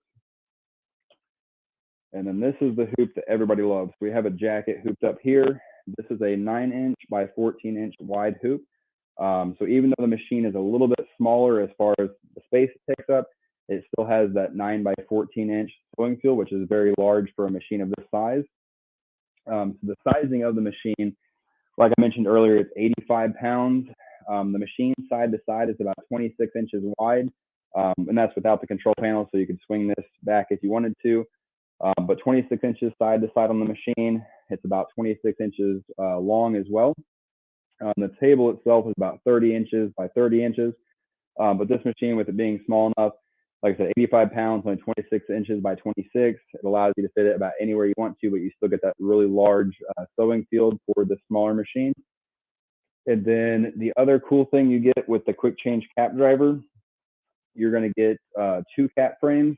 The same process applies. I can have 1 cap on the machine, and then I can have my next cap pre-hooped, ready to go. So you're going to get 2 of these. And then you also get what we call a cap hooping gauge. So this cap hooping gauge here, it's an exact replica of what the cap driver looks like. To where it allows you, get this around here. So it allows you, we can mount this to a table, and then it allows you to put your cap hoop right on there, and it will lock in for us. And then it has the alignment lines on it to where I can go ahead and pre-center, pre-hoop all of my hats off the machine. As soon as I'm ready to run it, if there's a hat on there, pop it back off, and then I can put this onto the machine. The cool thing with this cap gauge as well is it will mount directly to your table right here by the thumb screw, or it is completely adjustable, so we can run that up or down to fit whatever existing craft table or workspace you may have. And that's going to come with the quick change cap driver as well. So the last thing I'd like to get into is big for us as well, is the 7-year bumper to bumper warranty. So this machine, for the type of machine it is, it's the longest warranty in the industry. So like I said, 7 years bumper to bumper. If anything breaks, we're going to help you guys out with it. And rest assured, Sewing Machines Plus, they've been a great sub-dealer of ours. Anytime a customer has had an issue, they've been very on top of it. They're able to help you guys out very well. They have an amazing staff over there. And as well, they have a direct line to us as the factory, to where if they have an issue that they cannot resolve for you guys, they can call us direct, and we will even call you as the customer. Because if it's Sewing Machines Plus's customer, it's our customer as well. We're going to rep our products very well and keep you guys sewing for years to come. So, Blaine, I know you guys. All right, so we sure do appreciate SWF, all they do for us, and I wish Garrett could have been here live, but that was the best thing we could do, is bring his video up from Hoop Fest. But guys, the great thing about it is we actually have a better price right now than we did at Hoop Fest for this thing. But this is the SWF 12 needle. Now, guys, what makes this so unique? There's a couple things, okay? Well, actually, a few things. One, it has one of the longest warranties in the industry at 7 years bumper to bumper. The other things that they do, they really listen to the people who do this professionally for a business. Because again, if you're, let's just say you're using an 8x8 hoop and you're in production, Well, while one is stitching out, you need to be hooping your next item up to stitch. Well, the only way you could do that is have multiple hoops. Well, what SWF did is said, look, we're giving you 5 sizes of hoops, and we're going to give you 2 of each size. So you have 10 hoops. Then the other thing they did that same way on the hat. You get the cap driver, and you're getting 2 cap frames, so you can have being hooping up one while one is stitching out. So basically, you're getting 12 hoops total with the cap driver, and you're getting the stand, all for $89.99, guys. And there is no call-in special on this one. This is the price. $89.99 is the price on this. That's $1,000 savings than our normal price. A great price on this. We have some special financing available, and we're going to ship this nationwide free right to your doorstep. It will come freight because this is an 85-pound machine, and it's a pretty good sized box, and you will need some help to set this up. Just as somebody lift up on the stand, help you lift it. But guys, $89.99. Give us a call right now, 800-401-8151, and get your order now. We have these in stock right now, ready to ship. And this will be a great opportunity for you to get a 12 needle machine for actually less than what a 6 needle is. All right, let's bring Jane, my co-host, back in. Hey, I love 85-pound packages. Really? Well, hey, Jane, this, I tell you what, the day is, fastly getting ready to end, I guess you could say. It is coming to a close pretty quick. I can't believe it. A few more, I think we got, how many, 2 or 1 more? We got 1 more demonstration left, and it is going to be all you, Jane. And, it's always all me, Blaine. Oh, sorry. Well, it is. It actually is. Thank you for carrying me this whole week. I'm kidding. It's late. I'm getting punchy. We all know I didn't have a lot of sleep last night. I know. So, hey, I'm going to get out of here and let you get this last one done, and then I'll come back in about 30 minutes, and we'll wrap the show up for the day. Okay, sounds good. Thanks, Blaine. Hi, everybody. Hi, SMP Nation. How are you feeling? Are you giddy just like me? I am. I'm having a great time. I wish this could go on for another 7 hours. That would be so great, but we'll pick it up tomorrow. Okay, let's move things along. I'm super excited to say hi to and welcome Amanda Tadaro. She is a sewing educator, costume designer, and surface pattern designer. She lives just outside Philadelphia, PA, and she has a Bachelor of Fine Arts from Rutgers University. Her field of study is theater design with an emphasis on costumes. Oh my gosh, I love Amanda. I want to have her on my podcast. Everyone, say hi to Amanda. Hi, thank you, Jane. Hi, Amanda. How are you? I'm good. I'm excited to be here. I love costume design. I'm obsessed with the Gilded Age. Me too. Great show. Do you watch TV and just look at the costumes, or can you sit and really just enjoy the program? Both now. Now that I work for Ditto and do, more modern construction of clothing, I can kind of enjoy the costumes more from now that it's not my everyday thing. But I still do costume design. I still make historical costumes, as well as talk about Ditto, which we're going to talk about shortly. But yeah, all right, cool. The Gilded Age. You and I are going to have a whole separate conversation about all the things on a podcast at a later date, but I'm going to let you take it away and talk about Ditto. That's amazing. I would love that. All right. So like Jane said, I'm Amanda. I am a Ditto educator. If you don't know what Ditto is, I'm super excited that you're here with me so I can share this sewing pattern projector with you. So what Ditto is, like I said, sewing pattern projector, you're actually going to project your sewing patterns onto your table instead of using paper patterns. It's really amazing, really great for the environment, less paper, and really great for you because there's less time cutting PDF patterns, taping them together, or waiting for your paper pattern to come in the mail. You can do this in minutes. Anything you want to project pattern-wise, you can project it on your table. Ditto takes it one step further. We offer patterns that are customizable to your size, and some of them are even customizable to style. So you get to pick things like hem, sleeves, things like that. So I'm going to show all of that to you. Ditto kind of is partly 3 parts. So I'll talk about each of those parts. The first one being the hardware. So the hardware consists of obviously the projector that you need to project your patterns. So the projector is up here. I want you to ignore this camera here. That is so I can show you my table. And the reason I point that out is because my camera is ceiling mounted, but my Ditto is not. This Ditto is mounted to this tension beam, which means you can easily set it up wherever. You don't have to put anything permanent in your ceiling or floor. Everything is on this tension beam. It slides into place so you can set it up in 7.5 to 10 foot ceilings. So really wide range of where you can set it up. I have exactly 7.5 feet in my old house. So I have it just the exact amount and it works perfectly for me. So the projector is on this beam here. It also comes with a mat. This mat is going to use to calibrate your projector as well as to cut on it. If you're someone who has done projector patterning before, calibration can be a very complicated process, and Ditto has found a way to make it take just seconds. So you actually use this mat, take a photo of it, and that's going to calibrate the projector so that your patterns project at the exact size and scale that you need them to be. This mat also folds up, which means it's portable, just like this beam in the projector. So if you don't have a permanent sewing space, you can set this up in minutes at your dining room table or kitchen table. If you do have a dedicated sewing space, this, like mine, is just set up against the wall. My table's up against it. It really doesn't take up any space, and I can just pop this mat out of the way if I'm kind of doing something else. We do get the question a lot, can I use my own mat?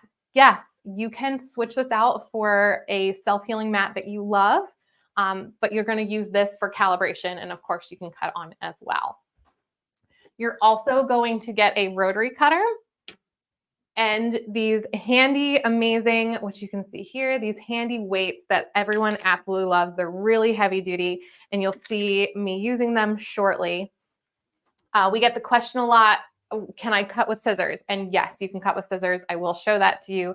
But once you see how quick it is to use a rotary cutter that comes with Ditto, you're going to see how fast it is to cut a sewing pattern. So that's what comes in the box. You will also get a little card that will give you a free 3-month trial. I'll try to say that a million times fast.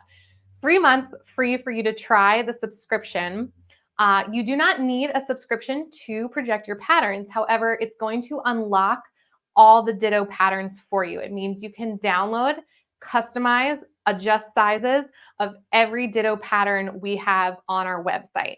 And we currently have over 600 Ditto patterns. So that's going to really unlock that feature for you, really give you that option to get really creative with your patterns. If you do things with bridesmaids, you'll be able to just have a bunch of different sizes, a bunch of different styles saved in your pattern library. So really awesome, that subscription. It's $9.99 for the month or $99.99 for the year. And like I said, you get 3 months free when you buy a Ditto, and there's a savings there if you do the annual plan. So really awesome subscription to kind of unlock all the features. And the biggest feature I want to share with you that just came out is you can now use your own PDF patterns. So not only can you project our Ditto patterns that are customizable to your size, as well as the third-party patterns we have on our website, but you can now also project your own PDFs. If you have patterns already that you know and love, you can now use them with Ditto with that subscription. So it's really awesome, and I'm going to even show you in a moment a PDF pattern and how that projects. So I want to first show you our website. So that's part number one, is the hardware that comes in your box. And give me a second to get the website up here. And I'm going to switch my camera. All right. So this is our website.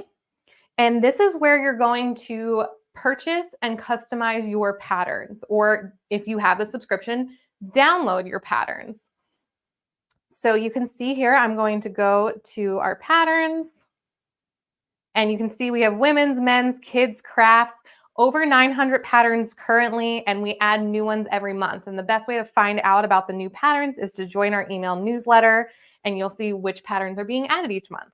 We also have third-party patterns that you know and love, Simplicity, Style Arc, Madeline Intimates. There's a lot of patterns on there, not only our Ditto branded patterns. But what I want to show you today is focus on those Ditto branded patterns because they are, like I said, customizable to your size and style. So I'm just going to click one here. Anything that says customizable, that means you have more options than just adding the size. This dress here, for example, I'm going to slide down. You can choose the length and you can choose the sleeve. So some of them have even more options, necklines, things like that. So I'm going to click here and you can see up here now this dress has changed to show this new sleeve style. If I want to add it to my library, I'm going to pick a size to start. There is a super handy size chart so you can kind of know where you want to start to begin with. You choose a size that's closest, but again, we're about to enter our measurements. I can do any of those changes I want to the sleeves. I give it a name, and I can add it to my pattern library. And it is that quick. And now that pattern is in my pattern library. See here. And oh, I think this was the one that I added 2 days ago when I did this demo. But same thing, you'll be able to see that you have the option to either edit fit or add a new fit. So I'm going to hit edit fit here. And you have the option of saving measurement profiles. So I can click here and these are all the measurement profiles I have saved. And you can have plenty. So like I said, if you make bridesmaids dresses, you can have one for every bridesmaid. If you can make ones for your daughter, husband, son, whoever you're making clothing for, you can save their measurements in your account. Down here, we take 17 points of measurements to get that perfect fit. And if you're unsure of how to take a measurement, each measurement has a little diagram to show you where to measure. So you're really going to get an accurate measurement. Once you add all of your measurements, you can hit apply. And this took me to the app, but we will be going there next. So I'm going to bring that up anyway. All right. So next step, that's our website. And that's where you're going to, like I said, you're going to purchase your patterns or add your subscription patterns to your pattern library. You're going to do all your customization on the website. But the app is where you're going to kind of bring your patterns in and then get them to the projector. So I always say that the app is kind of like the messenger of your patterns to your Ditto projector. This app is really great. It's for any iOS or Android device, free to download. We have this great area where we have all these tutorials. So I highly recommend if you are on the fence about Ditto, you should download this app and check out these tutorials because you'll actually get to see how easy it is to calibrate, how easy it is to set up. It takes less than 10 minutes to set up, calibrate, and get yourself cutting. So it's really great to check out those tutorials. You can also, this tile will take you right back to the website to shop more patterns, but I'm going to show you the pattern library. So this is similar to what was on our website. These are all my patterns that I have downloaded. And here's this one here. So we'll give that a second. And now this is where things get exciting. I'm going to start turning off my lights to kind of show you the projection. And here we go. So this, I already have a projection up, but I'm going to start showing you sending other things to the projector. And I have one light on. I've done this with, daylight and just my windows open and it's still fine. But you can just see how bright this projection is. This is just the sleeve here and how easy it is to see this pattern that's projected. Now that you've seen one, I want to go back to the app and kind of show you how you get that projection there. So what I really like about the app is one, that yardage and notions is always there. So that means when you're shopping, what you need fabric-wise and notion-wise is always in your pocket. You don't have to make a list before you go. Everything is right there. You also have the instructions, and these are really beginner-friendly instructions for you to go through and tell you how to put every garment together. So that's a really great feature, and again, all in your device. You can add this to a tablet, or a phone, as long as it's an iOS or Android device. So this is the workspace. This is where you're going to bring your patterns in to project them. And what I can do is you just hold down one and drag to bring it in. You can mirror pieces. You can rotate them, which is really great if you want to do something on the bias or you just want to move them around. You can bring in multiple at a time, just like that. And you can have a lot of fun kind of puzzle piecing these together. We do offer you a reference layout there you can see on the right, so you can kind of see how it's suggested to lay your fabric out. I also really like on the top there, you can see main, lining, and interfacing. So all your pieces are broken down as to what you cut or how you cut these pieces out of what fabric. So it's really easy for you to follow along on what you need to cut so you don't forget things. One of my favorite features is when you cut stuff, you can check off the pieces as you go so you know that you've cut those pieces.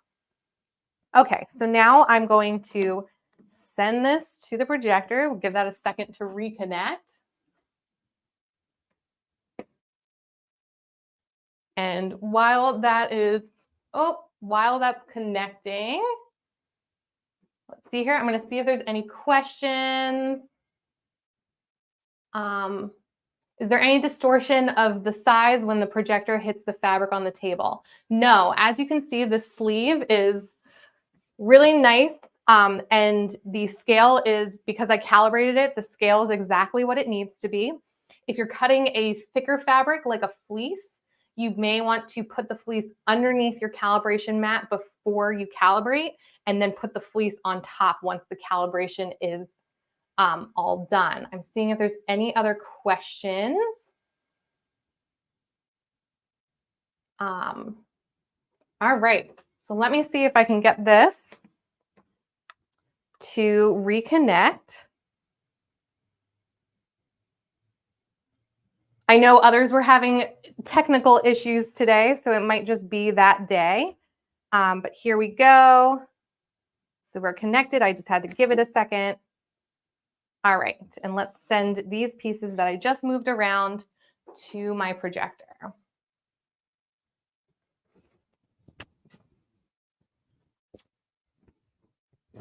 All right, so now you can see those pieces that I had just laid out on my phone here, which I can put in this corner right there, are now on my cutting space. And if I lay some fabric out, just like this, I'm going to pick just one piece to work on. I know if I was really cutting a garment, I would move my pieces a little bit better to be more frugal with my fabric, and I would iron my fabric and check my grain, but I just want to get to cutting to show you how this works. So you get these, this is where those pattern weights come in, because they will hold your fabric down, and then you can use your rotary cutter. And you will just want to follow the line with your rotary cutter, just like this. And you can see, even as I'm going, I can still see that line. So there's no worry of, my hand distorting the light. Like, you just shift yourself as you go to cut. And now I have a sleeve. So you can see I got this set to my measurements, projected, and cut out in just a few minutes. And here's my piece here. And something I really love is if, say you're like, you're going really quick and you slide this out of the way, but you forgot to do your notches. It's so easy to just match that back up and remark your things. So no need to try to find a pattern piece in the pile of all your patterns. It's all right there. So I'm just checking to see if we've gotten any questions. So question, what do you do if a pattern piece, ooh, I feel like I just went out as well. Hold on one second. All right, there we go. What do you do if a pattern piece is larger than the mat? I can show you that. So let me get that set up.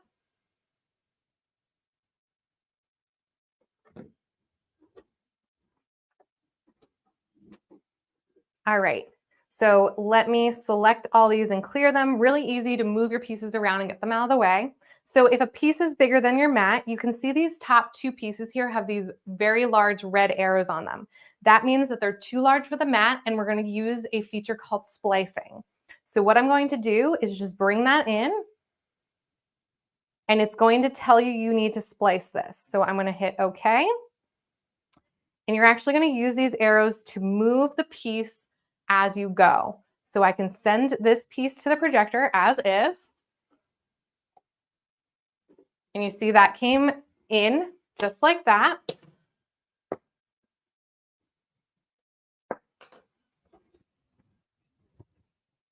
And again, I'm going to do my best with my little piece of fabric here. But you can see here, this pattern is a little cut off on here. So what you would do is line up your weights. And this would be the same if you were cutting out pants and it was going the long way. I'd take a minute to mark any notches or markings I need to. And then you get these splicing stickers. So these stickers are going to come with your Ditto. They're red and white. So whatever fabric you're using, you can choose one that will show up a little bit better. But you just take these stickers and you follow these red dots here. So I'm going to just put these here, just like that. And then what I can do is go around and cut what is visible right now.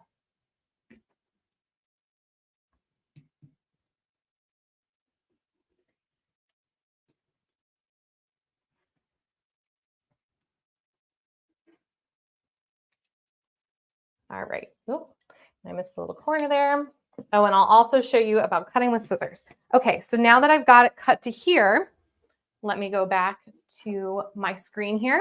I'm then going to tap this arrow just to move it down in my screen and hit send to projector. And you're going to see it move in a moment. There it goes. So it just shifted.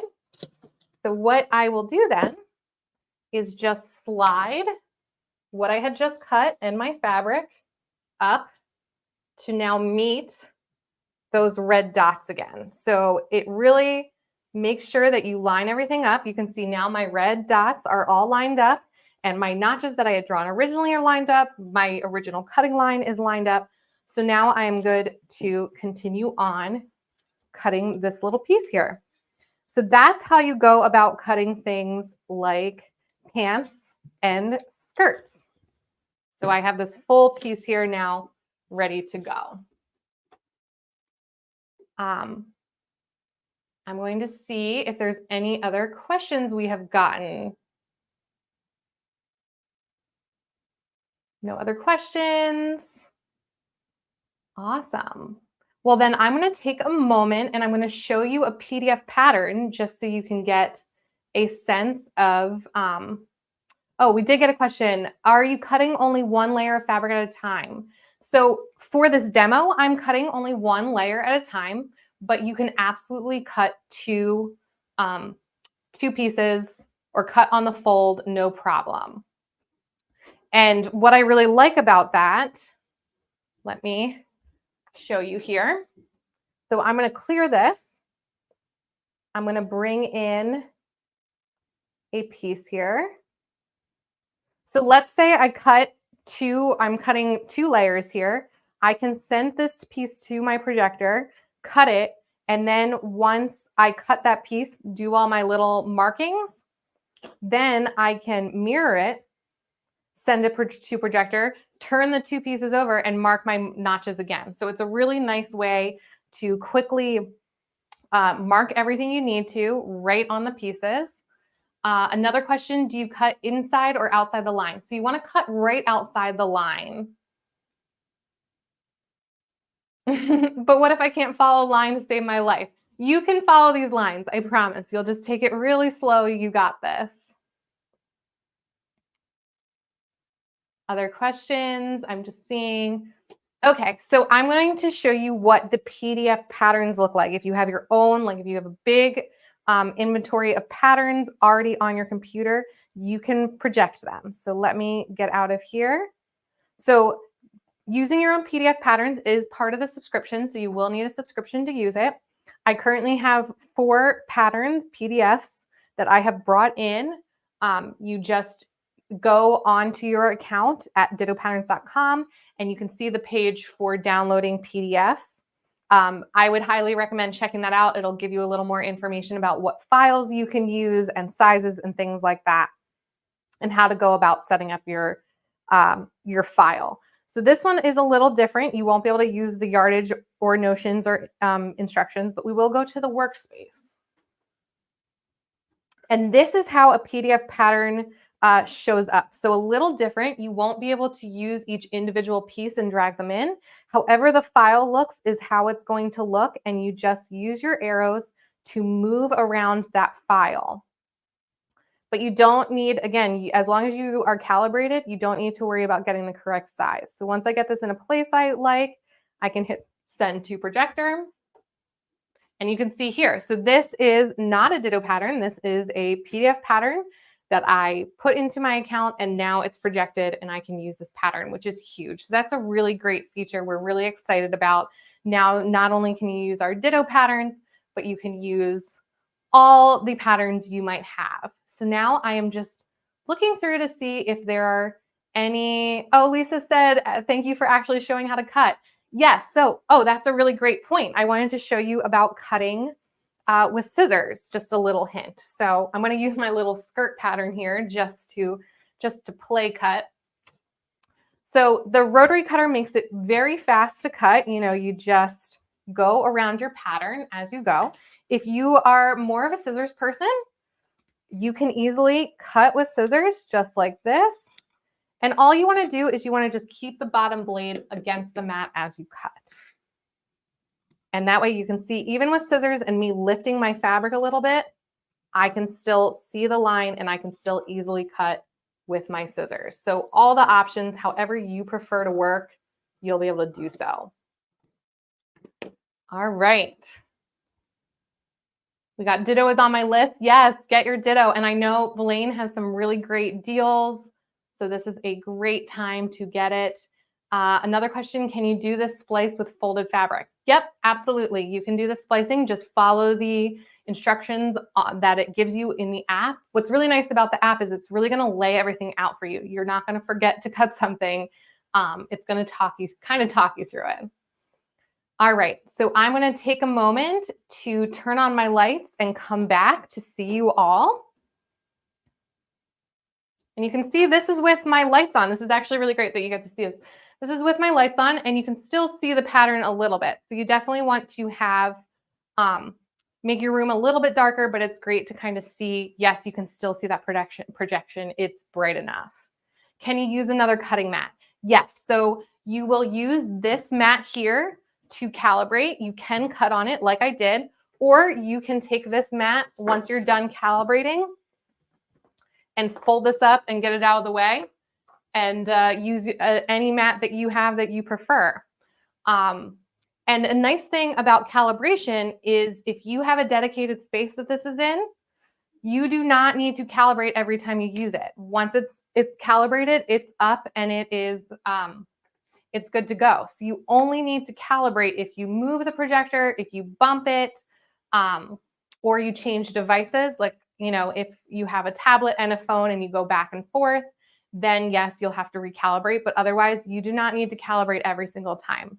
If you do have to calibrate, like I said, it only takes a few seconds. You actually just take a photo with your device and it'll calibrate for you. I'm looking for any other questions we might have. Are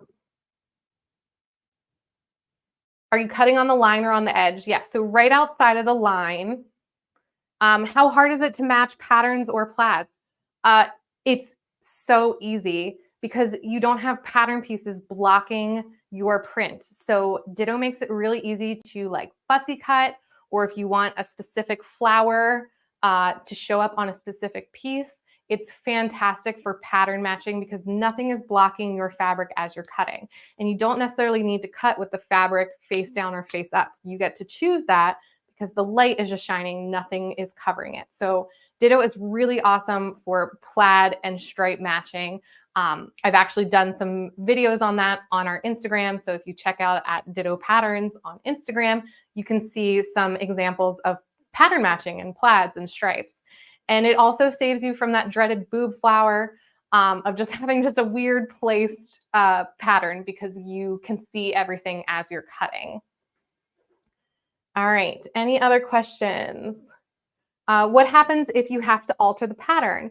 So you can always, like I said, you enter your measurements, but you can always go back and readjust the measurements. So say you do make a mock-up of something and you want to add just like a little bit more in the hips, you can go back, adjust those measurements, and the pattern, once you sync it, will update and you'll be in a better shape there. So you have that flexibility to just keep adjusting your measurements, or, you know, it's the holidays, we're all enjoying cookies and dinner, so we might need a few inches here or there.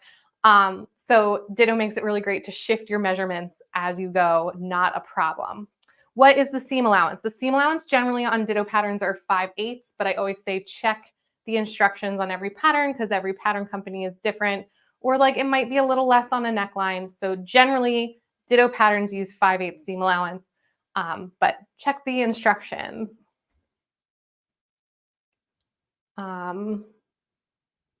What else? I'm just checking if there's any other things. What if you cancel a subscription? Do you lose your ability to use Ditto? So no, you don't need a subscription to use Ditto. You can buy patterns individually.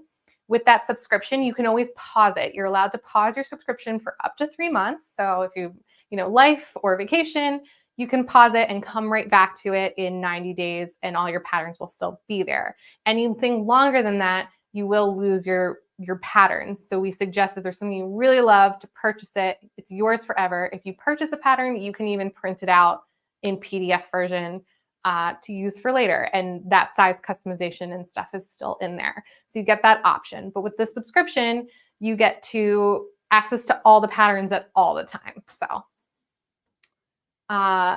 yes, no more paper patterns. That's amazing. Totally agree.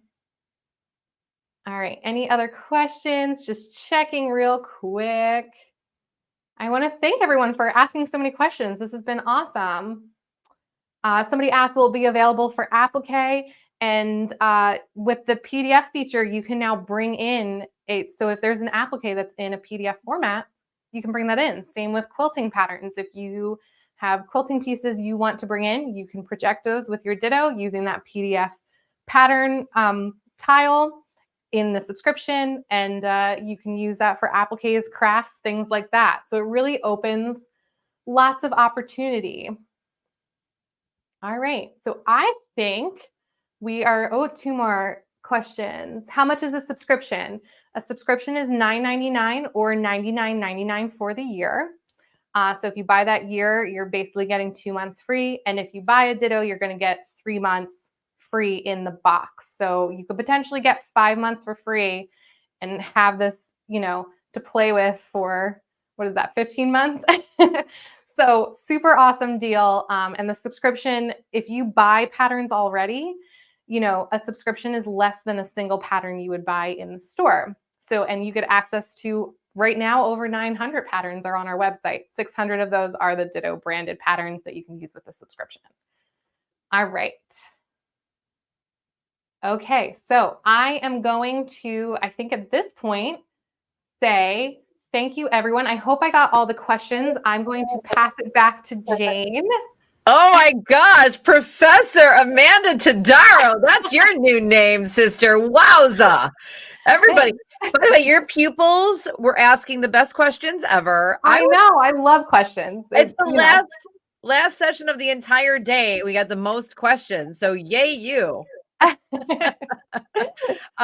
What a phenomenal, what do we call, is it a product, a machine? Yeah, it's very new. I mean, there's nothing else out there like that can do it all in one. So I'm very excited to share this with you. And I know you have some specials to share too. Of course we do. So Amanda, you're amazing. Excuse me, Professor, you're amazing. We'll see you soon. Everybody needs to get the Ditto pattern projector. So cool. I've never seen this before, but wow, what a lifesaver. So Amanda, have a great night. We'll talk to you soon. Let me tell everybody how to get their hands on the Ditto pattern projector. Wow, this is really, really cool.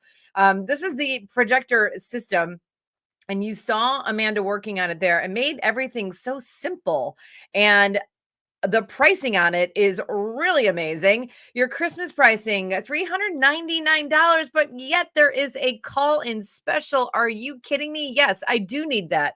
I didn't see you just wrote that, but you are right. I need it. Pamela, I need it. That's your Ditto pattern projector system. Great price on that. Call in for the special, 800-401-8151. That is your Ditto pattern projector system. Let's talk about what you're getting in the box. You're going to get the projector, the setup beam, the 36 by 24 inch cutting mat, a rotary cutter. You're getting 4 fabric weights. You're getting the pattern target stickers, a power cord, and cord covers. You get the perfect fit for everybody. You can make your own designs. Yay, that's me. It's precise. And once you've calibrated your Ditto machine, you can cut everything with confidence. I think Amanda showed us that today. So great price on that. I wouldn't delay. This is so much fun. This is a must-have because I know you guys have everything else. This is something you don't have because it's so new. 800-401-8151. I love it. I'm just in love with it. What can I say? Hi. Hey. I got stuck on the fact that I need something else. Well, I'll tell you, that's an awesome tool to have. And, somebody who's into making clothes and things, that is just, man, really right cool. down their alley. Yeah. And such a cool little thing addition to put to your sewing room. Again, we have to add an addition onto the house to increase the size of our sewing rooms because of all the things we bought in the last 4 days. But this, like in Amanda's place, she's like, well, I just keep mine here against the wall because, this is where I have it, which is fine because she's talking about it every single day. But it seems to me that you could probably put it away and then bring it out if you have some space challenges. But she gave some great opportunities on where to put it, how to use it.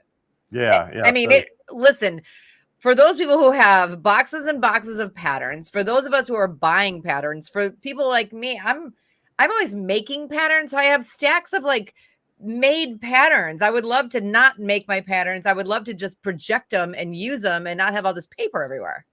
Yeah, Sorry, once you I'm get getting that a app, little you can crazy store about them it. digitally. So yeah, pretty cool. All right, Jane. Well, guess what? We just wrapped up day 4. One more day to go to get the savings. And so the better way to close it out today is do some giveaways. So I think we're ready to go. First thing we're going to do, Jane, is give away some of our event bags. So I'm going to let you do the honors. All right, let's do it. You saw me going like this. We're going to spin the wheel. So we're going to give away these amazing tote bags. So you get a bundle pack of bags. The sayings on there are super funny. You can hold tons and tons of fabric in it. I know you want these. So let's spin the wheel. Kennedy, are you ready? I am, Jane. Oh, Kennedy, spin that wheel. I have to move away from the microphone. I'm so loud. I know I'm loud. It's okay. Angela and Stitches hanging with us today on YouTube. Congratulations. You just won a bundle of bags. Great to have in your sewing room, in your life, I would say. Just go to SMPLive.tv, scroll to the bottom, fill out the information page, tell us your name, where you live, where to send them, email, phone number, all the good stuff. And you have 30 days to claim your prize. Congratulations, Angela and Stitches. What do you think her middle name is? Angela Nicole Stitches? Never know. Never know. That was a joke. Kyle said notions. That's a good one. Notions. Angela Notion Stitches. We're into it. Dude, I don't know. I kind of like the Angela in Stitches. I guess. Yeah. In. All righty. So we are going to give away a sew mat. Oh yeah. What happens to our machines when we don't have a sew mat, Blaine? Man, it just is loud. Yeah. Transfers all that vibration to the electronics. It doesn't last as long. Scratches whatever surface you have it sitting on and moves around. And that's going to prevent all that. Tragic. I'm telling you. All right, Kennedy, you ready? I'm ready. Spin that wheel. Here we go. It's so exciting. All right, Angela, it's all you. It's all me? Jane. Yeah. Yeah, Jane, it's all you. I was like, where's Angela? Congratulations, Catherine Hutchinson. Hutchison? I was reading a comment. Oh, you're reading the comments. Anyway, Catherine, you're the winner. Thank you for joining us on YouTube. Your picture is so pretty right there. I'm looking at you in the icon. Go to smplive.tv and fill out the information sheet, the winner sheet, and tell us, most importantly, your name, your address, where we're sending it, but also what size sewing mat and what color you want. And also, don't forget, Catherine, you have 30 days to claim your prize. All right, very good. So next up, we are going to give away a $100 gift card to SMP. I like it. So, Jane, it's all you. Okay, Kennedy girl, if you're ready, spin that wheel. I'm ready.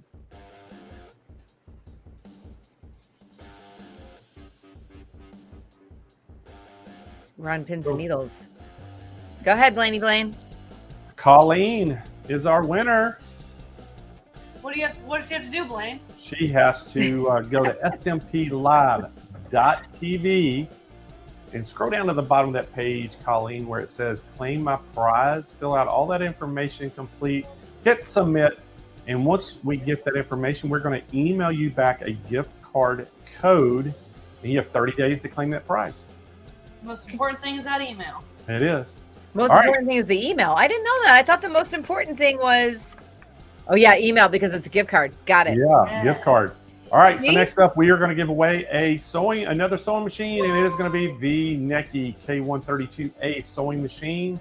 So Jane, please do the honors. All right, everybody, put your hands together, get your hands up in the air like you just don't care, and Kennedy, spin that wheel. That was good. That was a good That was one. a good one. Really? That was lots of energy behind that one. I gotta ramp it up for the end of the It doesn't day. seem like the end of the day for you there. I know. Jackie Bennett. So Jackie Bennett, watching today from Facebook, is our winner. And Jackie, you just won yourself a K132 Necky sewing machine. And to claim that prize, you have 30 days to claim that machine.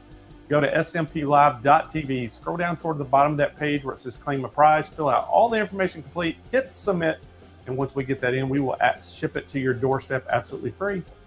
So Jane, yes, day Blaine. 4 is in the books and ready to go. So all we got left is tomorrow. So guys, got to remind y'all, the live stream starts at 8 a.m. Pacific time, 10 a.m. Central.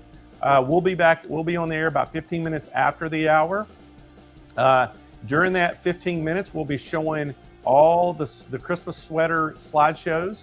So make sure please send your pictures. Yes, please, any please. last minute ones, send them to CEO@SewingMachinesPlus.com. And Kennedy's going to be working on that slideshow this afternoon to get it in there and do that. And then first thing in the morning, we're going to ask y'all what color Jane and I will be wearing tomorrow. You'll put that in the chat and you'll have a chance to win a prize first thing. And Kai will actually put it in the chat and say, hey, now's the time to guess your color. And so once you get in there, we'll make a drawing, and whoever gets it right, no matter how many people, if there's 10 or 100, they'll be entered into the drawing for the prize. Blaine, with our costumes, you and I are like the Donnie and Marie of YouTube. The Donnie Marie of sewing. Yeah, of sewing shows on YouTube. Uh-oh. You know how they always had their little outfits and they matched and they were dancing? And they always did the dance together. And guess what? You're a little bit country and I'm a little bit rock and roll. It works out great. That is true. That is true. All right, everybody. We are so happy that y'all tuned in today. We sure do appreciate all the orders that everybody's making. And thank you for joining in. Thank you for being part of the SMP Nation. Got a big shout out to Jane Klaus. Everybody give her a round of applause. Go to my website, helping- janeklaus.com. Sign up, Yeah. say hi, be my friends. I just posted like the whole, I posted some stuff. Yep, I saw it. It was awesome. Yeah. All right, you go buy some swag from Jane. Get one of those cool mugs. Oh yeah, my that mugs. you got. Where's my And, favorite mug? Oh, I don't even know where it is. There you go. Love More the is mug. more and less is a bore. Anyway, go to my website and just sign up and we can be Yes. friends.